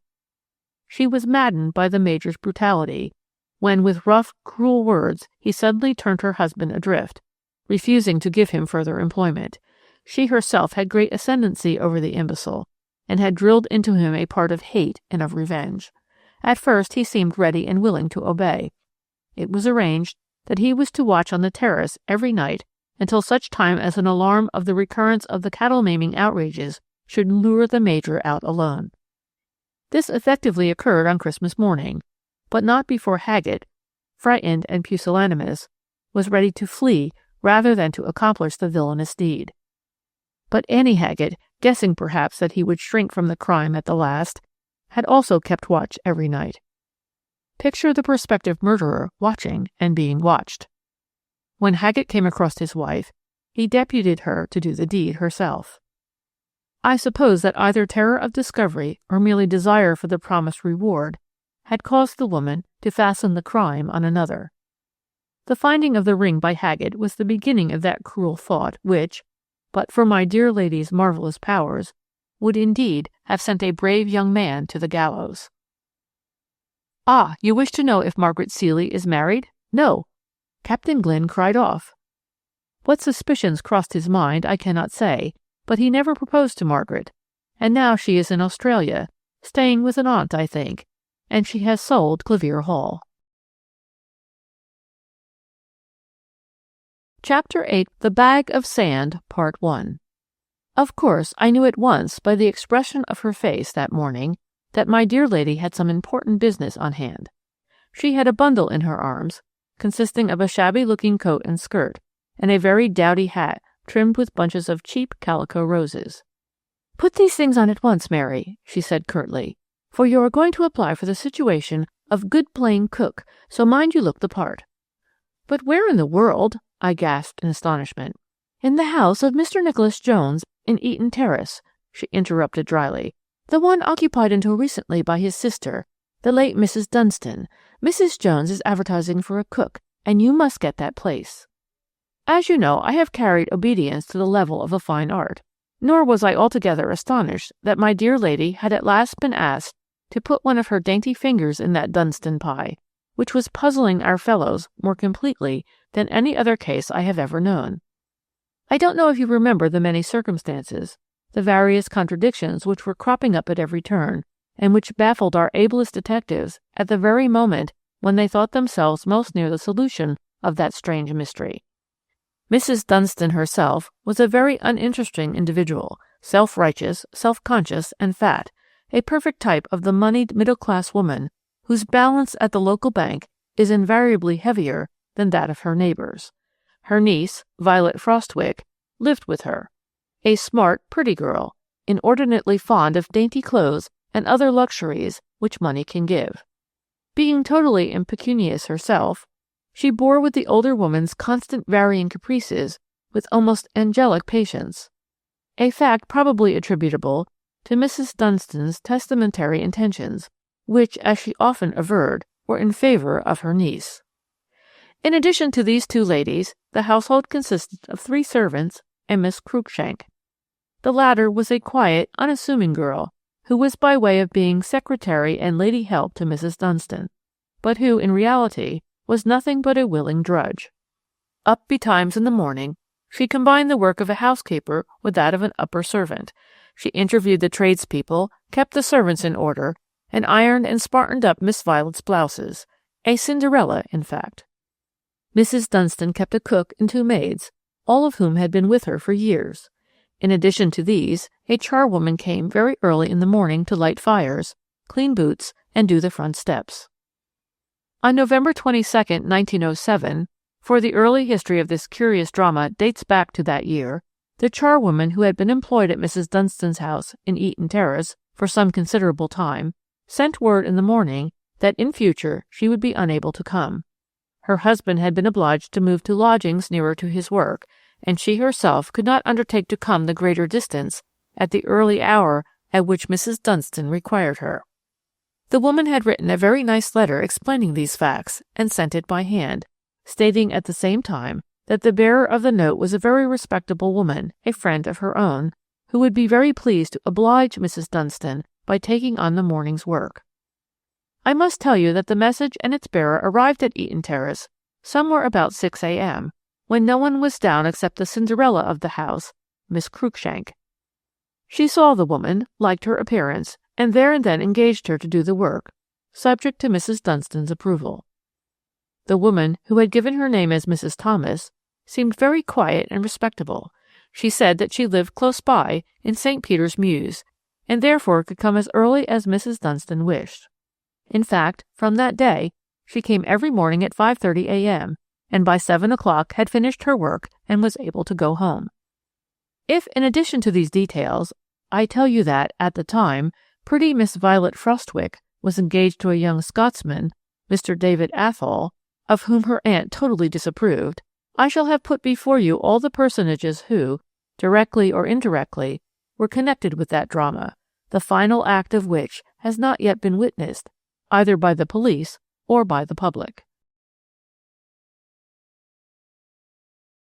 Part 2. On the following New Year's Eve, Mrs. Dunstan, as was her invariable custom on that day, went to her married brother's house to dine and see the New Year in. During her absence, the usual thing occurred at Eaton Terrace. Miss Violet Frostwick took the opportunity of inviting Mr. David Athol to spend the evening with her. Mrs. Dunstan's servants, mind you, all knew of the engagement between the young people, and with the characteristic sentimentality of their class, connived at these secret meetings and helped to hoodwink the irascible old aunt. Mr. Athol was a good-looking young man, whose chief demerit lay in his total lack of money or prospects. Also, he was by way of being an actor, another deadly sin in the eyes of the puritanically minded old lady. Already, on more than one occasion, there had been vigorous wordy wordfare twixt Mr. Athol and Mrs. Dunstan, and the latter had declared that if Violet chose to take up with this mountebank, she should never see a penny of her aunt's money now or in the future. The young man did not come very often to Eaton Terrace, but on this festive New Year's Eve, when Mrs. Dunstan was not expected to be home until long after midnight, it seemed too splendid an opportunity for an ardent lover to miss. As ill luck would have it, Mrs. Dunstan had not felt very well after her copious dinner, and her brother, Mr. Nicholas Jones, escorted her home soon after 10 o'clock. Jane, the parlour-maid, who opened the front door, was, in her own graphic language, knocked all of a heap when she saw her mistress, knowing full well that Mr. Athol was still in the dining-room with Miss Violet, and that Miss Cruikshank was at that very moment busy getting him a whisky and soda. Meanwhile, the coat and hat in the hall had revealed the young man's presence in the house. For a moment Mrs. Dunstan paused, whilst Jane stood trembling with fright. Then the old lady turned to Mr. Nicholas Jones, who was still standing on the doorstep, and said quietly, "Will you telephone over to Mr. Blenkinsop, Nick, the first thing in the morning, and tell him I'll be at his office by 10 o'clock. Mr. Blenkinsop was Mrs. Dunstan's solicitor, and as Jane explained to the cook later on, what could such an appointment mean but a determination to cut Miss Violet out of the missis's will with the proverbial shilling? After this, Mrs. Dunstan took leave of her brother and went straight into the dining-room. According to the subsequent testimony of all three servants, the mistress went on dreadful. Words were not easily distinguishable from behind the closed door, but it seems that, immediately she entered, Mrs. Dunstan's voice was raised as if in terrible anger, and a few moments later Miss Violet fled crying from the dining-room and ran quickly upstairs. Whilst the door was thus momentarily opened and shut, the voice of the old lady was heard saying, in majestic wrath, "That's what you have done. Get out of this house. As for her, she'll never see a penny of my money, and she may starve for aught I care." The quarrel seems to have continued for a short while after that, the servants being too deeply awed by those last vindictive words which they had heard to take much note of what went on subsequently. Mrs. Dunstan and Mr. Athol were closeted together for some time, but apparently the old lady's wrath did not subside, for when she marched up to bed an hour later, she was heard to say, "Out of this house she shall go, and the first thing in the morning, too. I'll have no goings-on with a mountebank like you." Miss Cruikshank was terribly upset. "It is a frightful blow for Miss Violet," she said to cook, "but perhaps Mrs. Dunstan will feel more forgiving in the morning. I'll take her up a glass of champagne now. She is very fond of that, and it will help her to get to sleep." Miss Cruikshank went up with the champagne, and told cook to see Mr. Athol out of the house. But the young man, who seemed very anxious and agitated, would not go away immediately. He stayed in the dining-room, smoking, for a while, and when the two younger servants went up to bed, he asked cook to let him remain until he had seen Miss Violet once more, for he was sure she would come down again. He had asked Miss Cruikshank to beg her to do so. Mrs. Kennett, the cook, was a kind-hearted old woman. She had taken the young people under her special protection, and felt very vexed that the course of true love should not be allowed to run quite smoothly. So she told Mr. Athol to make himself happy and comfortable in the dining-room, and she would sit up by the fire in the library until he was ready to go. The good soul thereupon made up a fire in the library, drew up a chair in front of it, and went fast to sleep. Suddenly something awoke her. She sat up and looked round in that dazed manner peculiar to people just aroused from deep sleep. She looked at the clock. It was past 3. Surely, she thought, it must have been Mr. Athol calling to her, which had caused her to wake. She went into the hall, where the gas had not yet been turned off, and there she saw Miss Violet, fully dressed and wearing a hat and coat, in the very act of going out at the front door. In the cook's own words, before she could ask a question or even utter a sound, the young girl had opened the front door, which was still on the latch, and then banged it to again, she herself having disappeared into the darkness of the street beyond. Mrs. Kennett ran to the door and out into the street as fast as her old legs would let her, but the night was an exceptionally foggy one. Violet, no doubt, had walked rapidly away, and there came no answer to Mrs. Kennett's repeated calls. Thoroughly upset, and not knowing what to do, the good woman went back into the house. Mr. Athol had evidently left, for there was no sign of him in the dining-room or elsewhere. She then went upstairs and knocked at Mrs. Dunstan's door. To her astonishment, the gas was still burning in her mistress's room, as she could see a thin ray of light filtering through the keyhole. At her first knock there came a quick, impatient answer. "What is it?" "Miss Violet, said the cook, who was too agitated to speak very coherently. "She's gone." "The best thing she could do," came promptly from the other side of the door. "You go to bed, Mrs. Kennett, and don't worry." Whereupon the gas was suddenly turned off inside the room, and, in spite of Mrs. Kennett's further feeble protest, no other word issued from the room save another impatient, "Go to bed." The cook then did as she was bid, but before going to bed she made the round of the house, turned off all the gas, and finally bolted the front door. Part 3. Some 3 hours later the servants were called, as usual, by Miss Cruikshank, who then went down to open the area door to Mrs. Thomas, the charwoman.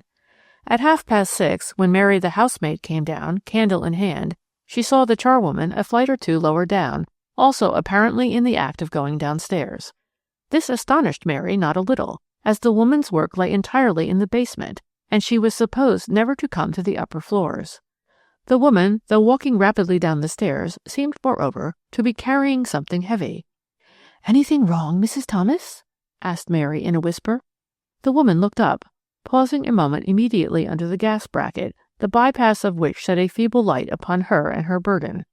The latter Mary recognized as the bag containing the sand which, on frosty mornings, had to be strewn on the front steps of the house. On the whole, though she certainly was puzzled, Mary did not think very much about the incident then. As was her custom, she went into the housemaid's closet, got the hot water for Miss Cruikshank's bath, and carried it to the latter's room, where she also pulled up the blinds and got things ready generally, for Miss Cruikshank usually ran down in her dressing-gown and came up to tidy herself later on. As a rule, by the time the 3 servants got downstairs, it was nearly 7, and Mrs. Thomas had generally gone by that time. But on this occasion Mary was earlier. Miss Cruikshank was busy in the kitchen, getting Mrs. Dunstan's tea ready. Mary spoke about seeing Mrs. Thomas on the stairs with the bag of sand, and Miss Cruikshank, too, was very astonished at the occurrence. Mrs. Kennett was not yet down, and the charwoman apparently had gone. Her work had been done as usual, and the sand was strewn over the stone steps in front, as the frosty fog had rendered them very slippery. At 7:15, Miss Cruikshank went up with Mrs. Dunstan's tea, and less than 2 minutes later a fearful scream rang through the entire house, followed by the noise of breaking crockery. In an instant, the 2 maids ran upstairs, straight to Mrs. Dunstan's room, the door of which stood wide open. The first thing Mary and Jane were conscious of was a terrific smell of gas, then of Miss Cruikshank, with eyes dilated with horror, staring at the bed in front of her, whereon lay Mrs. Dunstan, with one end of a piece of india-rubber piping still resting in her mouth, her jaw having dropped in death. The other end of that piece of piping was attached to the burner of a gas bracket on the wall close by. Every window in the room was fastened and the curtains drawn. The whole room reeked of gas. Mrs. Dunstan had been asphyxiated by its fumes.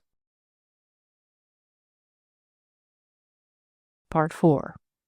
A year went by after the discovery of the mysterious tragedy, and I can assure you that our fellows at the Yard had one of the toughest jobs in connection with the case that ever fell to their lot.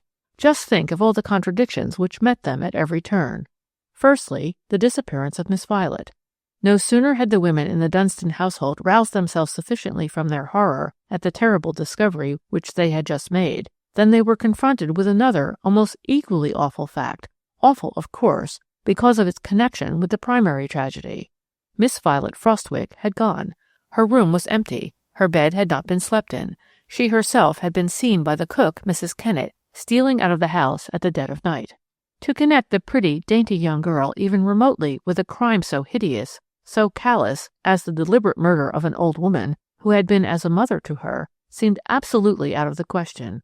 And by tacit consent, the four women, who now remained in the desolate and gloom-laden house at Eaton Terrace, forbore to mention Miss Violet Frostwicke's name either to police or doctor. Both of these, of course, had been summoned immediately, Miss Cruikshank sending Mary to the police station and thence to Dr. Falwell in Eaton Square, whilst Jane went off in a cab to fetch Mr. Nicholas Jones, who, fortunately, had not yet left for his place of business. The doctors and the police inspector's first thought, on examining the mise en scène of the terrible tragedy, was that Mrs. Dunstan had committed suicide. It was practically impossible to imagine that a woman in full possession of health and strength would allow a piece of india-rubber piping to be fixed between her teeth, and would, without a struggle, continue to inhale the poisonous fumes which would mean certain death. Yet there were no marks of injury upon the body, nothing to show how sufficient unconsciousness had been produced in the victim to permit the miscreant completing his awesome deed. But the theory of suicide set up by Dr. Falwell was promptly refuted by the most cursory examination of the room. Though the drawers were found closed, they had obviously been turned over, as if the murderer had been in search either of money or papers, or the key of the safe. The latter, on investigation, was found to be open, whilst the key lay on the floor close by.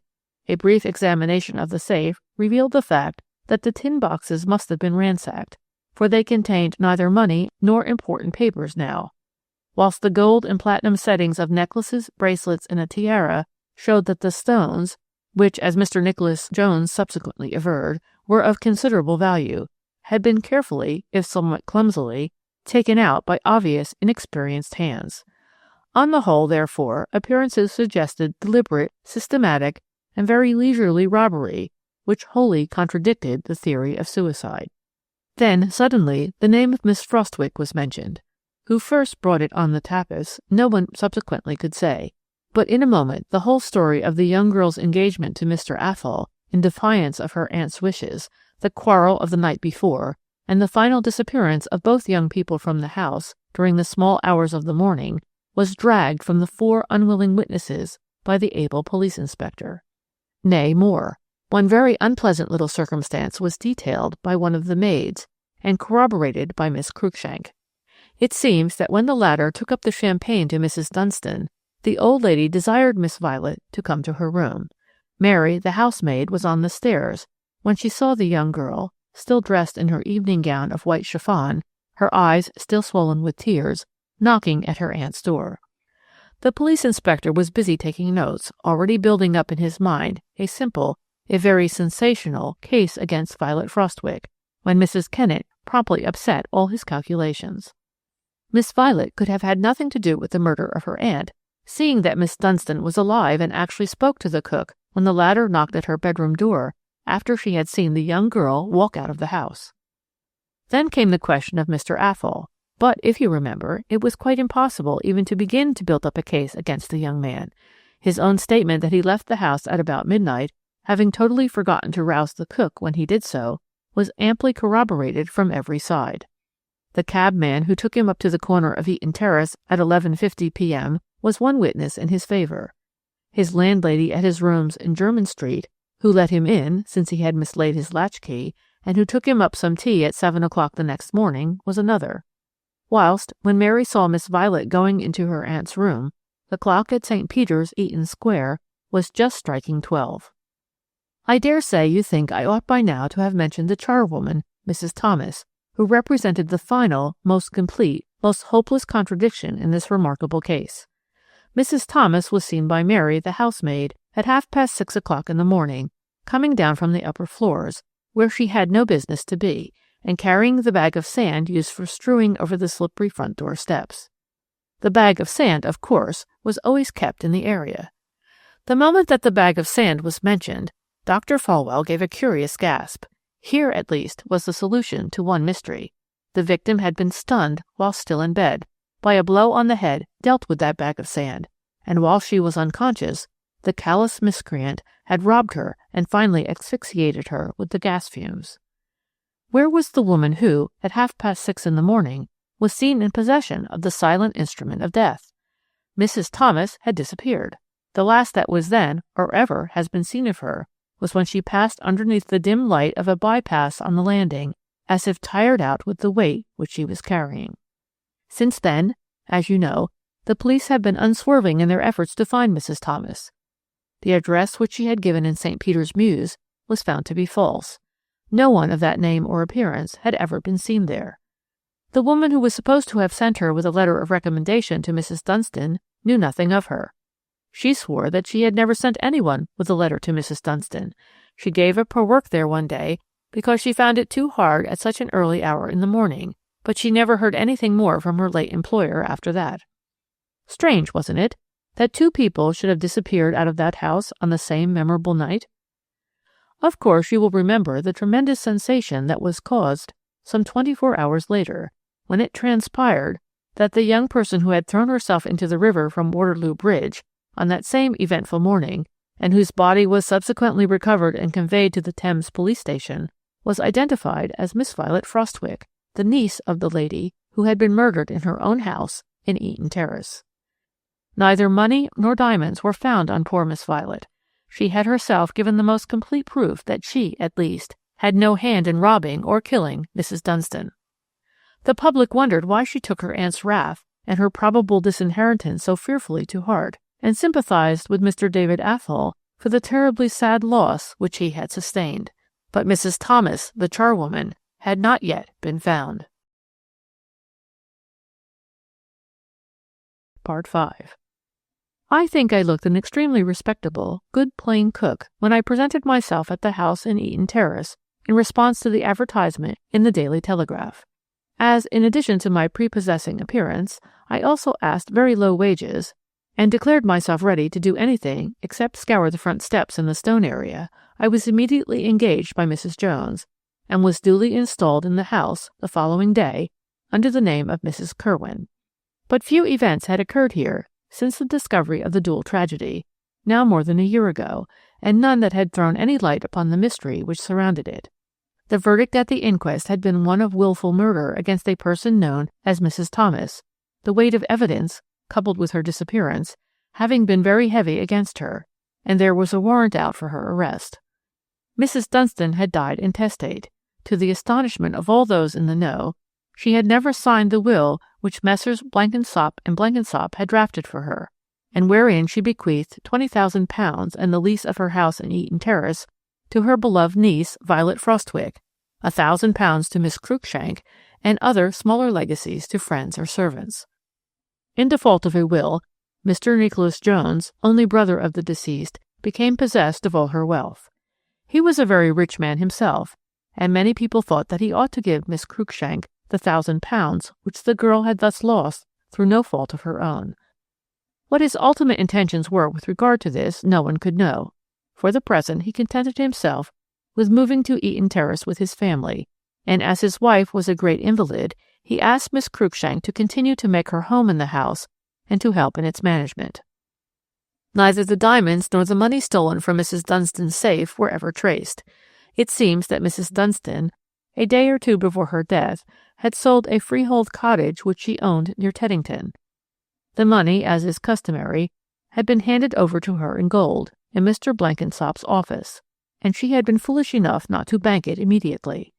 This money and the diamonds had been the chief spoils of her assailant, and all the while no trace of Mrs. Thomas, in spite of the most strenuous efforts on the part of the police to find her.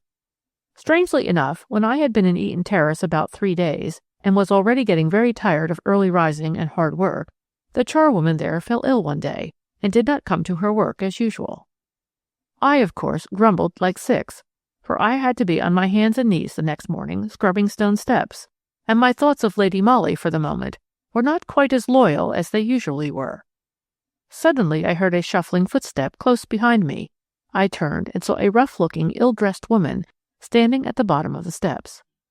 "What do you want?" I asked sourly, for I was in a very bad humor. "I saw you scrubbing them steps, miss," she said in a very raucous voice. "My husband's out of work, and the children ain't had no breakfast this morning. I do them steps, miss, if you give me a trifle." The woman certainly did not look very prepossessing, with her shabby, broad-brimmed hat hiding the upper part of her face, and her skirt, torn and muddy, pinned up untidily round her stooping figure. However, I did not think that I could be doing anything very wrong by letting her do this one bit of rough work, which I hated, so I agreed to give her 6 pence, and left her there with kneeling mat and scrubbing brush, and went in, leaving, however, the front door open. In the hall I met Miss Cruikshank, who, as usual, was down before everybody else. "What is it, Kerwin?" she asked, for through the open door she had caught sight of the woman kneeling on the step. "A woman, miss," I replied somewhat curtly. "She offered to do the steps. I thought Mrs. Jones wouldn't mind, as Mrs. Callahan hasn't turned up." Miss Cruikshank hesitated an instant, and then walked up to the front door. At the same moment the woman looked up, rose from her knees, and boldly went up to accost Miss Cruikshank. "You'll remember me, miss," she said in her raucous voice. "I used to work for Mrs. Dunstan once. My name is Mrs. Thomas."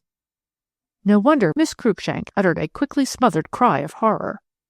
Thinking that she would faint, I ran to her assistance, but she waved me aside and then said quite quietly, "This poor woman's mind is deranged. She is no more Mrs. Thomas than I am. Perhaps we had better send for the police." "Yes, miss, perhaps you'd better," said the woman with a sigh. "My secret has been weighing heavy on me of late." "But, my good woman," said Miss Cruikshank very kindly, for I suppose that she thought, as I did, that this was one of those singular cases of madness which sometimes cause innocent people to accuse themselves of undiscovered crimes. "You are not Mrs. Thomas at all. I knew Mrs. Thomas well, of course, and—" "Of course you knew me, miss," replied the woman. "The last conversation you and I had together was in the kitchen that morning, when Mrs. Dunstan was killed. I remember your saying to me—" "Fetch the police, Kerwin," said Miss Cruikshank peremptorily, whereupon the woman broke into a harsh, loud laugh of defiance. To tell you the truth, I was not a little puzzled. That this scene had been foreseen by my dear lady, and that she had sent me to this house on purpose that I should witness it, I was absolutely convinced. But here was my dilemma. Ought I to warn the police at once or not? On the whole, I decided that my best plan would undoubtedly be to communicate with Lady Molly first of all, and to await her instructions. So I ran upstairs, scribbled a hasty note to my dear lady, and in response to Miss Cruikshank's orders, flew out of the house through the area gate, noticing as I did so that Miss Cruikshank was still parleying with the woman on the doorstep. I sent the note off to Maida Vale by taxicab. Then I went back to Eaton Terrace.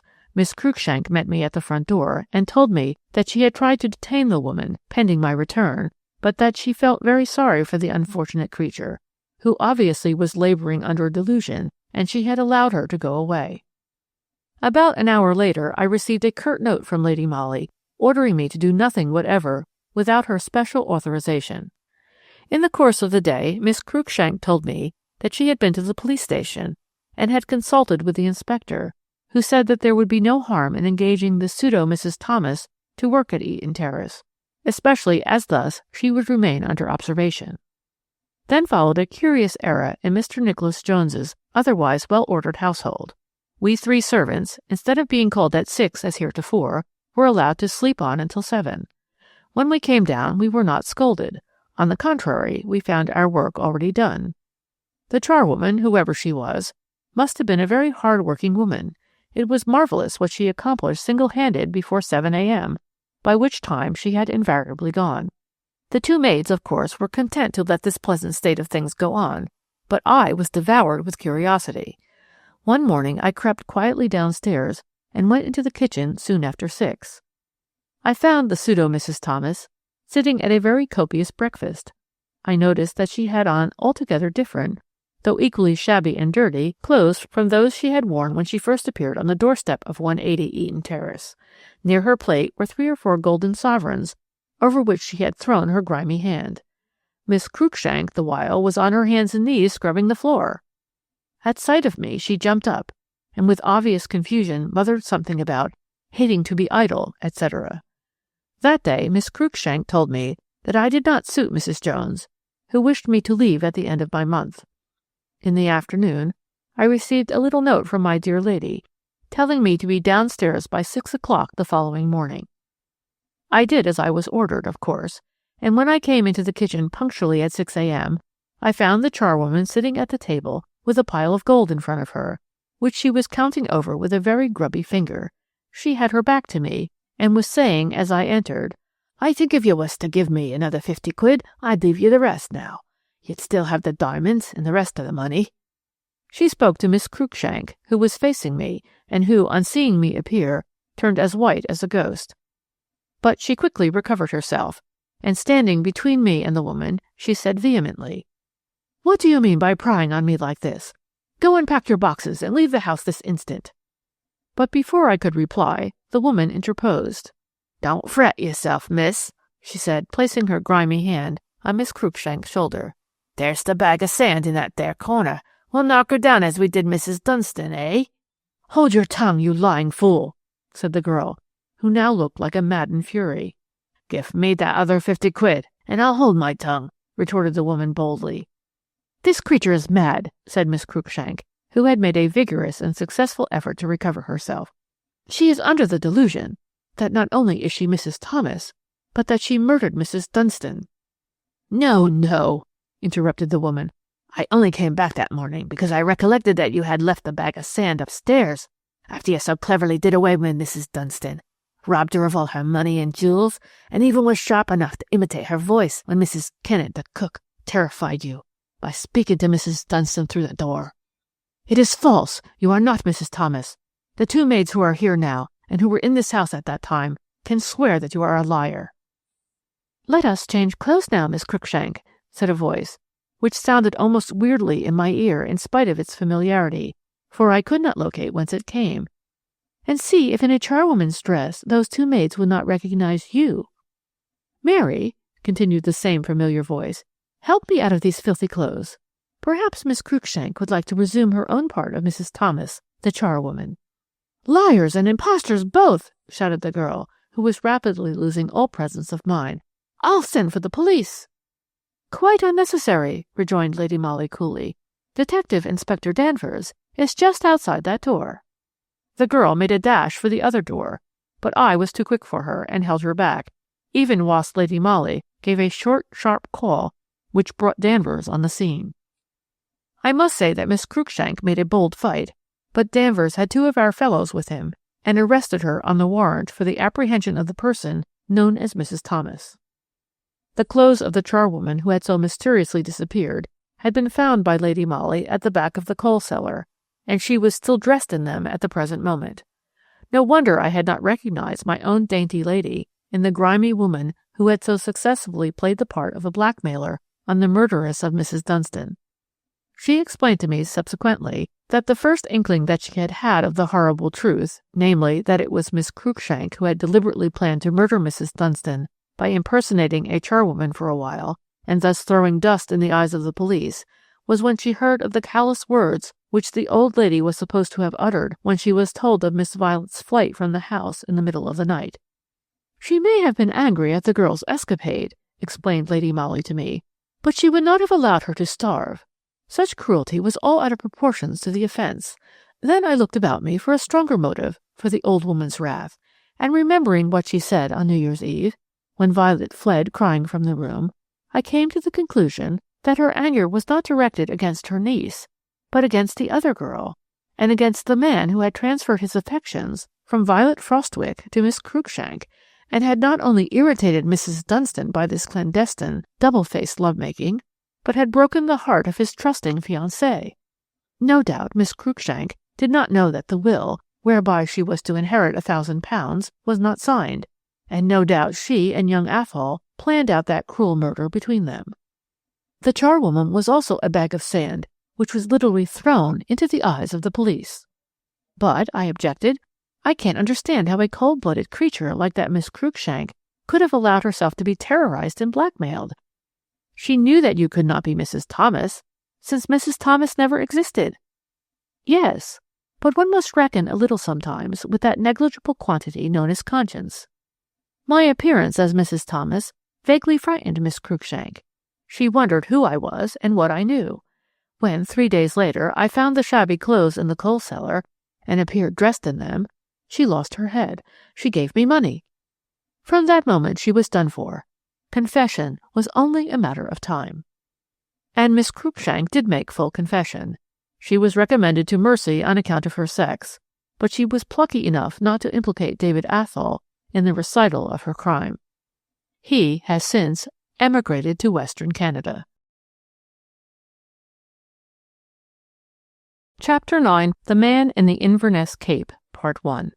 I have heard many people say, people too, mind you, who read their daily paper regularly, that it is quite impossible for anyone to disappear within the confines of the British Isles.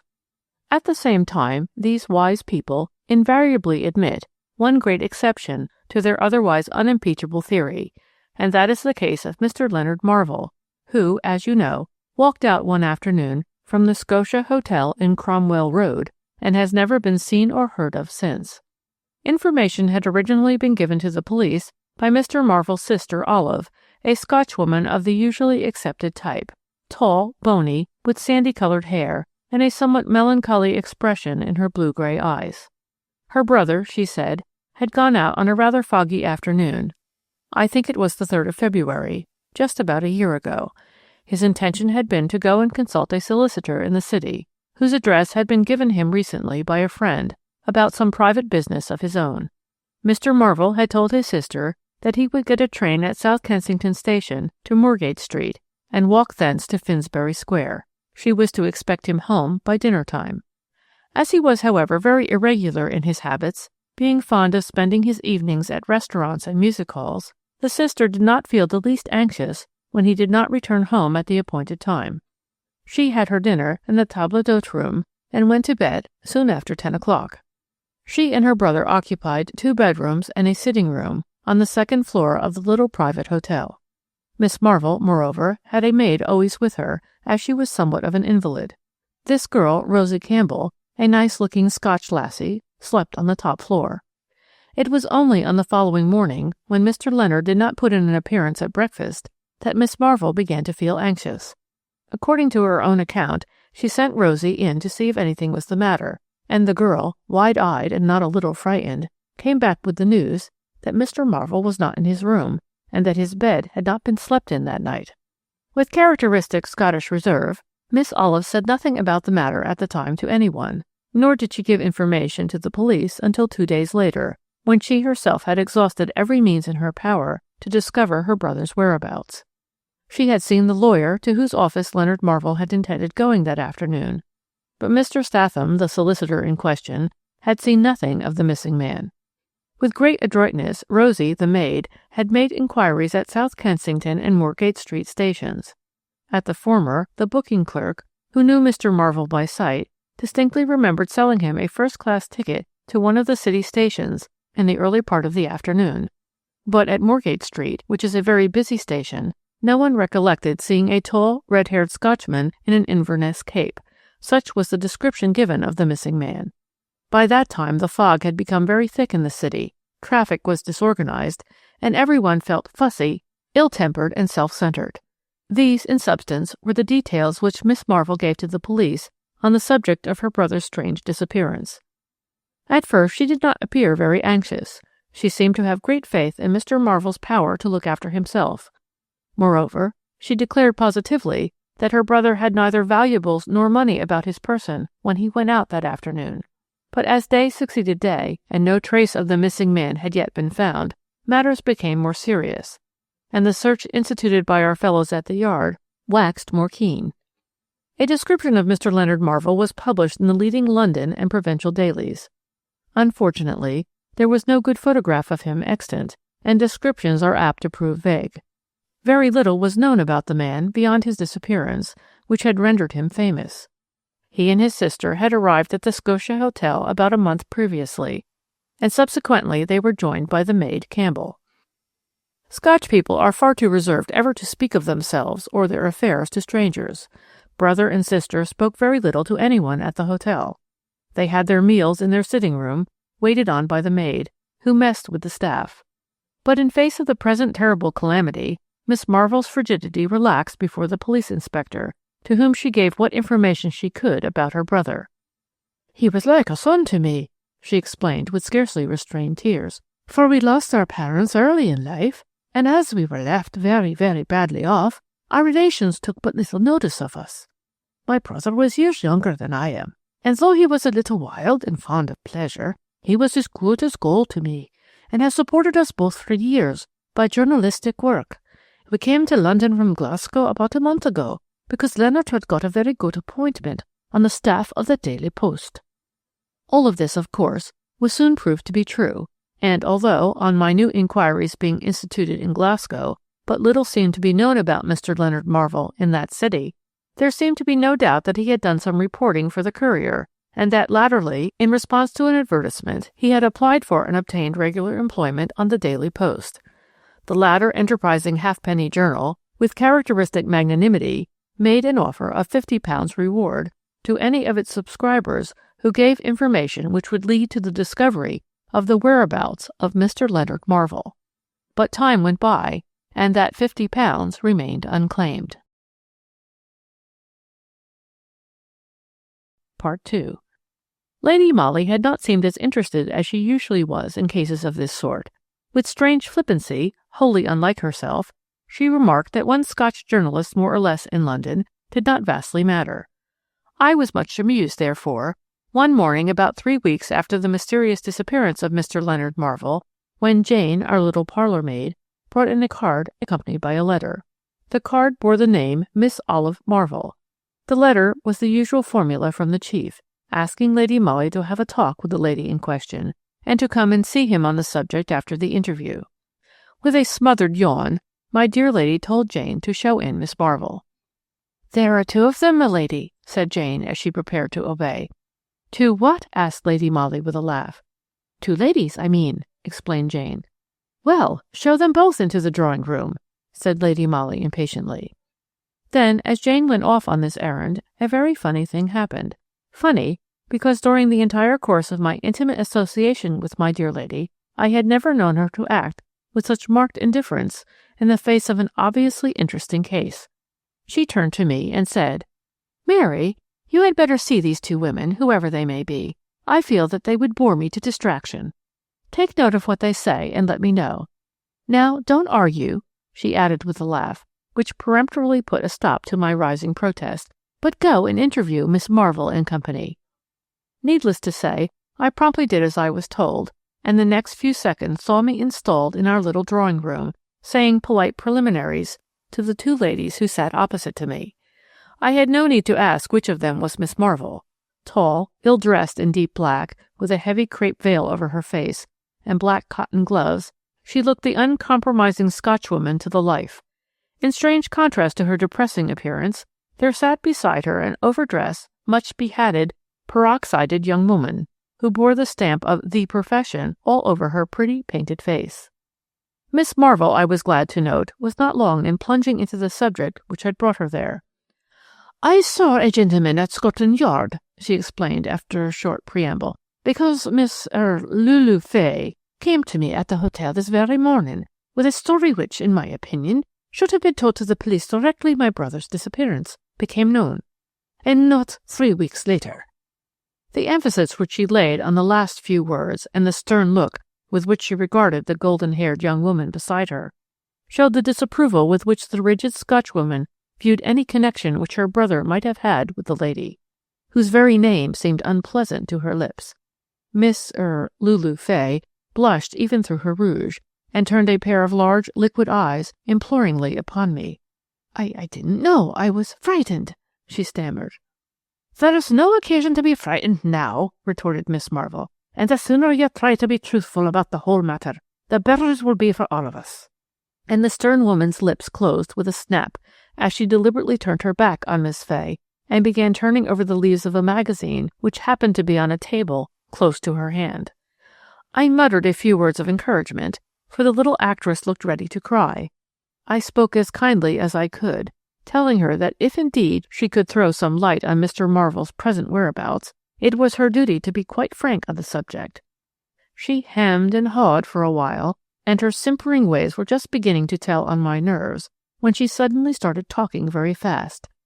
"I am principal boy at the Grand," she explained with great volubility, "and I know Mr. Leonard Marvell well. In fact, he paid me a good deal of attention, and—" "Yes, and?" I queried, for the girl was obviously nervous. There was a pause. Miss Fay began to cry. "And it seems that my brother took this young lady to supper on the night of February 3rd, after which no one has ever seen or heard of him again." Here interposed Miss Marvell quietly. "Is that so?" I asked. Lulu Fay nodded, whilst heavy tears fell upon her clasped hands. "But why did you not tell this to the police 3 weeks ago?" I ejaculated, with all the sternness at my command. I was frightened," she stammered. "Frightened? Of what?" "I am engaged to Lord Montnewt, and—" "And you did not wish him to know that you were accepting the attentions of Mr. Leonard Marvell? Was that it?" "Well," I added, with involuntary impatience, "what happened after you had supper with Mr. Marvell?" "Oh, I hope that nothing happened," she said through more tears. "We had supper at the Trocadero, and he saw me into my brougham. Suddenly, just as I was driving away, I saw Lord Montnewt standing quite close to us in the crowd." "Did the two men know one another?" I asked. "No," replied Miss Fay. "At least, I don't think so. But when I looked back through the window of my carriage, I saw them standing on the curb, talking to each other for a moment, and then walk off together towards Piccadilly Circus. That is the last I have seen of either of them," continued the little actress, with a fresh flood of tears. "Lord Montnewt hasn't spoken to me since, and Mr. Marvell has disappeared with my money and my diamonds." "Your money and your diamonds?" I gasped in amazement. "Yes, he told me he was a jeweller, and that my diamonds wanted resetting. He took them with him that evening, for he said that London jewellers were clumsy thieves, and that he would love to do the work for me himself. I also gave him £200, which he said he would want for buying the gold and platinum required for the settings. And now he has disappeared, and my diamonds, and my money. Oh, I have been very, very foolish, and—" Her voice broke down completely. Of course, one often hears of the idiocy of girls giving money and jewels unquestioningly to clever adventurers who know how to trade upon their inordinate vanity. There was, therefore, nothing very out of the way in the story just told me by Miss Lulu Fay, until the moment when Miss Marvell's quiet voice, with its marked Scotch burr, broke in upon the short silence which had followed the actress's narrative. "As I explained to the Chief Detective Inspector at Scotland Yard," she said calmly, "the story which this young lady tells is only partly true. She may have had supper with Mr. Leonard Marvell on the night of February 3rd, and he may have paid her certain attentions, but he never deceived her by telling her he was a jeweller, nor did he obtain possession of her diamonds and her money through false statements. My brother was the soul of honour and loyalty. If for some reason, which Miss Lulu Fay chooses to keep secret, he had her jewels and money in his possession on the fete of February 3rd, then I think his disappearance is accounted for. He has been robbed and perhaps murdered." Like a true Scotchwoman, she did not give way to tears, but even her harsh voice trembled slightly when she thus bore witness to her brother's honesty and expressed the fears which assailed her as to his fate. Imagine my plight. I could ill forgive my dear lady for leaving me in this unpleasant position, a sort of peacemaker between two women who evidently hated one another, and each of whom was trying her best to give the other the lie direct. I ventured to ring for our faithful Jane, and to send her with an imploring message to Lady Molly, begging her to come and disentangle the threads of this muddled skein with her clever fingers, but Jane returned with a curt note from my dear lady, telling me not to worry about such a silly case, and to bow the two women out of the flat as soon as possible, and then come for a nice walk. I wore my official manner as well as I could, trying not to betray the 'prentice hand. Of course, the interview lasted a great deal longer, and there was considerably more talk than I can tell you of in a brief narrative. But the gist of it all was just as I have said. Miss Lulu Fay stuck to every point of the story which she had originally told Miss Marvell. It was the latter uncompromising lady who had immediately marched the younger woman off to Scotland Yard in order that she might repeat her tale to the police. I did not wonder that the chief promptly referred them both to Lady Molly. Anyway, I made excellent shorthand notes of the conflicting stories which I heard, and I finally saw, with real relief, the two women walk out of our little front door. Part 3. Miss Lulu Fay, mind you, never contradicted in any one particular the original story which she had told me about going out to supper with Leonard Marvell, entrusting him with £200 and the diamonds, which he said he would have reset for her, and seeing him finally in close conversation with her recognized fiancé, Lord Montnewte. Miss Marvell, on the other hand, very commendably refused to admit that her brother acted dishonestly towards the girl. If he had her jewels and money in his possession at the time of his disappearance, then he had undoubtedly been robbed, or perhaps murdered, on his way back to the hotel, and if Lord Montnewte had been the last to speak to him on that fatal night, then Lord Montnewte must be able to throw some light on the mysterious occurrence. Our fellows at the Yard were abnormally active. It seemed, on the face of it, impossible that a man, healthy, vigorous, and admittedly sober, should vanish in London between Piccadilly Circus and Cromwell Road without leaving the slightest trace of himself or of the valuables said to have been in his possession. Of course, Lord Montnewte was closely questioned. He was a young guardsman of the usual pattern, and after a great deal of vapid talk, which irritated Detective Inspector Saunders not a little, he made the following statement. "I certainly am acquainted with Miss Lulu Fay. On the night in question I was standing outside the Troc, when I saw this young lady, at her own carriage window, talking to a tall man in an Inverness cape. She had, earlier in the day, refused my invitation to supper, saying that she was not feeling very well, and would go home directly after the theatre. Therefore I felt, naturally, a little vexed. I was just about to hail a taxi, meaning to go on to the club, when, to my intense astonishment, the man in the Inverness cape came up to me and asked if I could tell him the best way to get back to Cromwell Road." "And what did you do?" asked Saunders. "I walked a few steps with him and put him on his way," replied Lord Montnewte blandly. In Saunders' own expressive words, he thought that story fishy. He could not imagine the arm of coincidence being quite so long as to cause these two men, who presumably were both in love with the same girl, and who had just met at a moment when one of them was obviously suffering pangs of jealousy, to hold merely a topographical conversation with one another. But it was equally difficult to suppose that the eldest son and heir of the Marquis of Loam should murder a successful rival and then rob him in the streets of London. Moreover, here came the eternal and unanswerable questions. If Lord Montnewte had murdered Leonard Marvell, where and how had he done it, and what had he done with the body? I dare say you are wondering by this time why I have said nothing about the maid, Rosie Campbell.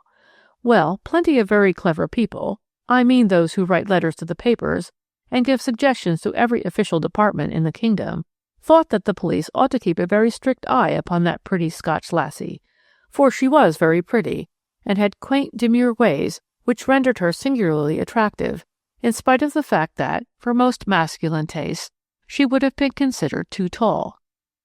Of course, Saunders and Danvers kept an eye on her, you may be sure of that, and got a good deal of information about her from the people at the hotel. Most of it, unfortunately, was irrelevant to the case.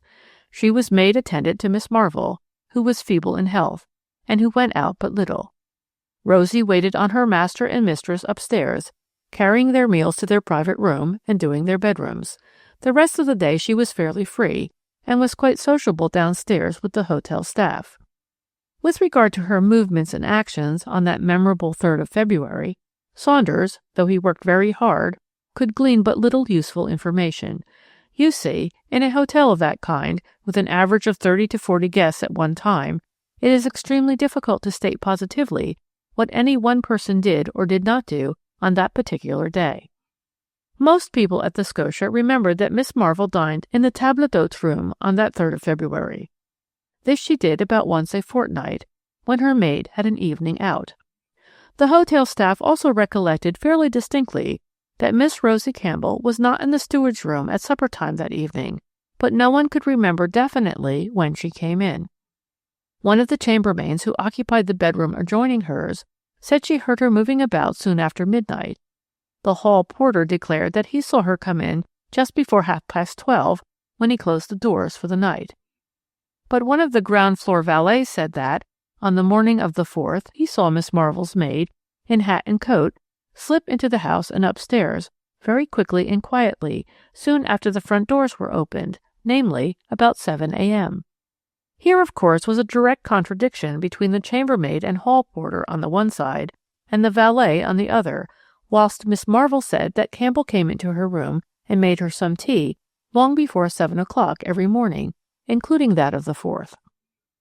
I assure you our fellows at the yard were all ready to tear their hair out by the roots, from sheer aggravation at this maze of contradictions which met them at every turn. The whole thing seemed so simple. There was nothing to it, as it were, but very little real suggestion of foul play, and yet Mr. Leonard Marvell had disappeared, and no trace of him could be found. Everyone now talked freely of murder. London is a big town, and this would not have been the first instance of a stranger, for Mr. Leonard Marvell was practically a stranger in London, being enticed to a lonely part of the city on a foggy night, and there done away with and robbed, and the body hidden in an out-of-the-way cellar where it might not be discovered for months to come. But the newspaper-reading public is notably fickle, and Mr. Leonard Marvell was soon forgotten by everyone, save the chief and the batch of our fellows who had charge of the case. Thus I heard through Danvers one day that Rosie Campbell had left Miss Marvell's employ, and was living in rooms in Findlater Terrace near Walham Green. I was alone in our Maida Vale flat at the time, my dear lady having gone to spend the week-end with the Dowager Lady Loam, who was an old friend of hers. Nor, when she returned, did she seem any more interested in Rosie Campbell's movements than she had been hitherto. Yet another month went by, and I, for one, had absolutely ceased to think of the man in the Inverness Cape, who had so mysteriously and so completely vanished in the very midst of busy London, when, one morning early in January, Lady Molly made her appearance in my room, looking more like the landlady of a disreputable gambling house than anything else I could imagine. "What in the world?" I began. "Yes, I think I look the part," she replied, surveying with obvious complacency the extraordinary figure which confronted her in the glass. My dear lady had on a purple cloth coat and skirt of a peculiarly vivid hue, and of a singular cut, which made her matchless figure look like a sack of potatoes. Her soft brown hair was quite hidden beneath a transformation of that yellow-reddish tint only to be met with in very cheap dyes. As for her hat, I won't attempt to describe it. It towered above and around her face, which was plentifully covered with brick red, and with that kind of powder which causes the cheeks to look a deep mauve. My dear lady looked, indeed, a perfect picture of appalling vulgarity. "Where are you going in this elegant attire?" I asked in amazement. "I have taken rooms in Findlater Terrace," she replied lightly. "I feel that the air of Walham Green will do us both good. Our amiable, if somewhat slatternly landlady expects us in time for luncheon. You will have to keep rigidly in the background, Mary, all the while we are there. I said that I was bringing an invalid niece with me, and as a preliminary, you may as well tie 2 or 3 thick veils over your face. I think I may safely promise that you won't be dull." And we certainly were not dull during our brief stay at 34 Findlater Terrace, Walham Green. Fully equipped and arrayed in our extraordinary garments, we duly arrived there in a rickety four-wheeler, on the top of which were perched 2 seedy-looking boxes. The landlady was a toothless old creature, who apparently thought washing a quite unnecessary proceeding. In this she was evidently at one with every one of her neighbours. Findlater Terrace looked unspeakably squalid. Groups of dirty children congregated in the gutters and gave forth discordant shrieks as our cab drove up. Through my thick veils I thought that, some distance down the road, I spied a horsey-looking man in ill-fitting riding breeches and gaiters, who vaguely reminded me of Danvers. Within half an hour of our installation, and whilst we were eating a tough steak over a doubtful tablecloth, my dear lady told me that she had been waiting a full month until rooms in this particular house happened to be vacant. Fortunately, the population in Findlater Terrace is always a shifting one, and Lady Molly had kept a sharp eye on number 34, where, on the floor above, lived Miss Rosie Campbell. Directly the last set of lodgers walked out of the ground-floor rooms, we were ready to walk in. My dear lady's manners and customs, whilst living at the above aristocratic address, were fully in keeping with her appearance. The shrill, rasping voice which she assumed echoed from attic to cellar. One day I heard her giving vague hints to the landlady that her husband, Mr. Marcus Stein, had had a little trouble with the police about a small hotel which he had kept somewhere near Fitzroy Square, and where young gentlemen used to come and play cards of a night. The landlady was also made to understand that the worthy Mr. Stein was now living temporarily at His Majesty's expense, while Mrs. Stein had to live a somewhat secluded life, away from her fashionable friends. The misfortunes of the pseudo-Mrs. Stein in no way marred the amiability of Mrs. Treadwen, our landlady. The inhabitants of Findlater Terrace care very little about the antecedents of their lodgers, so long as they pay their week's rent in advance, and settle their extras without much murmur. This Lady Molly did, with a generosity characteristic of an ex-lady of means. She never grumbled at the quantity of jam and marmalade which we were supposed to have consumed every week, and which anon reached titanic proportions. She tolerated Mrs. Treadwen's cat, tipped Ermintrude, the tousled lodging-house slavey, lavishly, and lent the upstairs lodger her spirit lamp and curling tongs when Miss Rosie Campbell's got out of order. A certain degree of intimacy followed the loan of those curling tongs. Miss Campbell, reserved and demure, greatly sympathized with the lady who was not on the best of terms with the police. I kept steadily in the background. The two ladies did not visit each other's rooms, but they held long and confidential conversations on the landings, and I gathered, presently, that the pseudo-Mrs. Stein had succeeded in persuading Rosie Campbell that, if the police were watching number 34 Findlater Terrace at all, it was undoubtedly on account of the unfortunate Mr. Stein's faithful wife. I found it a little difficult to fathom Lady Molly's intentions. We had been in the house over 3 weeks, and nothing whatever had happened. Once I ventured on a discreet query as to whether we were to expect the sudden reappearance of Mr. Leonard Marvell. For if that's all about it, I argued, then surely the men from the yard could have kept the house in view without all this inconvenience and masquerading on our part.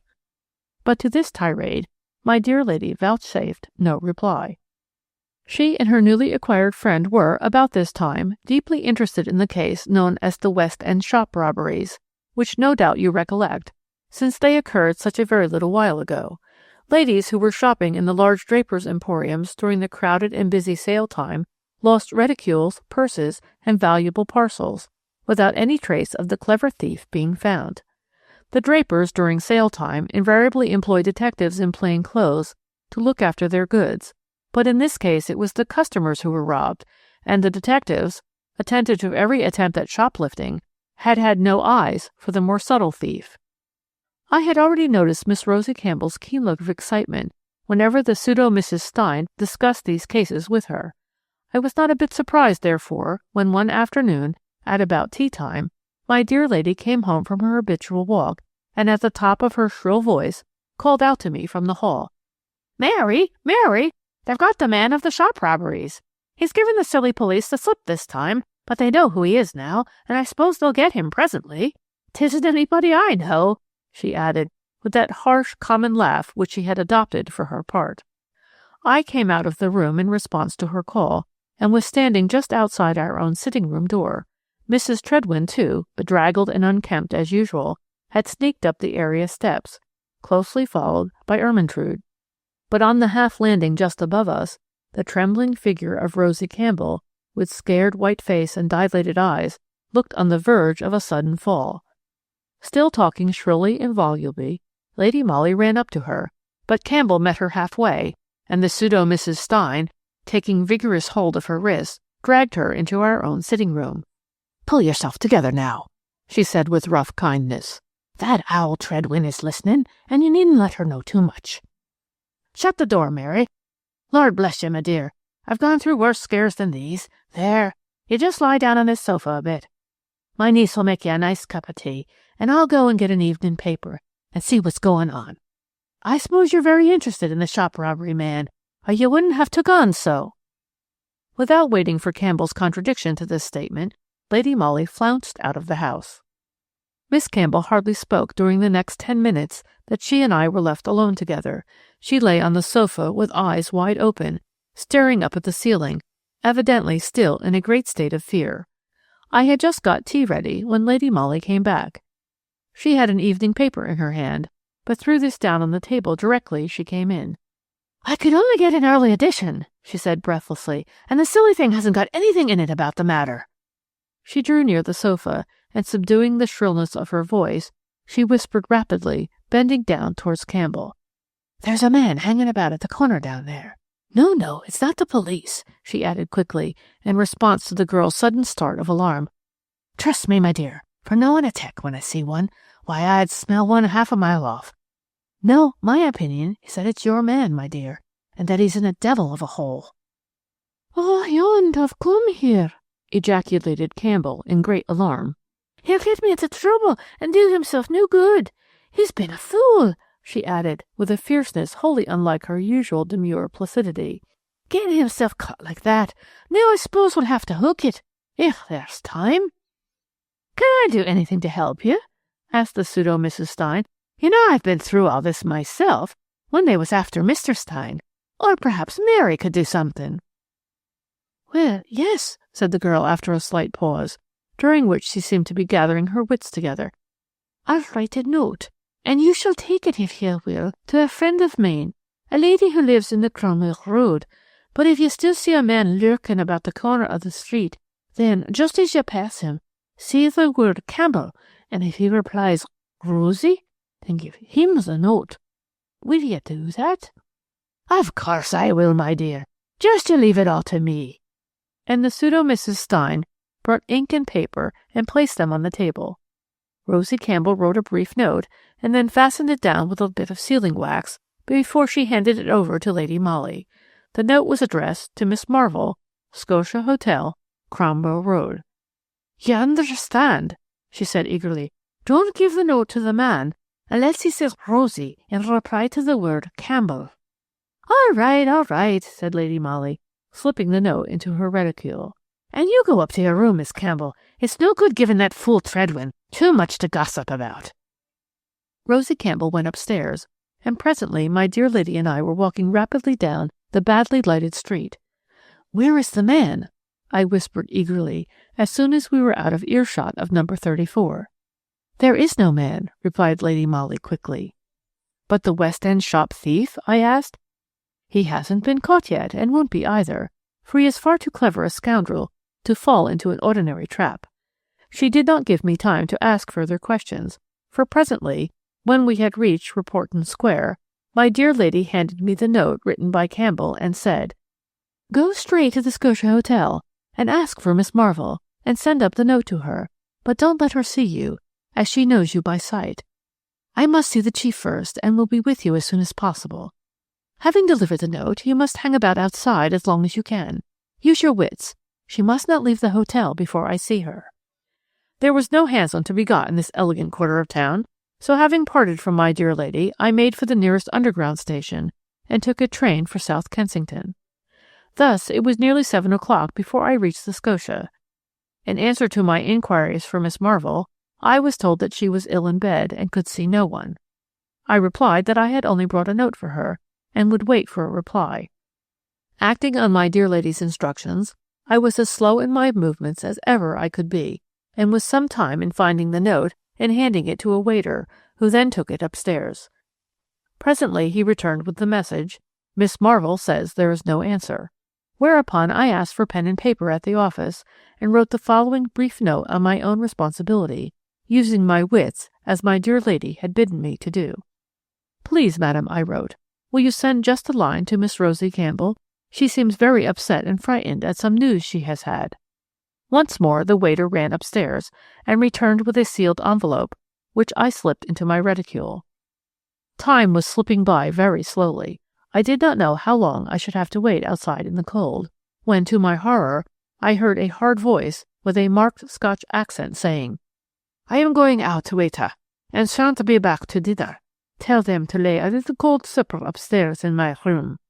The next moment Miss Marvel, with coat, hat, and veil, was descending the stairs. My plight was awkward. I certainly did not think it safe to present myself before the lady.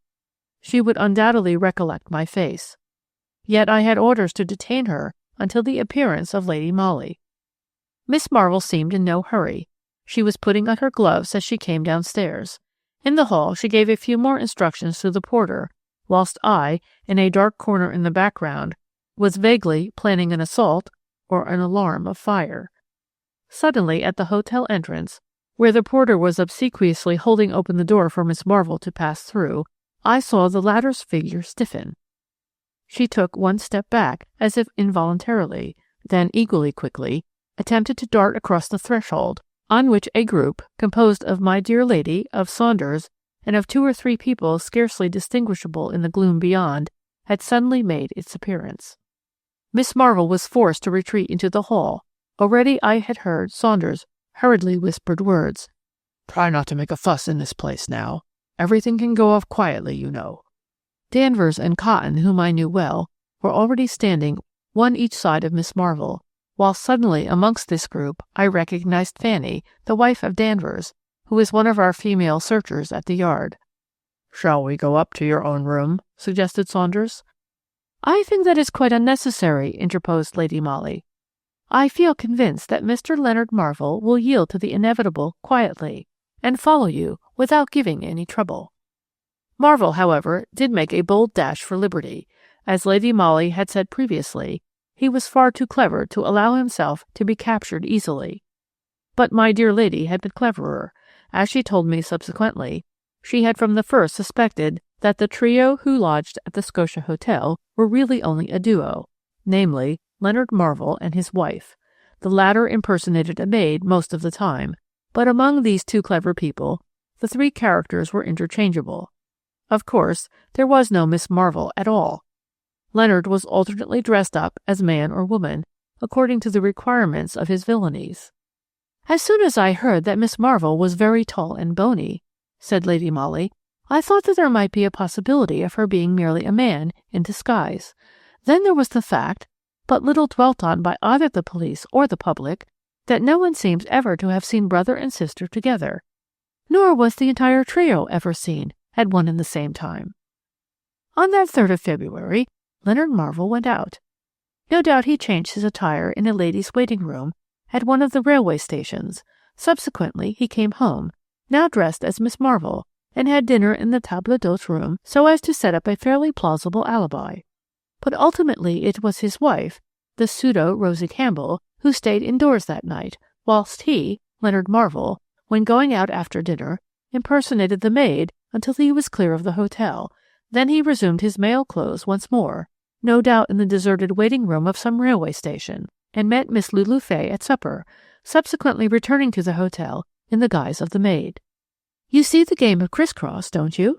This interchanging of characters was bound to baffle everyone. Many clever scoundrels have assumed disguises, sometimes impersonating members of the opposite sex to their own, but never before have I known 2 people play the part of 3. Thus endless contradictions followed as to the hour when Campbell the maid went out and when she came in, for at one time it was she herself who was seen by the valet, and at another it was Leonard Marvell dressed in her clothes. He was also clever enough to accost Lord Montnude in the open street, thus bringing further complications into this strange case. After the successful robbery of Miss Fay's diamonds, Leonard Marvell and his wife parted for a while. They were waiting for an opportunity to get across the Channel and there turn their booty into solid cash, whilst Mrs. Marvell, alias Rosie Campbell, led a retired life in Findlater Terrace. Leonard kept his hand in with West End shop robberies. Then Lady Molly entered the lists. As usual, her scheme was bold and daring. She trusted her own intuition and acted accordingly. When she brought home the false news that the author of the shop robberies had been spotted by the police, Rosie Campbell's obvious terror confirmed her suspicions. The note written by the latter to the so-called Miss Marvel, though it contained nothing in any way incriminating, was the crowning certitude that my dear lady was right, as usual, in all her surmises. And now Mr. Leonard Marvell will be living for a couple of years at the taxpayer's expense. He has disappeared temporarily from the public eye. Rosie Campbell, that is Mrs. Marvell, has gone to Glasgow. I feel convinced that 2 years hence we shall hear of the worthy couple again. End of The Man in the Inverness Cape. Chapter 10. The Woman in the Big Hat, Part 1. Lady Molly always had the idea that if the finger of fate had pointed to Mathes's in Regent Street rather than to Lyons's as the most advisable place for us to have a cup of tea that afternoon, Mr. Culloden would be alive at the present moment. My dear lady is quite sure, and needless to say that I share her belief in herself, that she would have anticipated the murderer's intentions, and thus prevented one of the most cruel and callous of crimes which ever were perpetrated in the heart of London. She and I had been to a matinee of Trilby, and were having tea at Lyons's, which is exactly opposite Mathes's Vienna Café in Regent Street. From where we sat we commanded a view of the street and of the café, which had been very crowded during the last hour. We had lingered over our toasted muffin until past 6, when our attention was drawn to the unusual commotion which had arisen both outside and in the brilliantly lighted place over the road. We saw 2 men run out of the doorway, and return a minute or 2 later in company with a policeman. You know what is the inevitable result of such a proceeding in London. Within 3 minutes a crowd had collected outside Mathes's. 2 or 3 more constables had already assembled, and had some difficulty in keeping the entrance clear of intruders. But already my dear lady, keen as a pointer on the scent, had hastily paid her bill, and without waiting to see if I followed her or not, had quickly crossed the road, and the next moment her graceful form was lost in the crowd. I went after her, impelled by curiosity, and presently caught sight of her in close conversation with one of our own men. I have always thought that Lady Molly must have eyes at the back of her head. Otherwise, how could she have known that I stood behind her now? Anyway, she beckoned to me, and together we entered Mathes's, much to the astonishment and anger of the less fortunate crowd. The usually gay little place was indeed sadly transformed. In one corner the waitresses, in dainty caps and aprons, had put their heads together, and were eagerly whispering to one another, whilst casting furtive looks at the small group assembled in front of one of those pretty alcoves, which, as you know, lined the walls all round the big tea-room at Mathes's. Here 2 of our men were busy with pencil and notebook, whilst one fair-haired waitress, dissolved in tears, was apparently giving them a great deal of irrelevant and confused information. Chief Inspector Saunders had, I understood, been already sent for. The constables, confronted with this extraordinary tragedy, were casting anxious glances towards the main entrance, whilst putting the conventional questions to the young waitress. And in the alcove itself, raised from the floor of the room by a couple of carpeted steps, the cause of all this commotion, all this anxiety, and all these tears, sat huddled up on a chair, with arms lying straight across the marble-topped table, on which the usual paraphernalia of afternoon tea still lay scattered about. The upper part of the body, limp, backboneless, and awry, half propped up against the wall, half falling back upon the outstretched arms, told quite plainly its weird tale of death. Before my dear lady and I had time to ask any questions, Saunders arrived in a taxicab. He was accompanied by the medical officer, Dr. Townsend, who at once busied himself with the dead man, while Saunders went up quickly to Lady Molly. "The chief suggested sending for you," he said quickly. "He was phoning you when I left. There's a woman in this case, and we shall rely on you a good deal." "What has happened?" asked my dear lady, whose fine eyes were glowing with excitement at the mere suggestion of work. "I have only a few stray particulars," replied Saunders, "but the chief witness is that yellow-haired girl over there. We'll find out what we can from her directly Dr. Townsend has given us his opinion."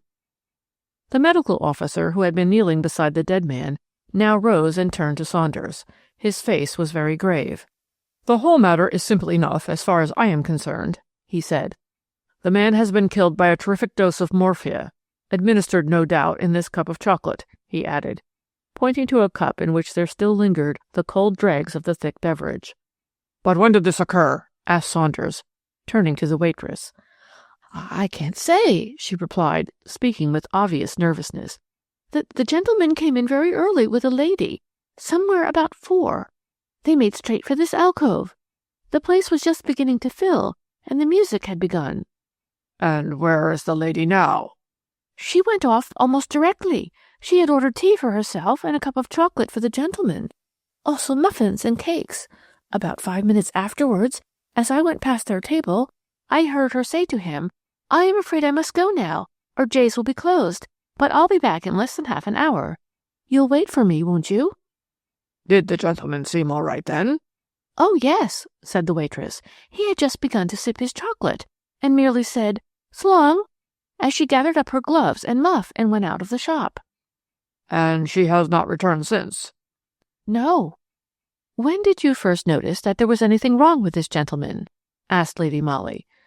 "Well," said the girl with some hesitation, "I looked at him once or twice as I went up and down, for he certainly seemed to have fallen all of a heap. Of course, I thought that he had gone to sleep, and I spoke to the manageress about him, but she thought that I ought to leave him alone for a bit.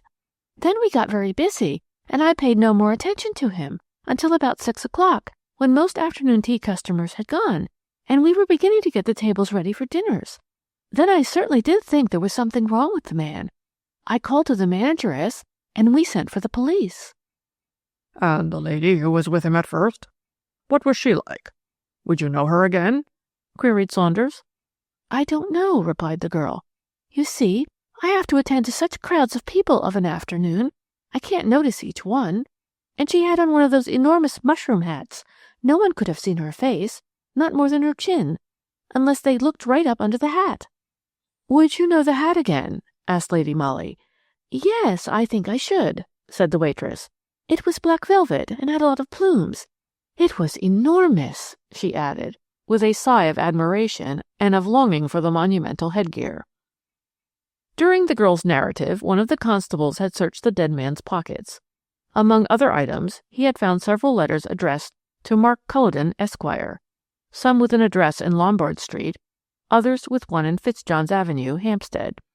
The initials M.C., which appeared both in the hat and on the silver mount of a letter case belonging to the unfortunate gentleman, proved his identity beyond a doubt. A house in Fitzjohn's Avenue does not, somehow, suggest a bachelor establishment. Even while Saunders and the other men were looking through the belongings of the deceased, Lady Molly had already thought of his family. Children, perhaps a wife, a mother, who could tell? What awful news to bring to an unsuspecting, happy family, who might even now be expecting the return of father, husband, or son, at the very moment when he lay murdered in a public place, the victim of some hideous plot or feminine revenge. As our amiable friends in Paris would say, it jumped to the eyes that there was a woman in the case, a woman who had worn a gargantuan hat for the obvious purpose of remaining unidentifiable when the question of the unfortunate victim's companion that afternoon came up for solution, and all these facts to put before an expectant wife or an anxious mother. As no doubt you have already foreseen, Lady Molly took the difficult task on her own kind shoulders. She and I drove together to Lorbury House, Fitzjohn's Avenue, and on asking of the manservant who opened the door if his mistress were at home, we were told that Lady Irene Culloden was in the drawing-room. Mine is not a story of sentiment, so I am not going to dwell on that interview, which was one of the most painful moments I recollect having lived through. Lady Irene was young, not 25, I should say, petite and frail-looking, but with a quiet dignity of manner which was most impressive. She was Irish, as you know, the daughter of the Earl of Athyville, and it seems had married Mr. Mark Culloden in the teeth of strenuous opposition on the part of her family, which was as penniless as it was aristocratic, whilst Mr. Culloden had great prospects and a splendid business, but possessed neither ancestors nor high connections. She had only been married 6 months, poor little soul, and from all accounts must have idolized her husband. Lady Molly broke the news to her with infinite tact. But there it was. It was a terrific blow, wasn't it? To deal to a young wife, now a widow, and there was so little that a stranger could say in these circumstances. Even my dear lady's gentle voice, her persuasive eloquence, her kindly words, seemed empty and conventional in the face of such appalling grief. Part 2.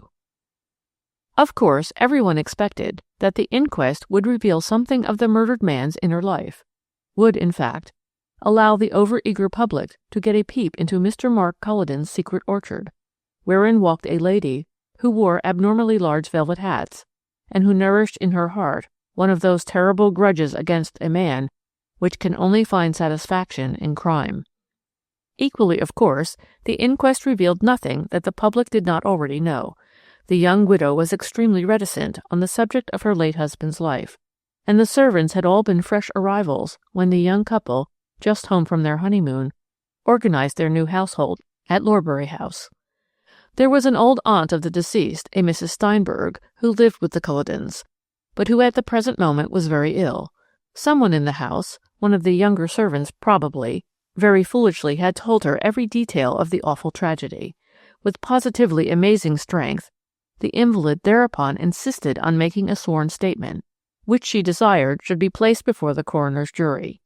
She wished to bear solemn testimony to the integrity of her late nephew, Mark Culledon, in case the personality of the mysterious woman in the big hat suggested to evilly disposed minds any thought of scandal.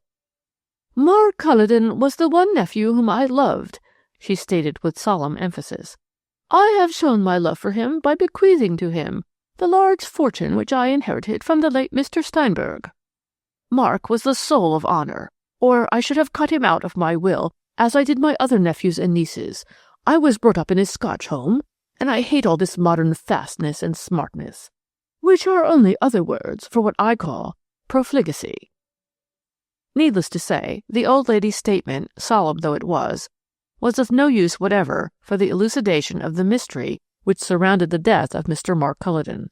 But as Mrs. Steinberg had talked of other nephews, whom she had cut out of her will in favor of the murdered man, the police directed inquiries in those various quarters. Mr. Mark Culledon certainly had several brothers and sisters, also cousins, who at different times, usually for some peccadillo or other, seemed to have incurred the wrath of the straight-laced old lady. But there did not appear to have been any ill feeling in the family owing to this.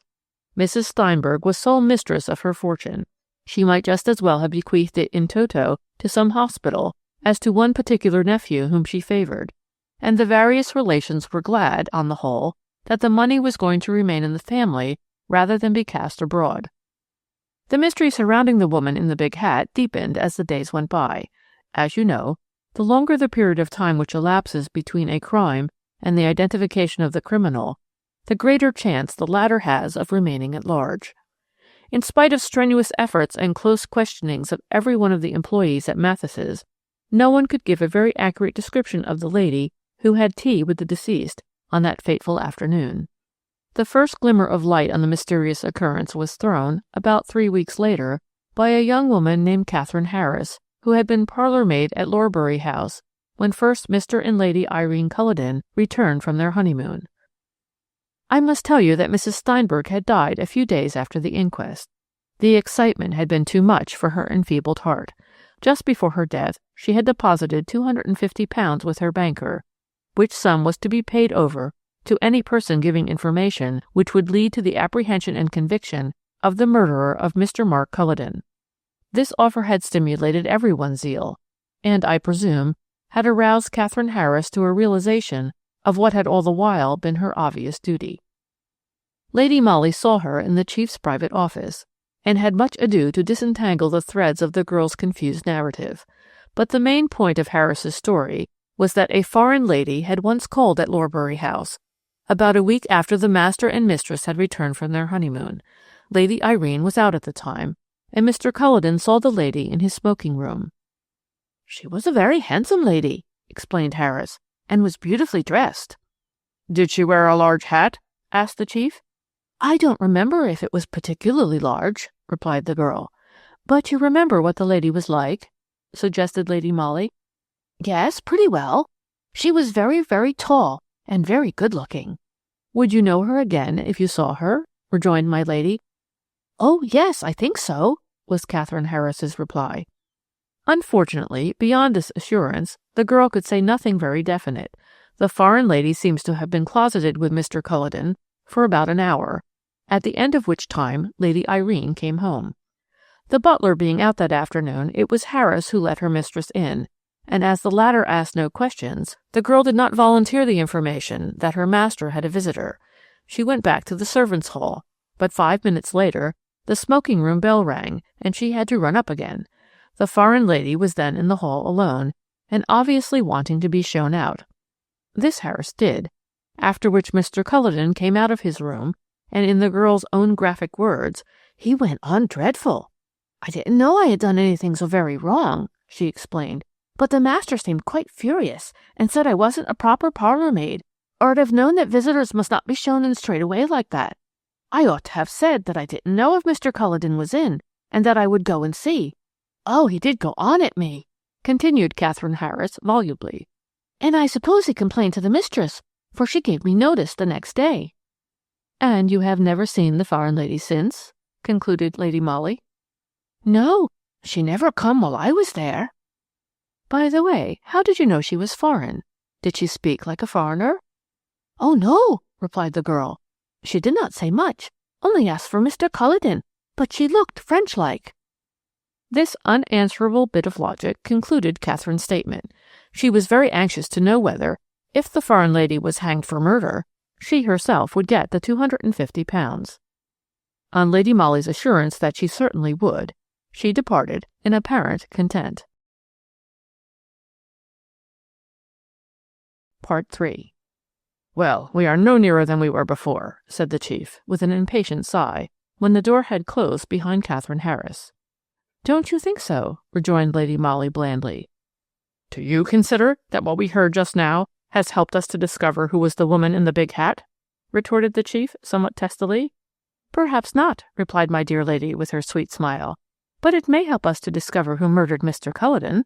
With which enigmatic statement she effectually silenced the chief, and finally walked out of his office, followed by her faithful Mary. Following Catherine Harris's indications, a description of the lady who was wanted in connection with the murder of Mr. Culloden was very widely circulated, and within 2 days of the interview with the ex-parlour-maid, another very momentous one took place in the same office. Lady Molly was at work with the chief over some reports, whilst I was taking shorthand notes at a side desk, when a card was brought in by one of the men, and the next moment, without waiting either for permission to enter or to be more formally announced, a magnificent apparition literally sailed into the dust-covered little back office, filling it with an atmosphere of Parma violets and Russia leather. I don't think that I had ever seen a more beautiful woman in my life. Tall, with a splendid figure and perfect carriage, she vaguely reminded me of the portraits one sees of the late Empress of Austria. This lady was, moreover, dressed to perfection, and wore a large hat adorned with a quantity of plumes. The chief had instinctively risen to greet her, whilst Lady Molly, still and placid, was eyeing her with a quizzical smile. "You know who I am, sir," began the visitor, as soon as she had sunk gracefully into a chair. "My name is on that card. My appearance, I understand, tallies exactly with that of a woman who is supposed to have murdered Mark Culloden." She said this so calmly, with such perfect self-possession, that I literally gasped. The chief, too, seemed to have been metaphorically lifted off his feet. He tried to mutter a reply. "Oh, don't trouble yourself, sir," she interrupted him with a smile. "My landlady, my servant, my friends have all read the description of the woman who murdered Mr. Culloden. For the past 24 hours I have been watched by your police. Therefore I have come to you of my own accord, before they came to arrest me in my flat. I am not too soon, am I?" she asked, with the same cool indifference which was so startling, considering the subject of her conversation. She spoke English with a scarcely perceptible foreign accent, but I quite understood what Catherine Harris had meant when she said that the lady looked French-like. She certainly did not look English, and when I caught sight of her name on the card, which the chief had handed to Lady Molly, I put her down at once as Viennese. Miss Elizabeth Lowenthal had all the charm, the grace, the elegance, which one associates with Austrian women more than with those of any other nation. No wonder the chief found it difficult to tell her that, as a matter of fact, the police were about to apply for a warrant that very morning for her arrest, on the charge of wilful murder. I know," she said, seeming to divine his thoughts, But let me tell you at once, sir, that I did not murder Mark Culledon. He treated me shamefully, and I would willingly have made a scandal just to spite him. He had become so respectable and straight-laced. But between scandal and murder there is a wide gulf. Don't you think so, madam?" she added, turning for the first time towards Lady Molly. "Undoubtedly," replied my dear lady, with the same quizzical smile. "A wide gulf which, no doubt, Miss Elizabeth Lowenthal will best be able to demonstrate to the magistrate tomorrow," rejoined the chief, with official sternness of manner. I thought that, for the space of a few seconds, the lady lost her self-assurance at this obvious suggestion. The bloom on her cheek seemed to vanish, and 2 hard lines appeared between her fine eyes. But, frightened or not, she quickly recovered herself and said quietly, "Now, my dear sir, let us understand one another. I came here for that express purpose. I take it that you don't want your police to look ridiculous any more than I want a scandal. I don't want detectives to hang about round my flat, questioning my neighbours and my servants. They would soon find out that I did not murder Mark Culledon, of course. But the atmosphere of the police would hang round me, and I prefer Parma violets," she added, raising a daintily perfumed handkerchief to her nose. "Then you have come to make a statement?" asked the chief. "Yes," she replied. "I'll tell you all I know. Mr. Culledon was engaged to marry me. Then he met the daughter of an earl, and thought he would like her better as a wife than a simple Miss Lowenthal. I suppose I should be considered an undesirable match for a young man who has a highly respectable and snobbish aunt, who would leave him all her money only on the condition that he made a suitable marriage. I have a voice, and I came over to England 2 years ago to study English, so that I might sing an oratorio at the Albert Hall. I met Mark on the Calais Dover boat, when he was returning from a holiday abroad. He fell in love with me, and presently he asked me to be his wife. After some demur, I accepted him. We became engaged, but he told me that our engagement must remain a secret, for he had an old aunt from whom he had great expectations, and who might not approve of his marrying a foreign girl, who was without connections and a professional singer. From that moment I mistrusted him, nor was I very astonished when gradually his affection for me seemed to cool. Soon after he informed me, quite callously, that he had changed his mind, and was going to marry some swell English lady. I didn't care much, but I wanted to punish him by making a scandal, you understand. I went to his house just to worry him, and finally I decided to bring an action for breach of promise against him. It would have upset him, I know. No doubt his aunt would have cut him out of her will. That is all I wanted, but I did not care enough about him to murder him." Somehow her tale carried conviction. We were all of us obviously impressed. The chief alone looked visibly disturbed, and I could read what was going on in his mind. "As you say, Miss Lowenthal," he rejoined, "the police would have found all this out within the next few hours. Once your connection with the murdered man was known to us, the record of your past and his becomes an easy one to peruse.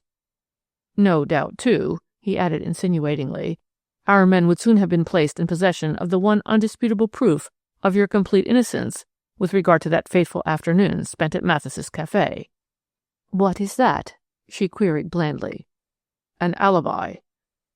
"You mean where I was during the time that Mark was being murdered in a tea shop?" "Yes," said the chief. "I was out for a walk," she replied quietly. "Shopping, perhaps?" "No." "You met someone who would remember the circumstance, or your servants could say at what time you came in?" "No," she replied dryly. "I met no one, for I took a brisk walk on Primrose Hill. My 2 servants could only say that I went out at 3 o'clock that afternoon and returned after 5. There was silence in the little office for a moment or two. I could hear the scraping of the pen with which the chief was idly scribbling geometrical figures on his blotting pad. Lady Molly was quite still. Her large, luminous eyes were fixed on the beautiful woman who had just told us her strange story, with its unaccountable sequel, its mystery which had deepened with the last phrase which she had uttered. Miss Lowenthal, I felt sure, was conscious of her peril. I am not sufficiently a psychologist to know whether it was guilt or merely fear which was distorting the handsome features now, hardening the face, and causing the lips to tremble. Lady Molly scribbled a few words on a scrap of paper, which she then passed over to the chief. Miss Lowenthal was making visible efforts to steady her nerves. "That is all I have to tell you," she said, in a voice which sounded dry and harsh. "I think I will go home now." But she did not rise from her chair, and seemed to hesitate, as if fearful lest permission to go were not granted her. To her obvious astonishment, and I must add to my own, the chief immediately rose and said quite urbanely, "I thank you very much for the helpful information which you have given me. Of course, we may rely on your presence in town for the next few days, may we not?" She seemed greatly relieved, and all at once resumed her former charm of manner and elegance of attitude. The beautiful face was lit up by a smile. The chief was bowing to her in quite a foreign fashion, and in spite of her visible reassurance, she eyed him very intently. Then she went up to Lady Molly and held out her hand. My dear lady took it without an instant's hesitation. I, who knew that it was the few words hastily scribbled by Lady Molly which had dictated the chief's conduct with regard to Miss Löwenthal, was left wondering whether the woman I loved best in all the world had been shaking hands with a murderess. Part 4. No doubt you will remember the sensation which was caused by the arrest of Miss Löwenthal on a charge of having murdered Mr. Mark Culledon by administering morphia to him in a cup of chocolate at Mathes's Café in Regent Street. The beauty of the accused, her undeniable charm of manner, the hitherto blameless character of her life, all tended to make the public take violent sides either for or against her, and the usual budget of amateur correspondence, suggestions, recriminations, and advice poured into the chief's office in titanic proportions. I must say that, personally, all my sympathies went out to Miss Löwenthal. As I have said before, I am no psychologist, but I had seen her in the original interview at the office, and I could not get rid of an absolutely unreasoning certitude that the beautiful Viennese singer was innocent. The magistrate's court was packed, as you may well imagine, on that first day of the inquiry, and, of course, sympathy with the accused went up to fever pitch when she staggered into the dock, beautiful still, despite the ravages caused by horror, anxiety, fear, in the face of the deadly peril in which she stood. The magistrate was most kind to her, her solicitor was unimpeachably assiduous. Even our fellows, who had to give evidence against her, did no more than their duty, and were as lenient in their statements as possible. Miss Löwenthal had been arrested in her flat by Danvers, accompanied by 2 constables. She had loudly protested her innocence all along, and did so still, pleading, "Not guilty," in a firm voice. The great points in favor of the arrest were, firstly, the undoubted motive of disappointment and revenge against a faithless sweetheart, then the total inability to prove any kind of alibi, which, under the circumstances, certainly added to the appearance of guilt. The question of where the fatal drug was obtained was more difficult to prove. It was stated that Mr. Mark Culledon was director of several important companies, one of which carried on business as wholesale druggists. Therefore, it was argued that the accused, at different times and under some pretext or other, had obtained drugs from Mr. Culledon himself. She had admitted to having visited the deceased at his office in the city, both before and after his marriage. Miss Löwenthal listened to all this evidence against her with a hard, set face, as she did also to Catherine Harris's statement about her calling on Mr. Culledon at Lorbury House. But she brightened up visibly when the various attendants at Mathes's Café were placed in the box. A very large hat belonging to the accused was shown to the witnesses, but though the police upheld the theory that that was the headgear worn by the mysterious lady at the café on that fateful afternoon, the waitresses made distinctly contradictory statements with regard to it. Whilst one girl swore that she recognized the very hat, another was equally positive that it was distinctly smaller than the one she recollected, and when the hat was placed on the head of Miss Löwenthal, 3 out of the 4 witnesses positively refused to identify her. Most of these young women declared that though the accused, when wearing the big hat, looked as if she might have been the lady in question, yet there was a certain something about her which was different. With that vagueness which is a usual and highly irritating characteristic of their class, the girls finally parried every question by refusing to swear positively either for or against the identity of Miss Löwenthal. "There's something that's different about her somehow," one of the waitresses asserted positively. "What is it that's different?" asked the solicitor for the accused, pressing his point. "I can't say," was the perpetual, maddening reply.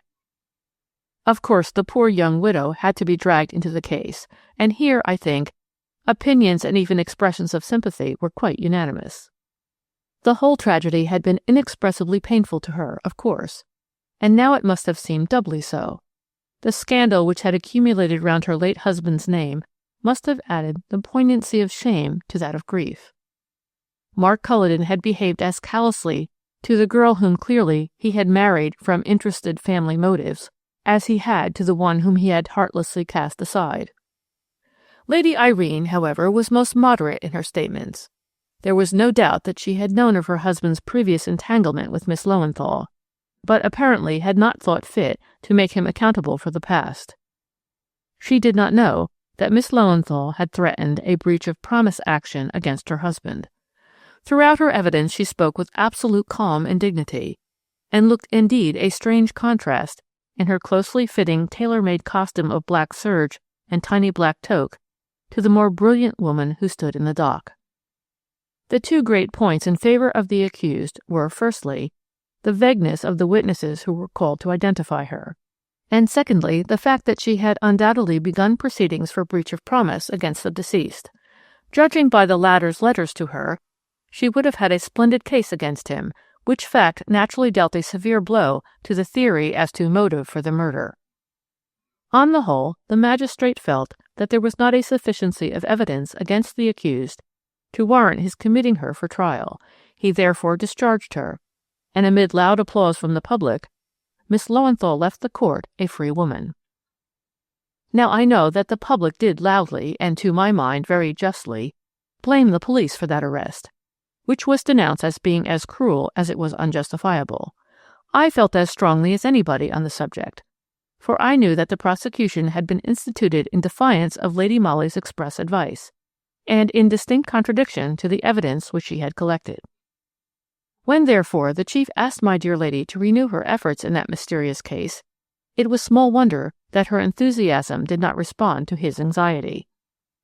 That she would do her duty was beyond a doubt, but she had very naturally lost her more fervent interest in the case. The mysterious woman in the big hat was still the chief subject of leading articles in the papers, coupled with that of the ineptitude of the police who could not discover her. There were caricatures and picture postcards in all the shop windows of a gigantic hat covering the whole figure of its wearer, only the feet, and a very long and pointed chin protruding from beneath the enormous brim. Below was the device, "Who is she? Ask the police?" One day, it was the second since the discharge of Miss Löwenthal, my dear lady came into my room beaming.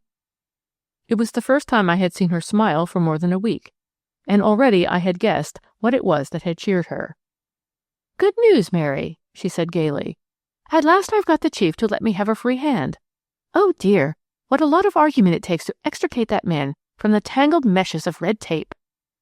"What are you going to do?" I asked.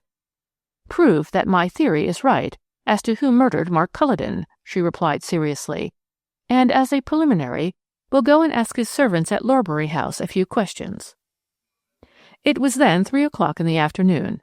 At Lady Molly's bidding, I dressed somewhat smartly, and together we went off in a taxi to Fitzjohn's Avenue. Lady Molly had written a few words on one of her cards, urgently requesting an interview with Lady Irene Culledon. This she handed over to the manservant who opened the door at Lorbury House. A few moments later we were sitting in the cosy boudoir. The young widow, high-bred and dignified in her tight-fitting black gown, sat opposite to us, her white hands folded demurely before her, her small head, with its very close coiffure, bent in closest attention towards Lady Molly. "I most sincerely hope, Lady Irene," began my dear lady in her most gentle and persuasive voice, "that you look with all possible indulgence on my growing desire, shared, I may say, by all of my superiors at Scotland Yard, to elucidate the mystery which still surrounds your late husband's death." Lady Molly paused, as if waiting for encouragement to proceed. The subject must have been extremely painful to the young widow. Nevertheless, she responded quite gently. "I can understand that the police wish to do their duty in the matter. As for me, I have done all, I think, that could be expected of me. I am not made of iron, and after that day in the police court—" She checked herself, as if afraid of having betrayed more emotion than was consistent with good breeding, and concluded more calmly, "I cannot do any more." "I fully appreciate your feelings in the matter," said Lady Molly, "but you would not mind helping us, would you? In a passive way, if you could, By some simple means, further the cause of justice? What is it you want me to do? Asked Lady Irene. Only to allow me to ring for 2 of your maids and ask them a few questions. I promise you that they shall not be of such a nature as to cause you the slightest pain. For a moment I thought that the young widow hesitated. Then, without a word, she rose and rang the bell. Which of my servants did you wish to see? She asked, turning to my dear lady as soon as the butler entered in answer to the bell. Your own maid and parlour-maid, if I may, replied Lady Molly. Lady Irene gave the necessary orders, and we all sat expectant and silent until, a minute or 2 later, 2 girls entered the room. One wore a cap and apron, the other, in neat black dress and a dainty lace collar, was obviously the lady's maid. This lady, said their mistress, addressing the 2 girls, wishes to ask you a few questions. She is a representative of the police, so you had better do your best to satisfy her with your answers. Oh, rejoined Lady Molly pleasantly, choosing not to notice the tone of acerbity with which the young widow had spoken, nor the unmistakable barrier of hostility and reserve which her words had immediately raised between the young servants and the representative of the police. What I am going to ask these 2 young ladies is neither very difficult nor very unpleasant. I merely want their kind help in a little comedy which will have to be played this evening, in order to test the accuracy of certain statements made by one of the waitresses at Mathis's tea shop with regard to the terrible tragedy which has darkened this house. You will do that much, will you not? She added, speaking directly to the maids. No one can be so winning or so persuasive as my dear lady. In a moment I saw the girls' hostility melting before the sunshine of Lady Molly's smile. We'll do what we can, ma'am, said the maid. There's a brave good girl, replied my lady. You must know that the chief waitress at Mathis's has this very morning identified the woman in the big hat who, we all believe, murdered your late master. Yes, she continued, in response to a gasp of astonishment which seemed to go round the room like a wave. The girl seems quite positive, both as regards the hat and the woman who wore it. But, of course, one cannot allow a human life to be sworn away without bringing every possible proof to bear on such a statement. And I am sure that everyone in this house will understand that we don't want to introduce strangers more than we can help into this sad affair, which already has been bruited abroad too much. She paused a moment. Then, as neither Lady Irene nor the maids made any comment, she continued, My superiors at Scotland Yard think it their duty to try and confuse the witness as much as possible in her act of identification. They desire that a certain number of ladies wearing abnormally large hats should parade before the waitress. Among them will be, of course, the one whom the girl has already identified as being the mysterious person who had tea with Mr. Culloden at Mathis's that afternoon.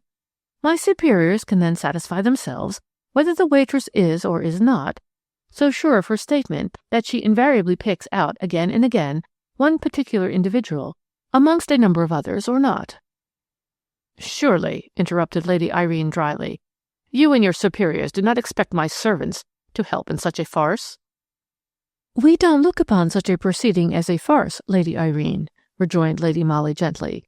It is often resorted to in the interests of an accused person, and we certainly would ask the cooperation of your household. I don't see what they can do. But the 2 girls did not seem unwilling. The idea appealed to them, I felt sure. It suggested an exciting episode, and gave promise of variety in their monotonous lives. I am sure both these young ladies possess fine big hats, continued Lady Molly with an encouraging smile. I should not allow them to wear ridiculous headgear, retorted Lady Irene sternly. I have the one your ladyship wouldn't wear and threw away, interposed the young parlour-maid. I put it together again with the scraps I found in the dust-hole.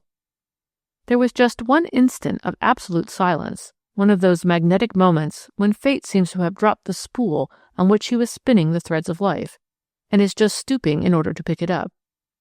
Lady Irene raised a black-bordered handkerchief to her lips, then said quietly, I don't know what you mean, Mary. I never wear big hats. No, my lady, here interposed the lady's maid, but Mary means the one you ordered at Sanchez's, and only wore the once, the day you went to that concert. Which day was that? Asked Lady Molly blandly.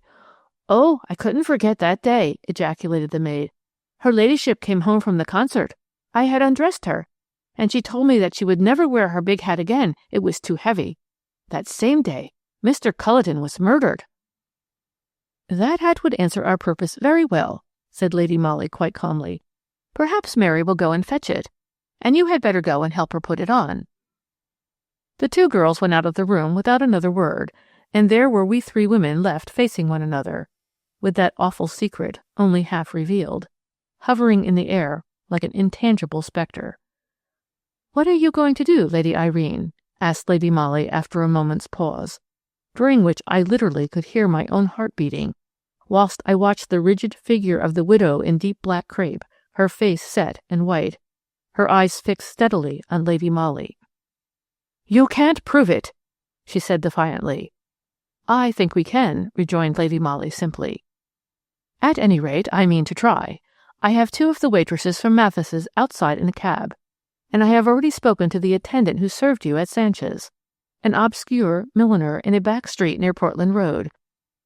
We know that you were at great pains there to order a hat of certain dimensions and to your own minute description. It was a copy of one you had once seen Miss Lowenthal wear when you met her at your late husband's office. We can prove that meeting, too. Then we have your maid's testimony that you wore that same hat once, and once only, the day, presumably, that you went out to a concert, a statement which you will find it difficult to substantiate, and also the day on which your husband was murdered." "Bah! The public will laugh at you," retorted Lady Irene, still defiantly. "You would not dare to formulate so monstrous a charge." "It will not seem monstrous when justice has weighed in the balance the facts which we can prove. Let me tell you a few of these, the result of careful investigation. There is the fact that you knew of Mr. Culledon's entanglement with Miss Elizabeth Lowenthal, and did your best to keep it from old Mrs. Steinberg's knowledge, realizing that any scandal round her favourite nephew would result in the old lady cutting him, and therefore you, out of her will. You dismissed a parlour-maid for the sole reason that she had been present when Miss Lowenthal was shown into Mr. Culledon's study. There is the fact that Mrs. Steinberg had so worded her will that, in the event of her nephew dying before her, her fortune would devolve on you. The fact that Miss Lowenthal's action for breach of promise against your husband, your last hope of keeping the scandal from the old lady's ears, had effectually vanished. You saw the fortune eluding your grasp. You feared Mrs. Steinberg would alter her will. Had you found the means, and had you dared, would you not rather have killed the old lady? But discovery would have been certain. The other crime was bolder and surer.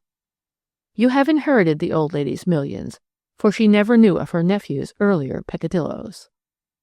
All this we can state and prove, and the history of the hat, bought and worn one day only, that same memorable day, and then thrown away.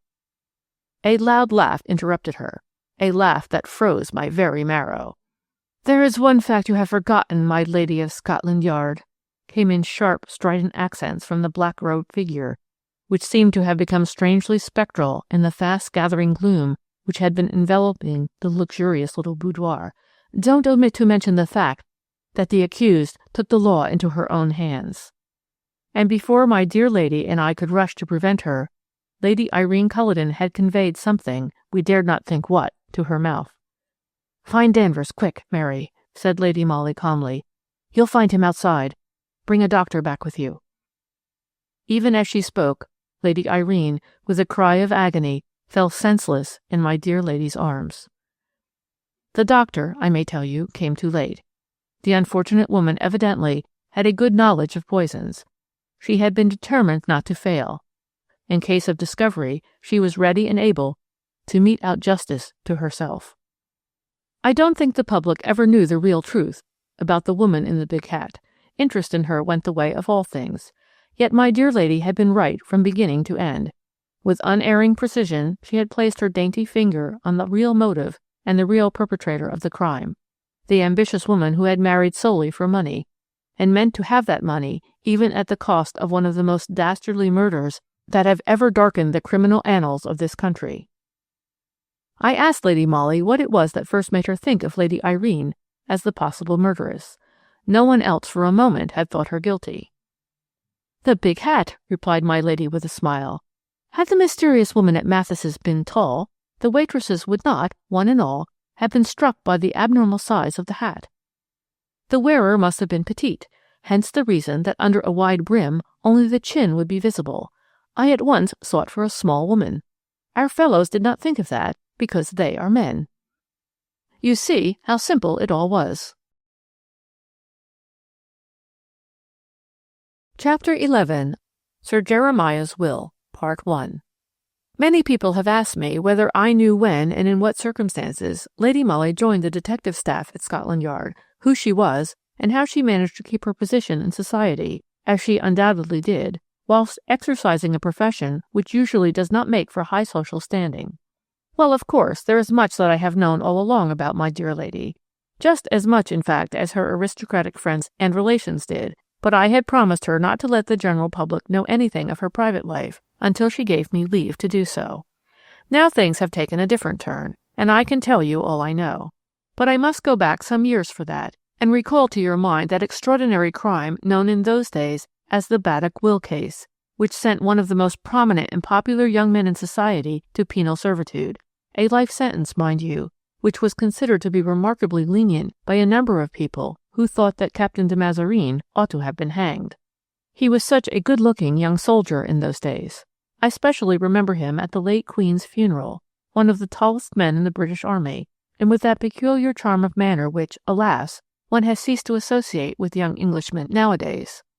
If to these two undeniable advantages you add the one that Hubert de Mazarine was the dearly loved grandson of Sir Jeremiah Baddock, the multi-millionaire ship-owner of Liverpool, you will realize how easy it was for that young guardsman to ingratiate himself with every woman in society, and more particularly with every mamma who had a marriageable daughter. But fate and love have a proverbial knack of making a muddle of things. Captain de Mazarine, with a bevy of pretty and eligible girls from whom to select a wife, chose to fall in love with the one woman in the whole of England who, in his grandfather's opinion, should have remained a stranger, even an enemy to him. You remember the sad story, more than a quarter of a century old now, of Sir Jeremiah's unhappy second marriage with the pretty French actress, Mademoiselle Adèle d'Este, who was then over 30 years younger than himself. He married her abroad and never brought her to England. She made him supremely wretched for about 3 years, and finally ran away with the Earl of Flintshire, whom she had met at Monte Carlo. Well, it was with a daughter of that same Earl of Flintshire, Lady Molly Robertson-Kirk, that Captain Hubert de Mazarine fell desperately in love. Imagine Sir Jeremiah's feelings when he heard of it. Captain Hubert, you must know, had resigned his commission in 1902 at his grandfather's request, when the latter's health first began to fail. He had taken up his permanent abode at Appledore Castle, Sir Jeremiah's magnificent home in Cumberland, and of course it was generally understood that ultimately he would become possessed of the wealthy ship-owner's millions as well as of the fine property, seeing that his mother had been Sir Jeremiah's only child by the latter's first marriage. Lord Flintshire's property was quite close to Appledore, but needless to say, old Sir Jeremiah never forgave his noble neighbour the cruel wrong he had suffered at his hands. The second Lady Baddock, afterwards Countess of Flintshire, has been dead 20 years. Neither the county nor the more exclusive sets of London ever received her, but her daughter Molly, who inherited all her beauty and none of her faults, was the idol of her father, and the acknowledged queen of county and town society. You see, it was the ancient, yet ever new, story of Capuletti and Montecchi over again, and one day Captain Hubert de Mazarine had to tell Sir Jeremiah that he desired to marry the daughter of his grandfather's most cruel enemy. What the immediate result of that announcement was, no one could say. Neither Sir Jeremiah nor Captain Hubert de Mazarine would have allowed servants or dependents to hear a word of disagreement that might have passed between them, much less to suspect that an unpleasant scene had occurred. Outwardly, everything went on as usual at Appledore Castle for about a fortnight or so, after which Captain Hubert went away one day, ostensibly for a brief stay in London, but he never re-entered the doors of the castle until after the dark veil of an appalling tragedy had begun to descend on the stately old Cumberland home. Sir Jeremiah bore up pretty well for a time. Then he had a slight paralytic stroke and became a confirmed invalid. The postmaster at Appledore declared that after many letters came, addressed to Sir Jeremiah in Captain Hubert's well-known handwriting, and bearing the London postmark. But presumably the old gentleman felt bitterly irreconcilable toward his grandson, for Captain de Mazarine was never seen at the castle. Soon the invalid grew more and more eccentric and morose.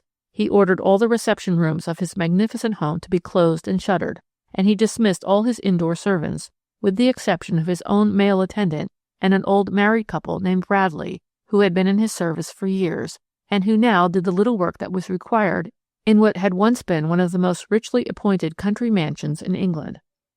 Bitter resentment against his once dearly loved grandson, and against the man who had robbed him of his young wife 25 years ago, seemed to have cut off the old man from contact with the outside world. Thus matters stood until the spring of 1903, when Sir Jeremiah announced one morning to the 3 members of his household that Mr. Philip Baddock was coming to stay at the castle, and that a room must be got ready immediately.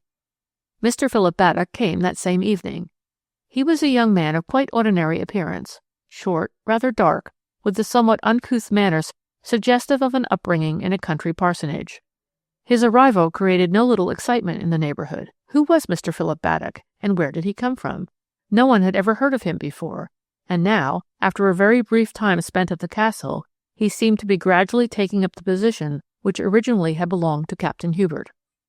He took over the command of the small household, dismissing Sir Jeremiah's personal attendant after a while, and engaging another. He supervised the outdoor men, reducing the staff both in the gardens and the stables. He sold most of the horses and carriages, and presently bought a motor car, which he at once took to driving all over the country. But he spoke to no one in the village, and soon, in answer to inquiries by 1 or 2 of Sir Jeremiah's faithful friends and cronies, the reply came regularly from Mr. Philip Baddock that the invalid was disinclined for company. Only Dr. Thorne, the local practitioner, saw the patient. Sir Jeremiah, it was understood, was slowly sinking towards the grave, but his mind was quite clear, even if his temper was abnormal.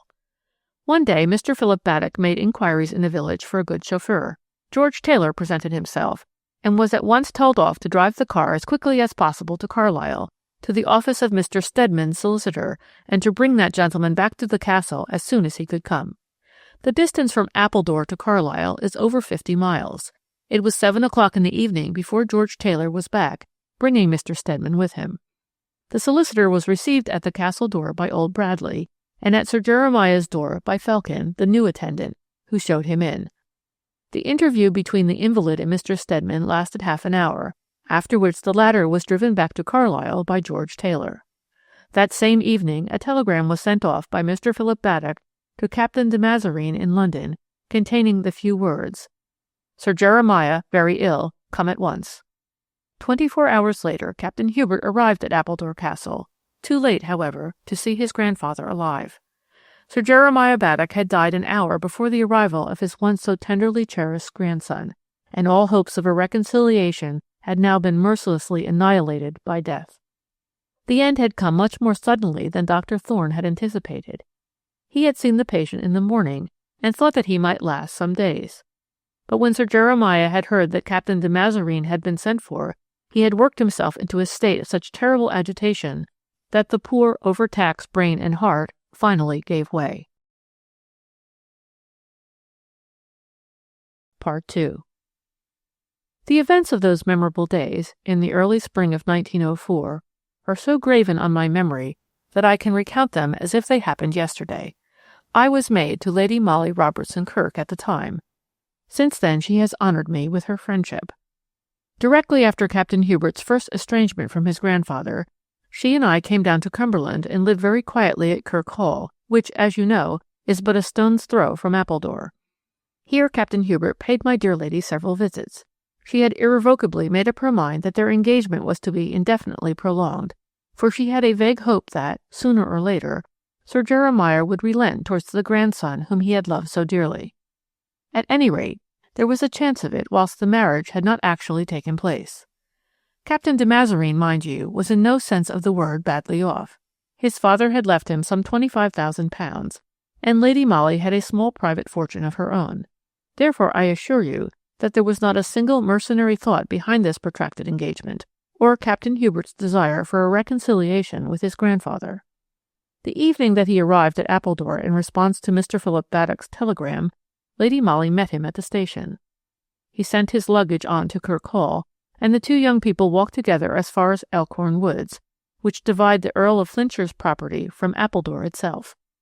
Here they met Mr. Stedman, the solicitor, who had motored over from Carlisle in response to an urgent summons from Sir Jeremiah Baddock, but whose car had broken down about 200 yards up the road. It seems that the chauffeur had suggested his walking on through the woods, it being an exceptionally fine and mild spring evening, with a glorious full moon overhead, which lit up almost every turn of the path that cuts through the pretty coppice. Lady Molly had given me rendezvous at the edge of the wood, so that I might accompany her home after she had taken leave of Captain Hubert. It seems that the latter knew Mr. Stedman slightly, as we saw the two men shake hands with one another. Then, after a few words of conversation, turn off to walk together through the wood. We then made our way back silently to Kirk Hall. My dear lady was inexpressibly sad. She appreciated very deeply the love which Captain Hubert bore for his grandfather, and was loath to see the final annihilation of all her hopes of an ultimate reconciliation between the two men. I had dressed Lady Molly for dinner, and she was just going downstairs when Captain de Mazarine arrived at the hall. He announced the sad news of his grandfather's death and looked extremely dejected and upset.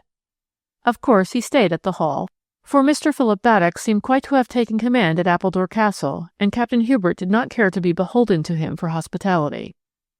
My dear lady asked him what had become of Mr. Stedman. "I don't know," he replied. "He started to walk with me through the wood, and he seemed to think that the tramp would be too much for him, and that the car would be put right very quickly. He preferred to drive round, and was quite sure that he would meet me at the castle in less than half an hour. However, he never turned up." Lady Molly asked several more questions about Sir Jeremiah, which Captain Hubert answered in a listless way. He had been met at the door of the castle by Mr. Philip Baddock, who told him that the old gentleman had breathed his last half an hour before. I remember that we all went to bed that night feeling quite unaccountably depressed. It seemed that something more tragic than the natural death of a septuagenarian hovered in the air of these remote Cumberland villages. The next morning our strange premonitions were confirmed. Lord Flintshire, my dear lady, and Captain Hubert were sitting at breakfast when the news was brought to the hall that Mr. Stedman, the Carlisle solicitor, had been found murdered in the Elkhorn woods earlier in the morning. Evidently he had been stunned, and then done to death by a heavily loaded stick or some similar weapon. When he was discovered in the early hours of the morning, he had apparently been dead some time. The local police were at once apprised of the terrible event, which created as much excitement as the death of the eccentric old millionaire at Appledore Castle. Everyone at Kirk Hall, of course, was keenly interested, and Captain de Mazarine went over to Appledore as soon as he could in order to place his information at the service of the police. It is a strange fact, but nevertheless a true one, that when a deadly peril arises such as now threatened Captain de Mazarine, the person most in danger is the last to be conscious of it. I am quite sure that Lady Molly, the moment she heard that Mr. Stedman had been murdered in the Elkhorn woods, realized that the man she loved would be implicated in that tragedy in some sinister manner. But that is the intuition of a woman who loves. As for Captain Hubert, he went about during the whole of that day quite unconscious of the abyss which already was yawning at his feet. He even discussed quite equably the several valuable bits of information which the local police had already collected, and which eventually formed a portion of that damning fabric of circumstantial evidence which was to bring him within sight of the gallows. Earlier in the day, Mr. Philip Baddock sent him a stiff little note saying that, as Captain de Mazarine was now the owner of Appledore Castle, he, Philip Baddock, did not desire to trespass a moment longer than was necessary on his relative's hospitality, and had arranged to stay at the village inn until after the funeral, when he would leave Cumberland. To this Captain Hubert sent an equally curt note saying that, as far as he knew, he had no say in the matter of anyone coming or going from the castle, and that Mr. Philip Baddock must, of course, please himself as to whether he stayed there or not. So far, of course, the old gentleman's testamentary dispositions were not known. He had made a will in 1902, bequeathing Appledore and everything he possessed unconditionally to his beloved grandson, Hubert de Mazarine, whom he also appointed his sole executor. That will was lodged with Mr. Truscott, who had been solicitor to the deceased practically until the last moment, when Mr. Stedman, a new arrival at Carlisle, had been sent for.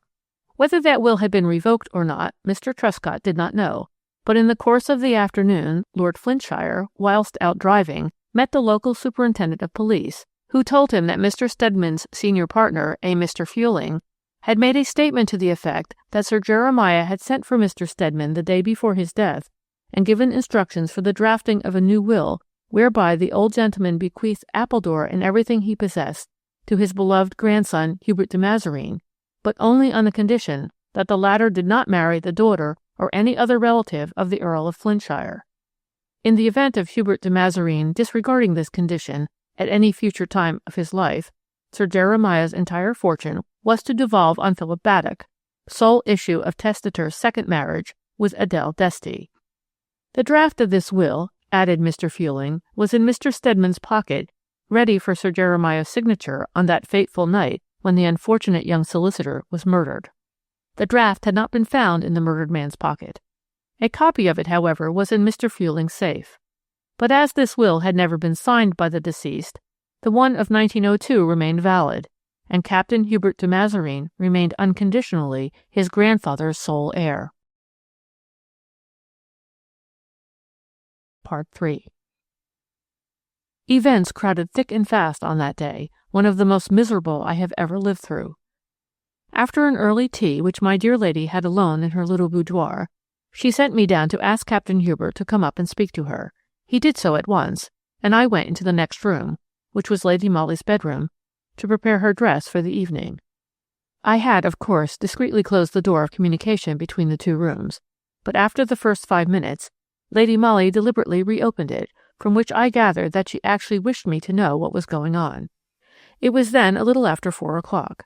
I could hear Captain de Mazarine's voice, low-toned and infinitely tender. He adored my dear lady, but he was a very quiet man, and it was only by the passionate tensity of his attitude when he was near her that a shrewdly observant person could guess how deeply he cared.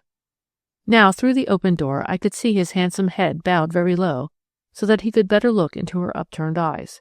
His arms were round her, as if he were fighting the world for the possession of her, and would never let her go again. But there were tears in her eyes. "Hubert," she said after a while, "I want you to marry me, will you?" "Will I?" he whispered, with an intensity of passionate longing which seemed to me then so unutterably pathetic that I could have sat down and had a good cry. "But," rejoined Lady Molly earnestly, "I mean as soon as possible. Tomorrow, by special license. You can wire to Mr. Hereford tonight, and he will see about it first thing in the morning. We can travel up to town by the night train. Father and Mary will come with me. Father has promised, you know, and we can be married tomorrow. I think that would be the quickest way." There was a pause. I could well imagine how astonished and perturbed Captain Hubert must be feeling. It was such a strange request for a woman to make at such a time. I could see by the expression of his eyes that he was trying to read her thoughts. But she looked up quite serenely at him, and frankly, I do not think that he had the slightest inkling of the sublime motive at the back of her strange insistence. "You prefer to be married in London rather than here?" he asked quite simply. "Yes," she replied. "I desire to be married in London tomorrow." A few moments later, my dear lady quietly shut the door again, and I heard and saw no more. But half an hour later she called me. She was alone in her boudoir, bravely trying to smile through a veil of tears. Captain Hubert's footsteps could still be heard going along the hall below. Lady Molly listened until the final echo of that tread died away in the distance. Then she buried her sweet face on my shoulder and sobbed her very heart out. "Get ready as quick as you can, Mary," she said to me when the paroxysm had somewhat subsided. "We go up to town by the 9:10. "Is his lordship coming with us, my lady?" I asked. "Oh, yes," she said, whilst a bright smile lit up her face. "Father is simply grand. And yet he knows." "Knows what, my lady?" I queried instinctively, for Lady Molly had paused, and I saw a look of acute pain once more darken her soft grey eyes. "My father knows," she said slowly and almost tonelessly, "that half an hour ago the police found a weighted stick in the Elkhorn woods, not far from the spot where Mr. Stedman was murdered. The stick has the appearance of having been very vigorously cleaned and scraped recently, in spite of which fact tiny traces of blood are still visible on the leaden knob. The inspector showed my father that stick. I saw it too. It is the property of Captain Hubert de Mazarine, and by tomorrow, at the latest, it will be identified as such." There was silence in the little boudoir now, a silence broken only by the sound of dull sobs which rose from my dear lady's overburdened heart. Lady Molly at this moment had looked into the future, and with that unerring intuition that has since been of such immense service to her, she had already perceived the grim web which fate was weaving round the destiny of the man she loved. I said nothing. What could I say? I waited for her to speak again. The first words she uttered after the terrible pronouncement which she had just made were, "I'll wear my white cloth gown tomorrow, Mary. It is the most becoming frock I have, and I want to look my best on my wedding day." Part 4. Captain Hubert de Mazarine was married to Lady Molly Robertson-Kirk by special license on April 22, 1904, at the Church of St. Margaret, Westminster. No one was present to witness the ceremony except the Earl of Flintshire and myself. No one was apprised of the event at the time, nor until recently did anyone know that Lady Molly of Scotland Yard was the wife of de Mazarine, the convict. As you know, he was arrested at Appledore railway station the following morning and charged with the wilful murder of Alexander Stedman, solicitor of Carlisle. Everything was against him from the first. The draft of the will which Mr. Stedman was taking up to Sir Jeremiah for signature supplied the motive for the alleged crime, and he was the last person seen in company with the murdered man. The chauffeur, George Taylor, who had driven to Carlisle to fetch Mr. Stedman and brought him back that evening, explained how 2 of his tires burst almost simultaneously after going over a bit of broken road close to the coppice. He had suggested to Mr. Stedman the idea of walking through the wood, and, as he had not 2 fresh tires with him, he started pushing his car along, as the village was not more than half a mile away. He never saw Mr. Stedman again. The stick with which the terrible deed had been committed was the most damning piece of evidence against the accused. It had been identified as his property by more than one witness, and was found within 20 yards of the victim, obviously cleaned and scraped, but still bearing minute traces of blood. Moreover, it had actually been seen in Captain Hubert's hand by 1 or 2 of the porters when he arrived at Appledore station on that fatal night, was met there by Lady Molly, and subsequently walked away with her, previous to meeting Mr. Stedman on the edge of the wood. Captain de Mazarine, late of His Majesty's Household Brigade, was indicted for the wilful murder of Alexander Stedman, tried at the next assizes, found guilty, and condemned to be hanged. The jury, however, had strongly recommended him to mercy owing to his hitherto spotless reputation and to the many services he had rendered his country during the last Boer War. A monster petition was sent up to the Home Office, and the sentence was commuted to 20 years' penal servitude. That same year, Lady Molly applied for and obtained a small post on the detective staff of the police. From that small post she has worked her way upwards, analyzing and studying, exercising her powers of intuition and of deduction, until at the present moment she is considered, by chiefs and men alike, the greatest authority among them on criminal investigation. The Earl of Flintshire died some 3 years ago. Kirk Hall devolved on a distant cousin, but Lady Molly has kept a small home at Kirk, ready for her husband when he comes back from Dartmoor.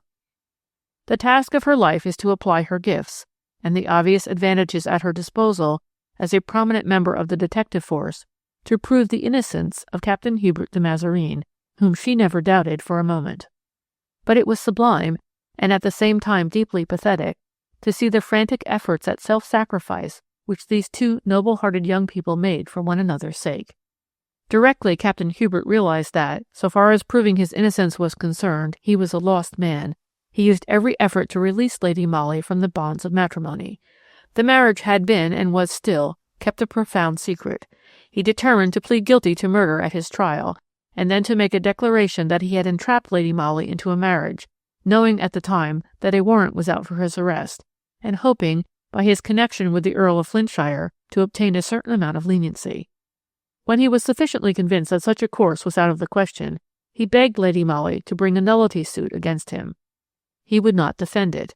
He only wished to set her free. But the love she bore him triumphed over all. They did keep their marriage a secret, but she remained faithful to him in every thought and feeling within her, and loyal to him with her whole soul. Only I, once her maid, now her devoted friend, knew what she suffered, even whilst she threw herself, heart and mind, into her work. We lived mostly in our little flat in Maida Vale, but spent some delightful days of freedom and peace in the little house at Kirk. Hither, in spite of the terrible memories the place evoked, Lady Molly loved to spend her time in wandering over the ground where that mysterious crime had been committed which had doomed an innocent man to the life of a convict. "That mystery has to be cleared up, Mary," she would repeat to me with unswerving loyalty, "and cleared up soon, before Captain de Mazareen loses all joy in life and all belief in me." Part 5. I suspect you will be interested to hear something about Appledore Castle and about Mr. Philip Baddock, who had been so near getting an immense fortune, yet had it snatched from him before his very eyes. As Sir Jeremiah Baddock never signed the will of 1904, Captain de Mazareen's solicitors, on his behalf, sought to obtain probate of the former one, dated 1902. In view of the terrible circumstances connected with the proposed last testamentary dispositions of the deceased, Mr. Philip Baddock was advised to fight that suit. It seems that he really was the son of Sir Jeremiah by the latter's second marriage with Mademoiselle d'Este, but the old gentleman, with heartless vengefulness, had practically repudiated the boy from the first, and absolutely refused to have anything to do with him beyond paying for his maintenance and education, and afterwards making him a goodly allowance on the express condition that Philip, soon to become a young man, never set his foot on English soil. The condition was strictly complied with. Philip Baddock was born abroad, and lived abroad until 1903, when he suddenly appeared at Appledore Castle. Whether Sir Jeremiah, in a fit of tardy repentance, had sent for him, or whether he risked coming of his own accord, no one ever knew. Captain de Mazareen was not, until that same year, 1903, aware of the existence of Philip Baddock, any more than was anybody else, and he spent his last days of freedom in stating positively that he would not accept the terms of the will of 1902, but would agree to Sir Jeremiah's fortune being divided up as it would have been if the old gentleman had died intestate. Thus Philip Baddock, the son, and Hubert de Mazareen, the grandson, received an equal share of Sir Jeremiah's immense wealth, estimated at close upon £2,000,000 sterling. Appledore was put up for sale and bought in by Mr. Philip Baddock, who took up his residence there and gradually gained for himself a position in the county as one of the most wealthy magnates in the north of England. Thus he became acquainted with the present Lord Flintshire, and later on met my dear lady. She neither sought nor avoided his acquaintance, and even went once to a dinner party at Appledore Castle. That was lately, on the occasion of our last stay at Kirk. I had gone up to the castle in the brougham so that I might accompany Lady Molly home, and had been shown into the library, whither my dear lady came in order to put on her cloak. While she was doing so, Mr. Philip Baddock came in. He had a newspaper in his hand and seemed greatly agitated. "Such extraordinary news, Lady Molly," he said, pointing to a headline in the paper. "You know, of course, that the other day a convict succeeded in effecting his escape from Dartmoor?" "Yes, I knew that," said my dear lady quietly.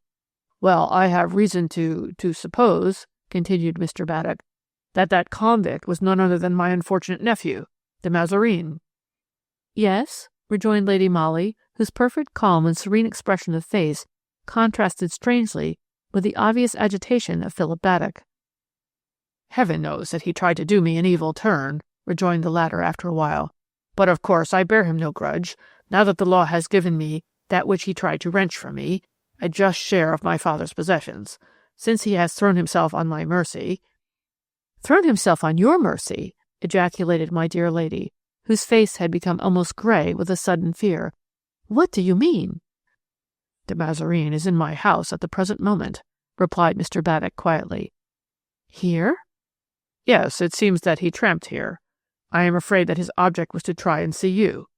He wants money, of course. I happened to be out in the woods this afternoon and saw him. No," added Philip Baddock quickly, in response to an instinctive gasp of pain from Lady Molly. "You need not have the slightest fear. My nephew is as safe with me as he would be in your own house. I brought him here, for he was exhausted with fatigue and want of food. None of my servants know of his presence in the house except Felkin, whom I can trust. By tomorrow he will have rested. We'll make a start in the very early morning in my car. We'll get to Liverpool before midday. De Mazareen shall wear Felkin's clothes. No one will know him. One of the Baddock steamers is leaving for Buenos Aires the same afternoon, and I can arrange with the captain. You need not have the slightest fear," he repeated, with simple yet earnest emphasis. "I pledge you my word that the Mazarine will be safe." "I should like to thank you," she murmured. "Please don't," he rejoined with a sad smile. "It is a great happiness to me to be able to do this. I know that you cared for him at one time. I wish you had known and trusted me in those days.